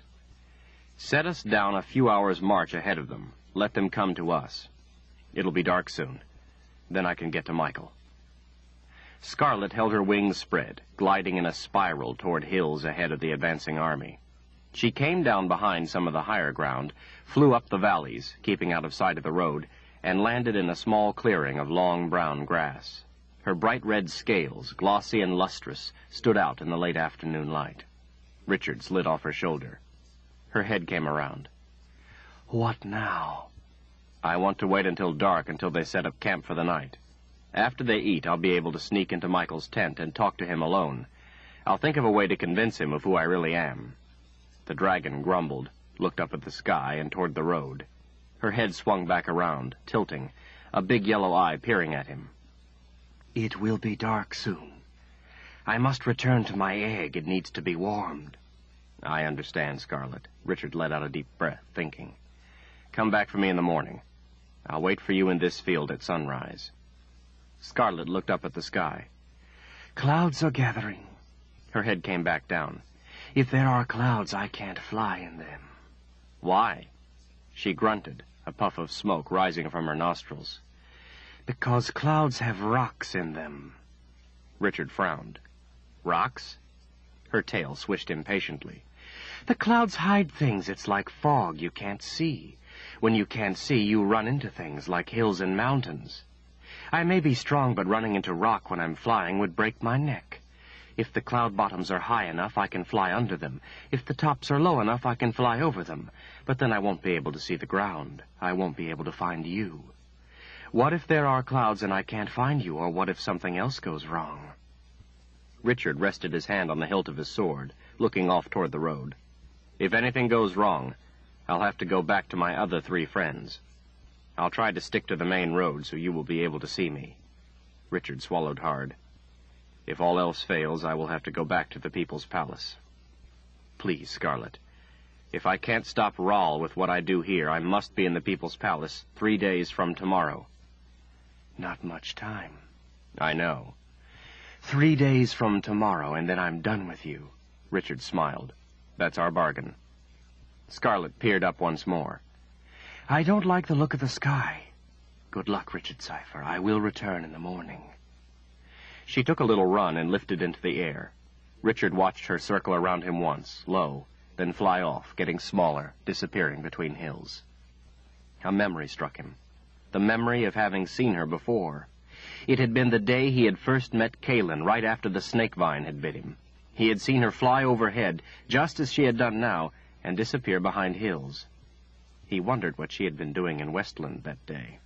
Making his way through the tall, dry grass, Richard hiked to a nearby hill, climbing to the top of its sparsely wooded slope, where he could watch the approaches to the west. He found a well-hidden nook in the brush, made himself comfortable, and took out some dried meat and fruit. He found he even had a few apples left. He ate without enjoyment while he watched for the Westland army and his brother, wondering all the while what he could do to convince Michael of who he was. He thought of trying to write it out, or maybe even drawing a picture or a map, but he had doubts that would work. If the enemy web around him changed his spoken words, it would probably change the written ones as well. He tried to think of games they had played when they were young, but none stood out in his mind. Michael hadn't played all that much with him when they were young. Richard remembered that Michael only really liked fighting with play swords. He didn't think pulling his sword on his brother would have the desired effect. But there was one thing he remembered. When they had played at swords, Michael had liked Richard to salute him while on one knee. Would Michael remember that? He had liked it done often. It made him smile more than anything else. Michael called it the loser's salute. When Richard had won, Michael wouldn't give him the salute, and Richard wasn't his match in size at the time and hadn't ever been able to make Michael give the salute. But Michael had made Richard give it often enough. He smiled at the memory, though at the time it had hurt. Maybe Michael would remember. It was worth a try. Before dark came, Richard heard the sound of the horses coming, the sound of gear clattering, leather creaking, metal rattling, the sound of a lot of men on the move. About 50 well-armed horsemen rode past at a quick pace, raising dust and kicking up dirt. He saw Michael, dressed in white, at their lead. Richard recognized the uniforms, the Heartland crest on each shoulder, the yellow banner with a blue silhouette of a pine tree and crossed swords under it. Each man wore a short sword over his shoulder, had a battle-axe hooked to a wide belt, and carried a short spear. Their mail armor, called battle-nets, sent sparks of light through the dust. These were not regular Westland soldiers. These were Michael's personal guards. Where was the army? From the air, he had seen all of them together, horsemen and foot soldiers. These horses were moving too fast for foot soldiers at a march to keep up. Richard stood after they passed, looking back up the road to see if the others were to follow. No one else came. At first worried at what this could mean, he relaxed, smiled when it came to him. Zed, Chase, and Kalen had left the box with Michael and told him they were going to Dahara, going after Richard. Michael probably couldn't wait any longer and was going himself to help. The foot soldiers couldn't keep up the pace needed to reach the People's Palace in time, so Michael had taken his personal guard and ridden on ahead, leaving the rest to catch up when they could.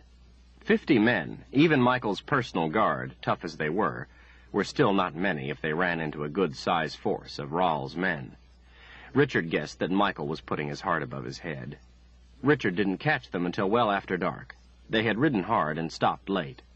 They had gotten farther ahead of him than he had expected, and it was well past dinner when he finally reached their camp. The horses had been tended to and picketed for the night. Some men were already in their bedrolls. Guards were posted, and hard to spot in the dark, but Richard knew where to expect them as he looked down from a hilltop watching the camp's small fires. It was a dark night. Clouds hid the moon. He worked his way carefully down the hill, creeping silently between the guards. Richard was in his element. It was easy for him. He knew where they were, and they weren't expecting him to be gliding through their midst. He watched them watching, and ducked down when they looked his way. Once inside the ring of guards, he made his way to the camp. Michael had made it easy for him. His tent was set off, away from the men. If he had put his tent among his men, it would have been more difficult. Still, there were guards around the tent. Richard studied them for a while, analyzing the weak points, until he found the place where he could pass between them. In the shadow of the tent, the shadow cast by the fires. The guards stayed to the light because they couldn't see anything in the shadow. Richard stalked through the blackness to the tent and squatted down, making himself still, silent, low to the ground. He listened for a long time to determine if anyone was in the tent with Michael. He heard papers being shuffled, and there was a lamp burning, but he heard no one else inside. Carefully, he made a tiny cut with his knife, just enough to see through. He saw Michael's left side to him as he sat at a small, collapsible field table, looking over papers. His head of unruly hair was cradled in one hand. The papers didn't seem to have lines of words on them, and from what Richard could see, they were large, probably maps. He had to get inside, stand tall, drop to one knee, and do his salute, before Michael had a chance to raise an alarm. Just inside, below him, was a cot. That was what he needed to hide his entry. Holding the rope taut so the canvas wouldn't jerk back suddenly, Richard cut the tie down in about the center of where the cot sat, then lifted the edge of the canvas a little, and rolled carefully underneath it, behind the cot. When Michael turned to a sound, Richard rose up in front of the little table in front of his brother. Richard had a smile on his face at seeing his older brother again. Michael's head snapped to him. The color left his soft cheeks. He leapt to his feet. Richard was just about to do his salute when Michael spoke. "Richard, what are you doing here? It's so good to see you again. We have all been so worried." Richard's smile withered. When the enemy web was put on him, Ral had said those who honored Ral would see Richard for who he was. Michael saw him for who he was. Michael was the one who had betrayed him. Michael was the one who allowed him to be captured and tortured by a Mord Sith. Michael was the one who would give Kalen and Zed over to Dark and Ral. Michael was the one who would give everyone over to Dark and Ral. His insides turned to ice. Richard could manage no more than a whisper. "Where is the box?" "Ah, you look hungry, Richard. Let me have some dinner brought in for you. We'll have a talk. It's been so long."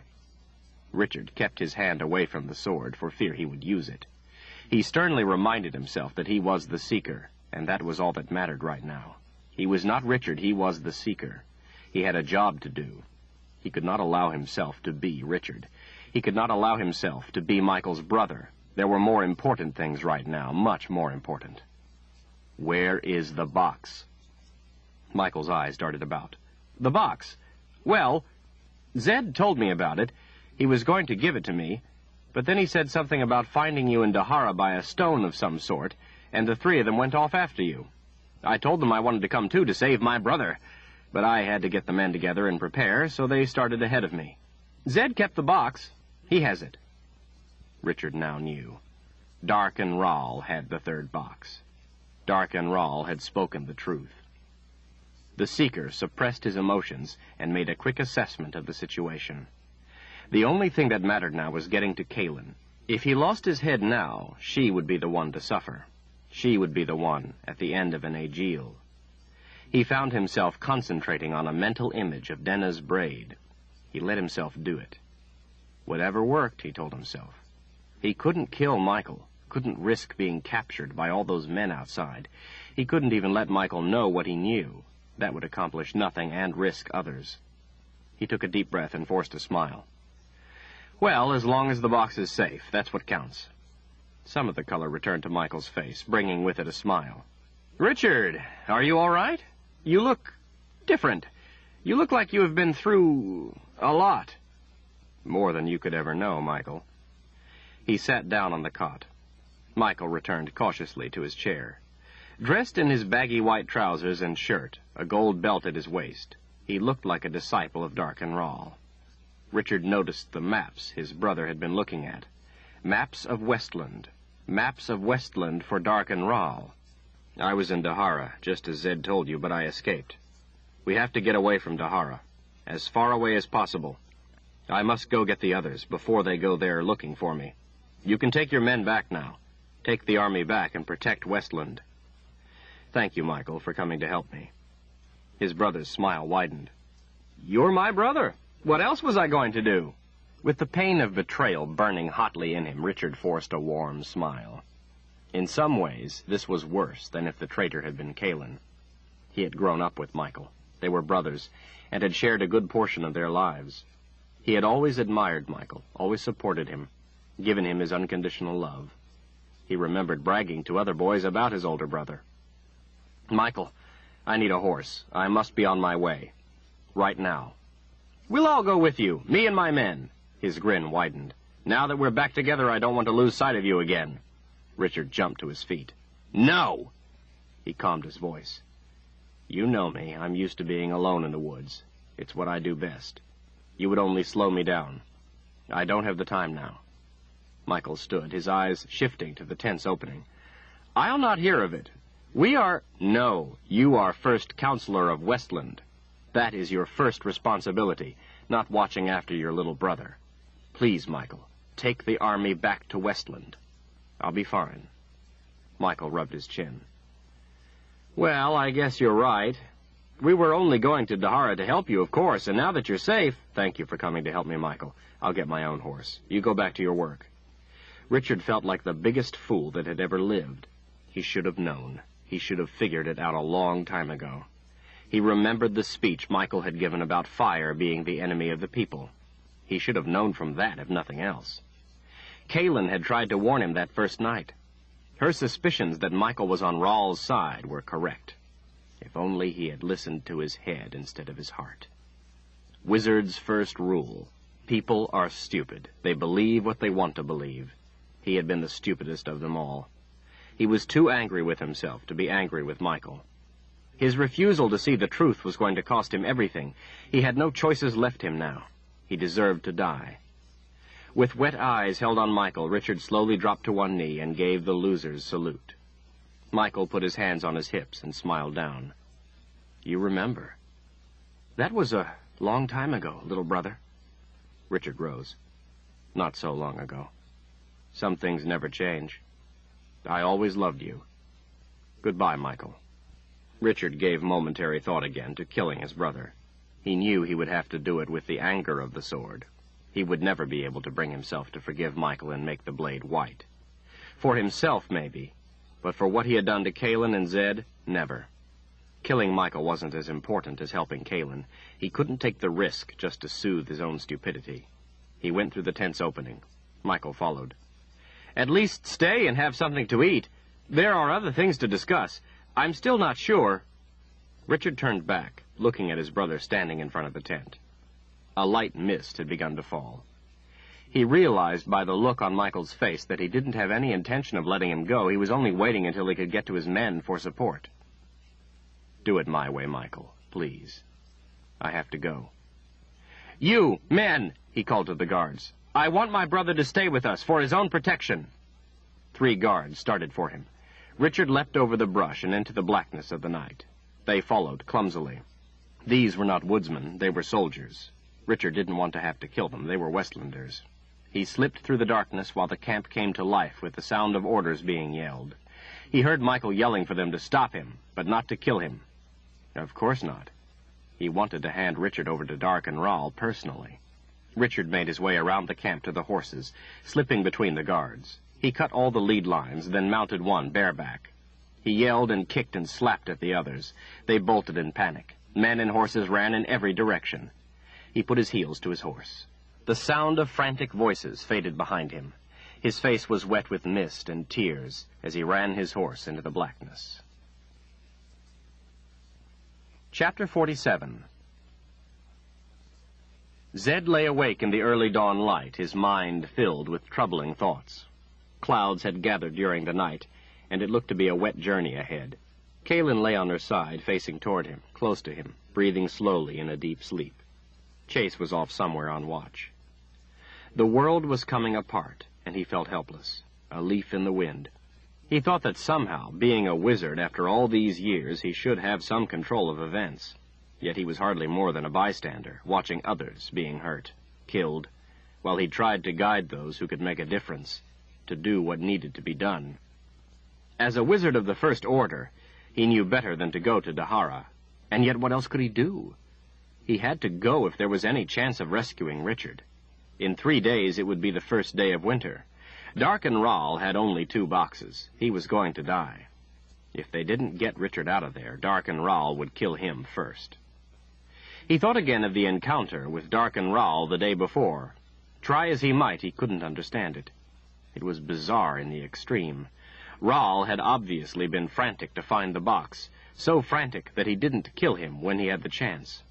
The wizard who had killed his father, the one he had been searching for, and when he found him he did nothing.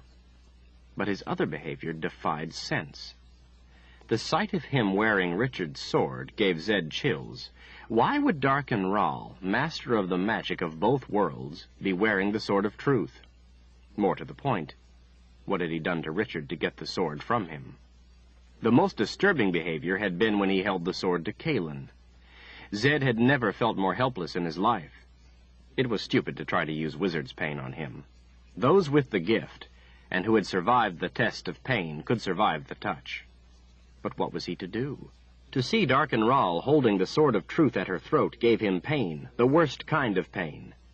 For a moment, he had been as sure Rahl was going to kill her, and then the next moment, before Zed had a chance to do anything, futile as it would have been, Rahl got tears in his eyes and put the sword away. Why would Dark and Rahl bother to use the sword if he wanted to kill her, or any of them for that matter? He could kill any of them with a snap of his fingers. Why would he want to use the sword? And why then stop? Worse, though, was that he had made the blade turn white. When Zed had seen that, he had almost parted company with his skin. The prophecy spoke of the one who would turn the Sword of Truth white, spoke with great caution. That it would be Dark and Rahl gave him a fright to his very core. That it might have been Richard who would turn the sword white had caused him a dread all its own, but for it to be Rahl... The veil, the prophecies called it, the veil between the world of life and the underworld. If the veil was torn by the magic of Orden through an agent, the prophecies foretold, only the one who had turned the Sword of Truth white could restore it.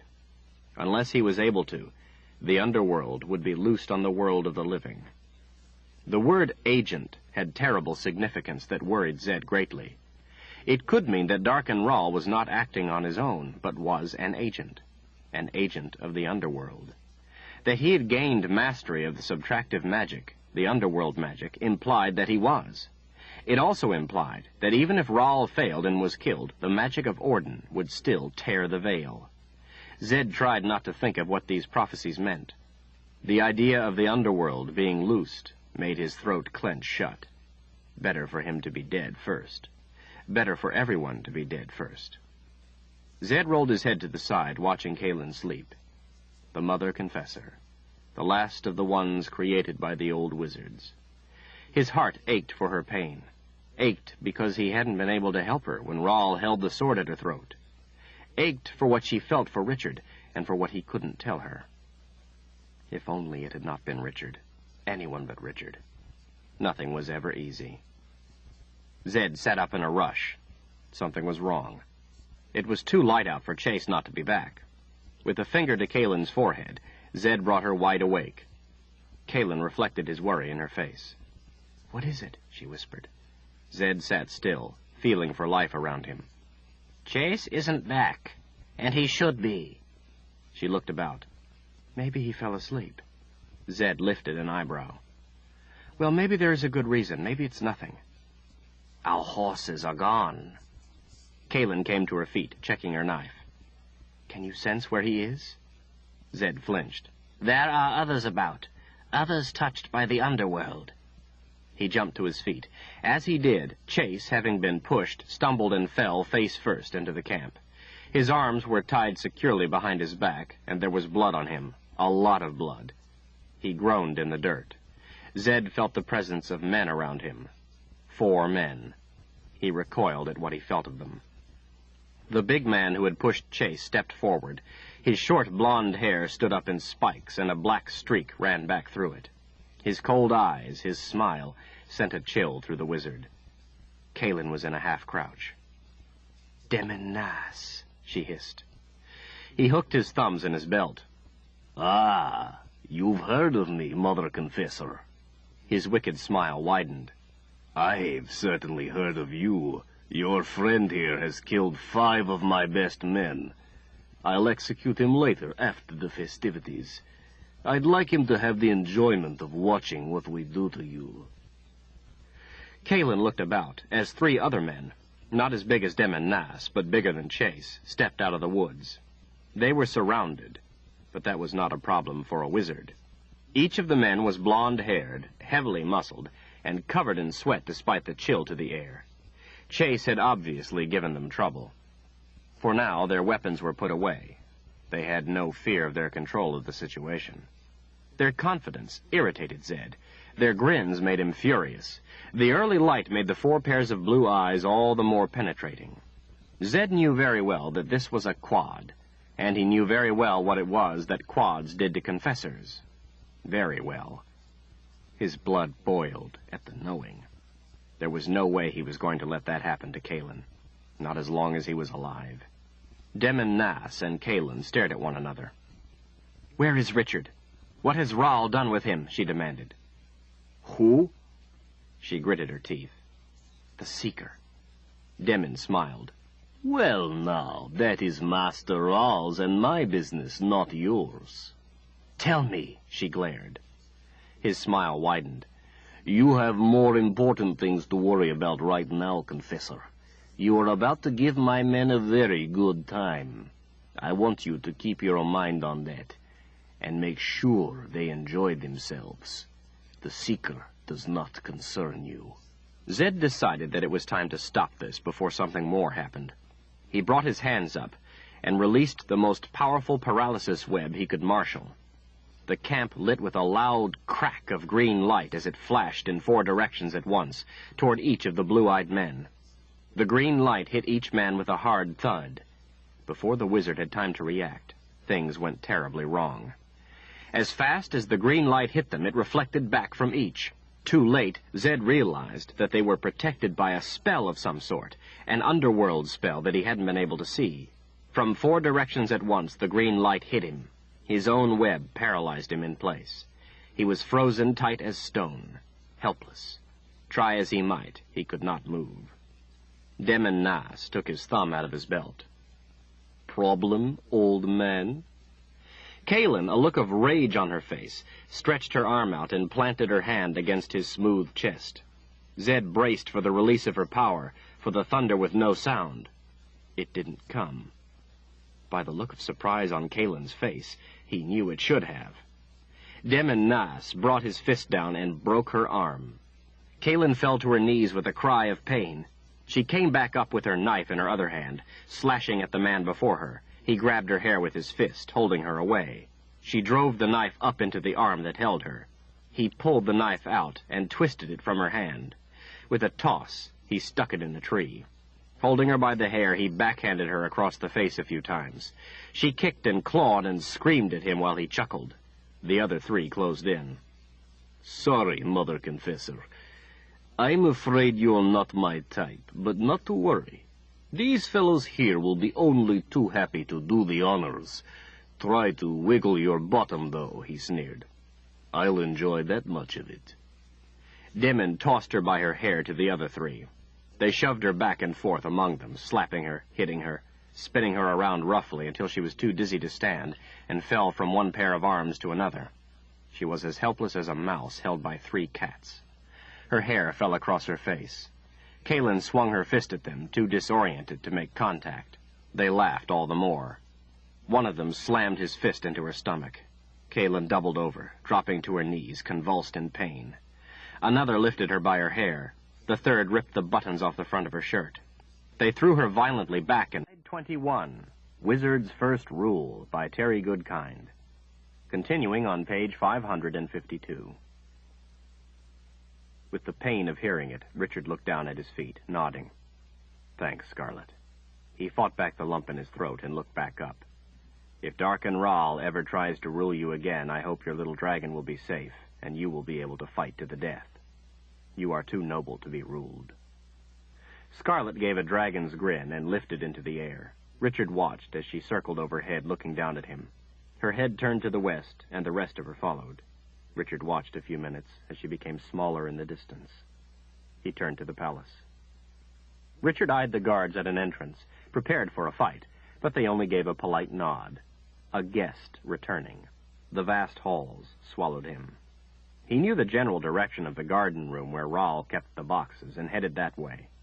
For a long time he didn't recognize the halls, but after a time some of them started looking familiar. He recognized the arches and columns, the devotion squares. He passed the hall where Denna's quarters were. He didn't look down it as he walked past the intersection. His mind was in a daze, overpowered by the decision he had made. He was overwhelmed by the very idea of being the one who would deliver the power of Orden to Darken Ral. He knew he would be saving Kalen from a worse fate, and many others from death, but he still felt like a traitor. He wished it could be anyone but him who would help Ral, but no one else could. Only he had the answers Ral needed. He stopped at a devotion square with a pool and watched the fish gliding through the water as he stared at the ripples. Fight with everything he knew, Scarlet had said. What would that gain him? What would that gain anyone? The same in the end, or worse. He could gamble with his own life, but not with everyone else's, not with Kalen's. He was here to help Darken Ral, and that was what he had to do. His mind was made up. The bell for devotion tolled. Richard watched people gather around and bow down as they began chanting. 2 moored Sith dressed in red leather approached and eyed him standing there. This was no time for trouble. He went to his knees, touched his forehead to the tile, and began chanting the devotion. Since he had already decided, there was no reason to think, and he let his mind go empty. Master Ral, guide us. Master Ral, teach us. Master Ral, protect us. In your light we thrive. In your mercy we are sheltered. In your wisdom we are humbled. We live only to serve. Our lives are yours. He chanted over and over, letting himself go, letting his worry go. His mind calmed as he sought the peace within and joined with it. A thought caught the words in his throat. If he was going to give a devotion, it was going to be one that meant something to him. He changed the words.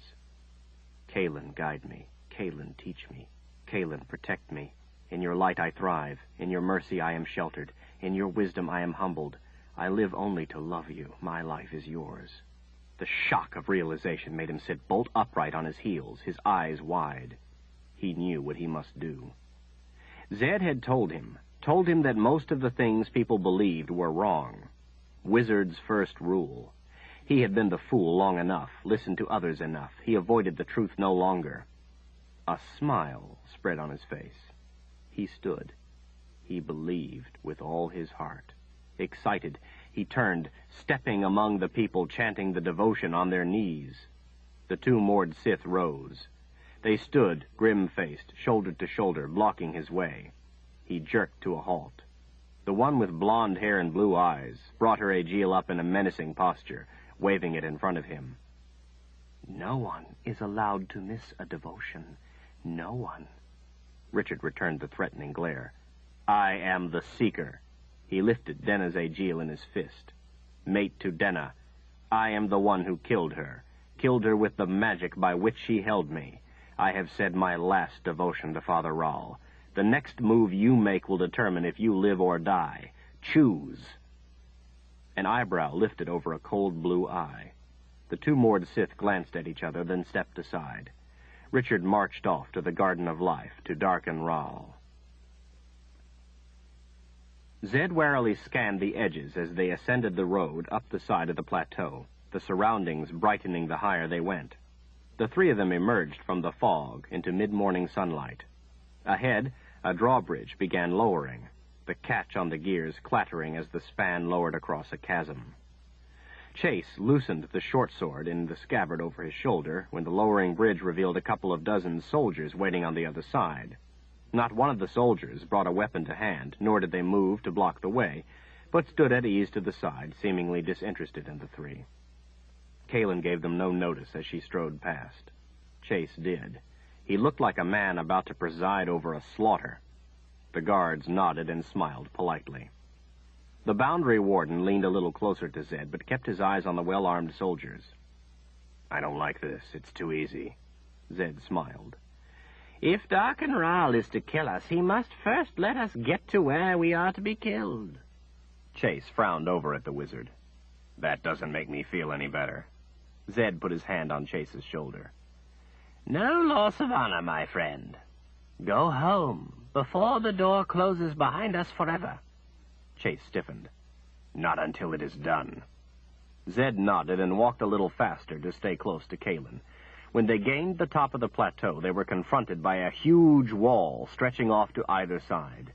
The battlements at the top were alive with men. Kaelin didn't pause, but marched toward the gate. Straining with the weight, two guards pushed the immense doors back as she approached. She didn't lose a step as she went through the opening in the wall. Chase glared at the captain of the guards. You let anyone in? The captain gave a surprised stare. She is expected by Master Rahl. Chase grunted and followed after. So much for our sneaking up on him. One does not sneak up on a wizard of Rahl's talents. Chase grabbed Zed's arm. Wizard? Rahl is a wizard? Zed frowned at him. Of course. How do you suppose he is able to command magic the way he does? He is descended from a long line of wizards. Chase seemed annoyed. I thought wizards were only supposed to help people, not rule them. Zed let out a deep breath. Before some of us decided to no longer interfere with the affairs of man, wizards used to rule. There was a rift, the Wizard Wars, as they were known. A few on their side survived and continued to follow the old ways, continued to take power for themselves, continued to rule people. Darken Rahl is a direct descendant of that line, the House of Rahl. He was born with the gift. Not all are. But he uses it only for himself. He is a person who does not bear the burden of conscience.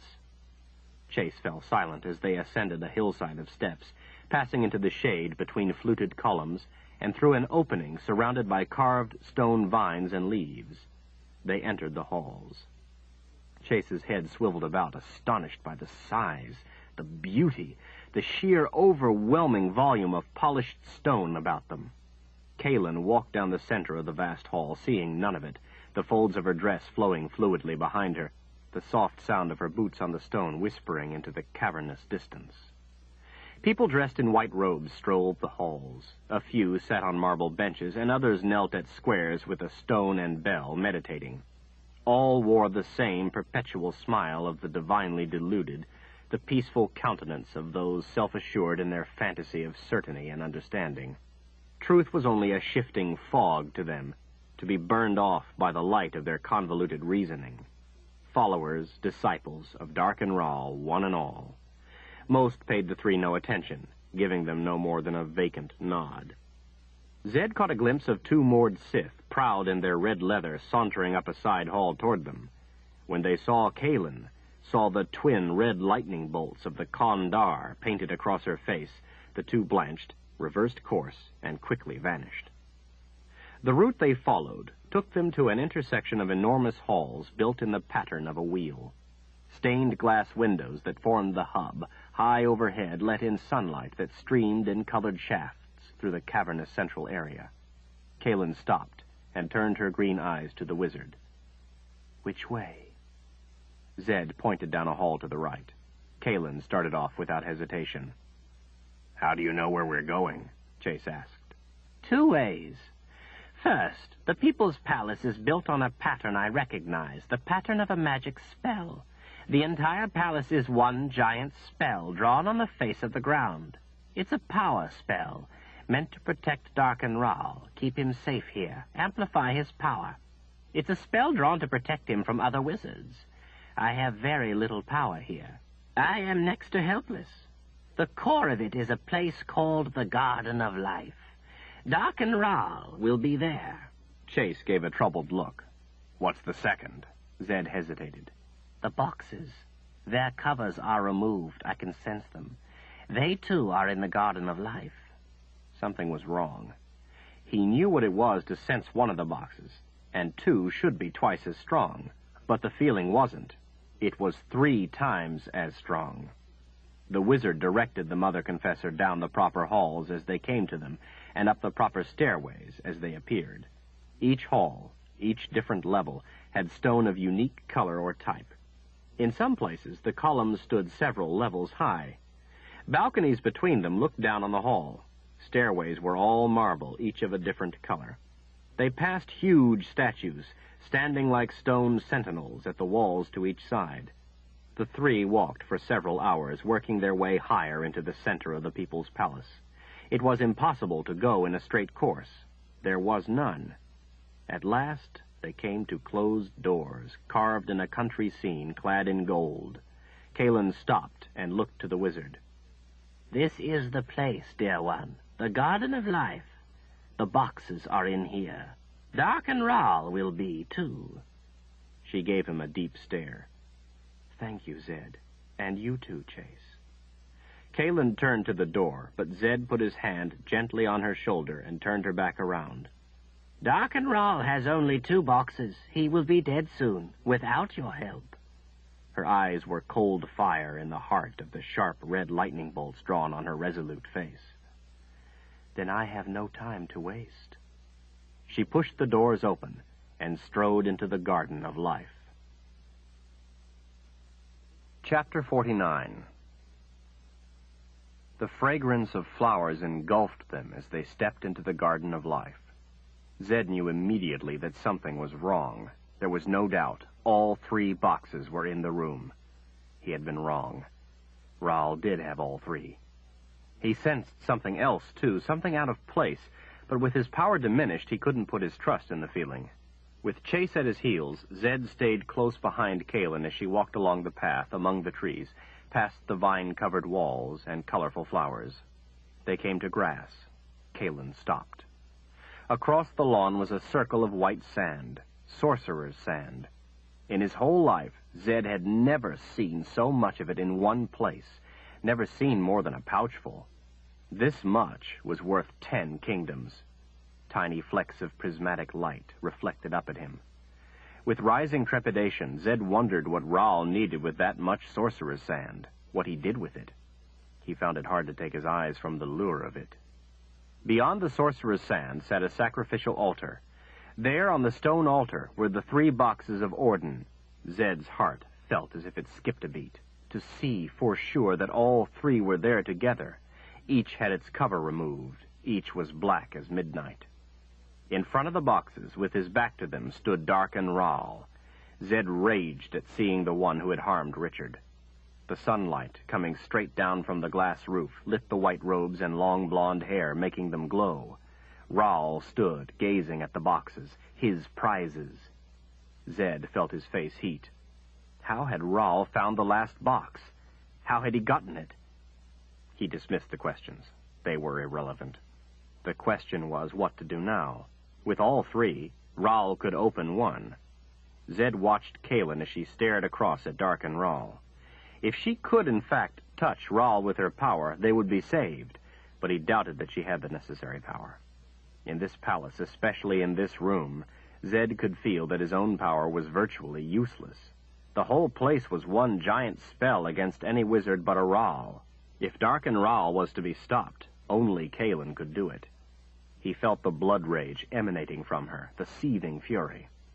Kalen started across the grass. Zed and Chase followed, but when they had almost reached the sand opposite Rahl, she turned and placed a hand on the wizard's chest. "Both of you will wait here." Zed felt the wrath in her eyes and understood it because he shared it. He, too, felt the pain of losing Richard. When Zed's head came up, he was staring into the blue eyes of Darken Rahl. They held each other's gaze a moment. Rahl's eyes shifted to Kalen as she walked around the circle of sand, her countenance dead calm. Chase leaned closer and whispered, "What are we going to do if this doesn't work?" "We are going to die." Zed's hopes lifted when he saw the look of alarm on Darken Rahl's face. Alarm and fear at seeing Kalen painted with the twin lightning bolts of the Kondar. Zed smiled. Darken Rahl hadn't counted on that, and appeared to be frightened by it. The alarm turned to action. As Kalen approached, Darken Rahl suddenly drew the Sword of Truth. It hissed coming out, and it came out white. He held it out, stopping Kalen at its point. They were too close to be stopped now. Zed had to help her use the only thing that could save them. The wizard used every bit of strength he had, which wasn't as much as he wished, and threw a bolt of lightning across the white sorcerer's sand. He drained all his power into it. The blue lightning hit the sword, knocking it from Rahl's hands. It flew through the air, landing a good distance away. Darken Rahl screamed something to Zed, then turned to Kalen, speaking to her, but neither could understand him. Darken Rahl backed away as Kalen advanced. He bumped into the altar, able to back away no farther. He ran his fingers through his hair as Kalen stopped in front of him. Zed's smile faded. Something was wrong. The way Rahl ran his fingers through his hair sparked his memory. The Mother Confessor reached out and seized Darken Rahl by the throat. "This is for Richard."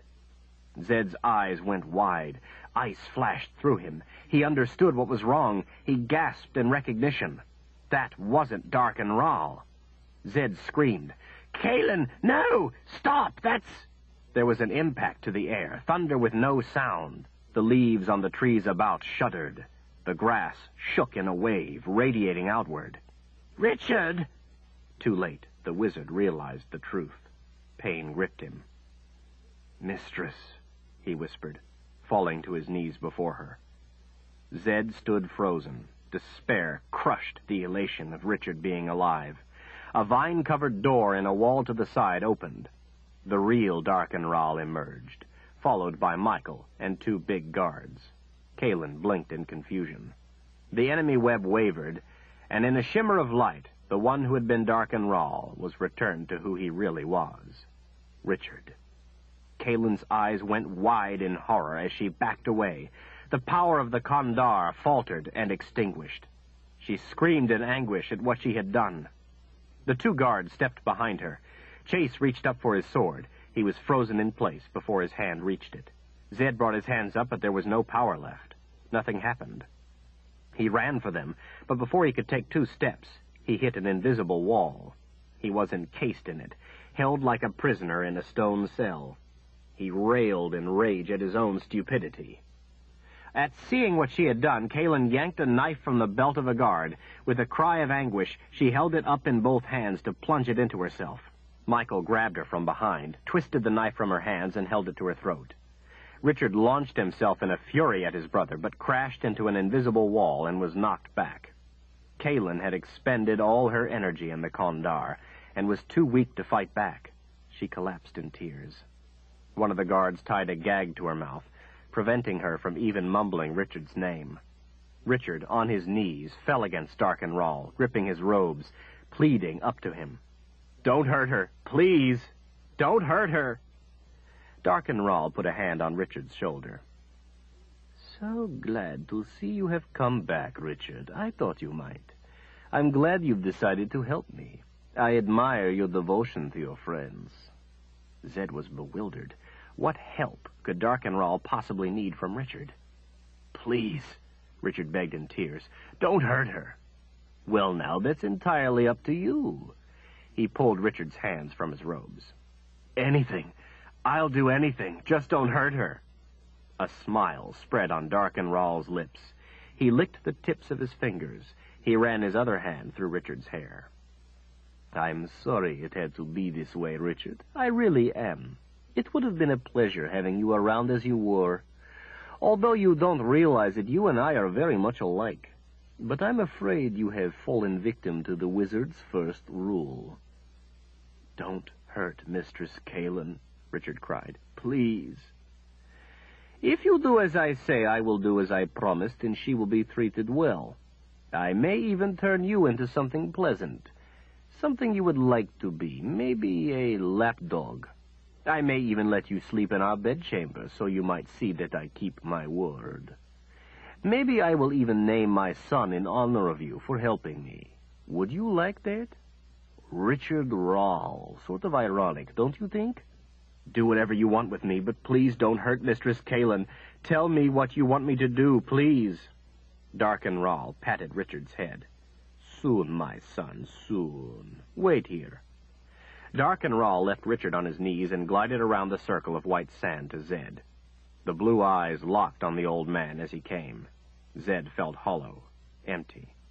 Rahl stopped in front of him and licked his fingers, stroking them over his eyebrows. "What is your name, old one?" Zed stared back, his hopes destroyed. "Zedicus Zulzarander." He held his chin up. "I am the one who killed your father." Darkenral nodded. "And do you know that your wizard's fire also burned me? Do you know it almost killed me when I was but a child, and that I spent months in agony, and that to this day I carry the scars of what you did, both those on the outside and others on the inside?" "I'm sorry I hurt a child, regardless of who the child was. But in this case, I would call it premature punishment." Rahl's face remained pleasant, the hint of a smile still on his lips. "We are going to have a long time together, you and I. I am going to teach you of the pain I endured and more. You will know what it was like." Zed gave a bitter look. "Nothing could match the pain you have already given me." Darkenral licked his fingertips as he turned away. "We will see." Zed watched in hopeless frustration as Rahl returned to stand once more in front of Richard. "Richard!" Zed screamed. "Don't help him! Kalen would rather die than have you help him." Richard looked blankly to the wizard before he gazed up at Darkenral. "I'll do anything if you don't hurt her." Darkenral motioned him to his feet. "You have my word, my son. If you do as I ask." Richard nodded. "Recite the Book of Counted Shadows." Zed reeled in shock. Richard turned to Kalen. "What should I do, mistress?" Kalen struggled against Michael, against the knife at her throat, screamed muffled words against the gag. Rahl's voice was calm, gentle. "Recite the Book of Counted Shadows, Richard, or I will have Michael start by cutting off her fingers one at a time. The longer you remain silent, the more he will cut her." Richard spun back to Rahl, panic in his eyes. Verification of the truth of the words of the Book of Counted Shadows, if spoken by another rather than read by the one who commands the boxes, can only be ensured by the use of a confessor. Zed sank to the ground. He couldn't believe what he was hearing. As he listened to Richard reading out the book, he knew it was true. He recognized the unique syntax of a book of magic. Richard couldn't be making it up. It was the Book of Counted Shadows. Zed didn't have the strength to wonder at how Richard had learned it. The world as they knew it was ending. This was the first day of the rule of Rahl. All was lost. Darkenral had won. The world was his. Zed sat numbly listening. Some of the words themselves were magic, and none but one with the gift could keep the words in his head. The magic would erase the whole of it at certain magic trigger words. Protection against unseen circumstances. Protection against just anyone getting hold of the magic within. That Richard could recite them was proof he was born to it. Born of and to the magic. As much as Richard hated the magic, he was magic, as the prophecies foretold. Zed mourned the things he had done, mourned that he had tried to protect Richard from the forces that would have sought to use him had they known what he was. Those born with the gift were always vulnerable when they were young. Darken Rahl was proof of that. Zed had deliberately chosen not to teach Richard, as a way of protecting him from those forces learning of him. Zed had always feared and hoped that Richard had the gift, but had hoped he would grow before it manifested itself. And then Zed might have the time to teach him when he was strong enough, when he was old enough. And before it could kill him, it had been a futile effort. It had come to no good end. Zed guessed that he had always known Richard had the gift, was someone special. Everyone who knew Richard knew he was someone special, rare, the mark of magic. Zed wept as he recalled the time he had enjoyed with Richard. They had been good years. None had been better in his life. The years away from the magic. To have someone love him without fear and only for himself. To be a friend. Richard read out the book without hesitation or a single falter. Zed marveled that he knew it so perfectly and caught himself being proud, but then wished Richard weren't so talented. Much of what he recited was about things already finished with, such as removing the covers from the boxes, but Darken Rahl didn't stop him or hurry him over those sections for fear that he might miss something. He let Richard recite it at his own pace and stood mute, listening carefully. Occasionally, Rahl had him repeat a section, to be sure he had it right, and stood absorbed in thought as Richard told of sun angles, of clouds, of wind patterns. The afternoon wore on, Richard reciting, Rahl standing before him listening, Michael with a knife at Kaelin's throat, the two guards holding her arms, Chase frozen in place, his hand halfway to his sword, and Zed sitting on the ground, doomed, locked in his invisible prison. Zed realized that the procedure for opening the boxes was going to take longer than he would have thought. It would take all night. There were enchantments to be drawn. That was the reason Darken Rahl needed so much sorcerer's sand. The boxes had to be placed just so, the winter's first sun touching them, dictating their position once they each cast a shadow. Each box, although they looked identical, cast a different shadow. As the sun sank lower in the sky, the fingers of shadows grew away from each box. One of the boxes cast a single finger of shadow, another cast 2 fingers of shadow, and the third cast 3. Now he knew why it was called the Book of Counted Shadows. At the proper places in the book, Darken Rahl had Richard stop while the enchantments were drawn in the sorcerer's sand. Some of the spells were called by names Zed had never heard before, but Rahl had. He drew without hesitation. When darkness fell, he lit torches in a ring around the sand. Under the light of the torches, he drew the enchantments as they were called for. Everyone stood in silence, watching as he carefully drew in the sand. Zed was impressed by his level of skill at drawing the charms, and was more than a little uneasy at seeing underworld runes. The geometric patterns were complex, and Zed knew they must be done without error and in the proper order, each line drawn at the proper time in the proper sequence. They could not be corrected or erased and started over if there was a mistake. A mistake was death. Zed had known wizards who had spent years studying a spell before they would dare to attempt drawing it in sorcerer's sand for fear of making a fatal mistake. Darken Rahl didn't look to be having the slightest trouble. His steady hand moved with precision. Zed had never seen a wizard of his talents. At least, he thought bitterly, they would be killed by the best. He couldn't help admiring the level of mastery. It was a magnitude of proficiency he had never witnessed before. All of this endeavor was simply to tell which box was the one Rahl wanted. He could open one at any time, the book stated. Zed knew from other books of instruction that all this effort was a precaution against the magic being used easily. No one was simply going to decide to be the master of the world and read how in a book of magic. Zed, as much as he knew, didn't have the required knowledge to carry out the instructions. Darken Rahl had been studying for this moment almost his whole life. His father had probably begun the instruction when he was young. Zed wished the wizard's fire that had killed his father had killed Darken Rahl, too. He considered that thought a moment, and then took it back. At dawn, after all the enchantments were drawn, the boxes were placed on them. Each box, distinguished by the number of shadows it threw, was placed on a specific drawing. Spells were cast. As the rays of sun from the second day of winter lit the stone, the boxes were placed on the altar once more. Zed was amazed to see that the boxes that had thrown a particular number of shadows the day before now threw a different number. Another precaution. As directed, the boxes were rearranged, so the one throwing a single shadow was to the left, the one that threw 2 was in the center, and the one that threw 3 was to the right. Darken Rahl stared at the black boxes. Continue. Without hesitation, Richard went on. Once so arranged, Orden is at the ready to be commanded.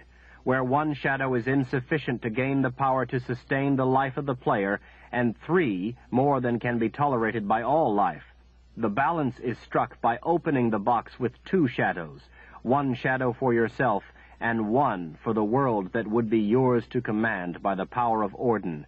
1 world under 1 command is marked by the box with 2 shadows. Open it to gain your reward. Darken Rahl's face turned slowly to Richard. Go on. Richard blinked. Rule as you have chosen. That is the end. There must be more. No, Master Rahl.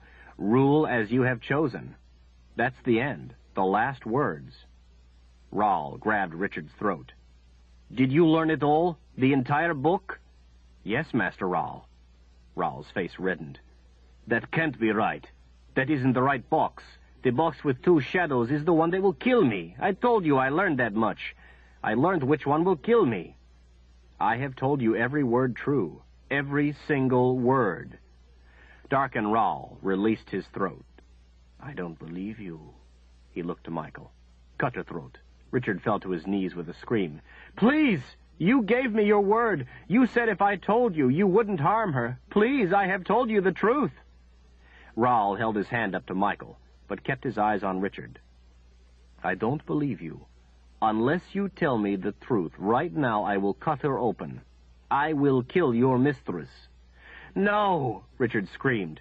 I have told you the truth. I can't tell you anything different. It would be a lie. Last chance, Richard. Tell me the truth or she dies. I can't tell you anything differently, Richard cried. Anything different would be a lie. I have told you every word true. Zed came to his feet. He watched the knife at Kaelin's throat. Her green eyes were wide. He watched Darken Rahl. Rahl had obviously found some of the information from a source other than the Book of Counted Shadows, and that information was in conflict with the information in the book. This was not uncommon. Surely Darken Rahl must know that. When there was a conflict, the information in the instruction book for that specific magic must always take precedence. To do otherwise was always fatal. It was a safeguard to protect the magic. Zed hoped against hope that Rahl's arrogance would make him go against the book. The smile came back to Darken Rahl's face. He licked his fingertips, wiped them on his eyebrows. All right, Richard. I just had to be sure you were telling me the truth. I am. I swear on Mistress Kaelin's life. Every word I told you is true. Rahl nodded. He gave a wave of his hand to Michael. Michael relaxed the knife. Kaelin closed her eyes as tears ran down her cheeks. Rahl turned to the boxes, letting out a deep breath. At last, he whispered, the magic of Orden is mine. Zed couldn't see it, but he knew that Darken Rahl lifted the lid on the middle box, the one with 2 shadows. He could tell by the light expanding from it. Golden light lifted, as if it were a great weight. It settled over Master Rahl, lighting him in a golden glow. He turned, smiling. The light about him moved with him as he moved. He lifted slightly into the air, enough to take the weight from his feet, and floated to the center of the sorcerer's sand, his arms extended, the light beginning to swirl slowly around him. He faced toward Richard. Thank you, my son, for coming back, for helping Father Rahl. You will be rewarded for helping me, as I promised. You have delivered to me that which is mine. I can feel it. It's marvelous. I can feel the power. Richard stood without emotion, watching. Zed sank to the ground again. What had Richard done? How could he? How could he give Rahl the magic of Orden? Allow him to rule the world? He had been touched by a confessor, that was how. It wasn't his fault, he had no control. It was over. Zed forgave him. Had he the power, Zed would have made the wizard's life fire and put his life into it. But he had no power here, no power in the face of Master Rahl. He felt very tired, very old. He knew he would not get the chance to get much older. Dark and Rahl would see to that. But it was not himself he grieved for. It was everyone else. Bathed in the golden light, Dark and Rahl slowly rose a few feet off the ground above the white sorcerer's sand, a satisfied grin on his face, his blue eyes sparkling, his head rolled back in rapture, his eyes closing, his blonde hair hanging away. Sparkles of light rotated about him. The white sand turned a golden color, continued turning darker,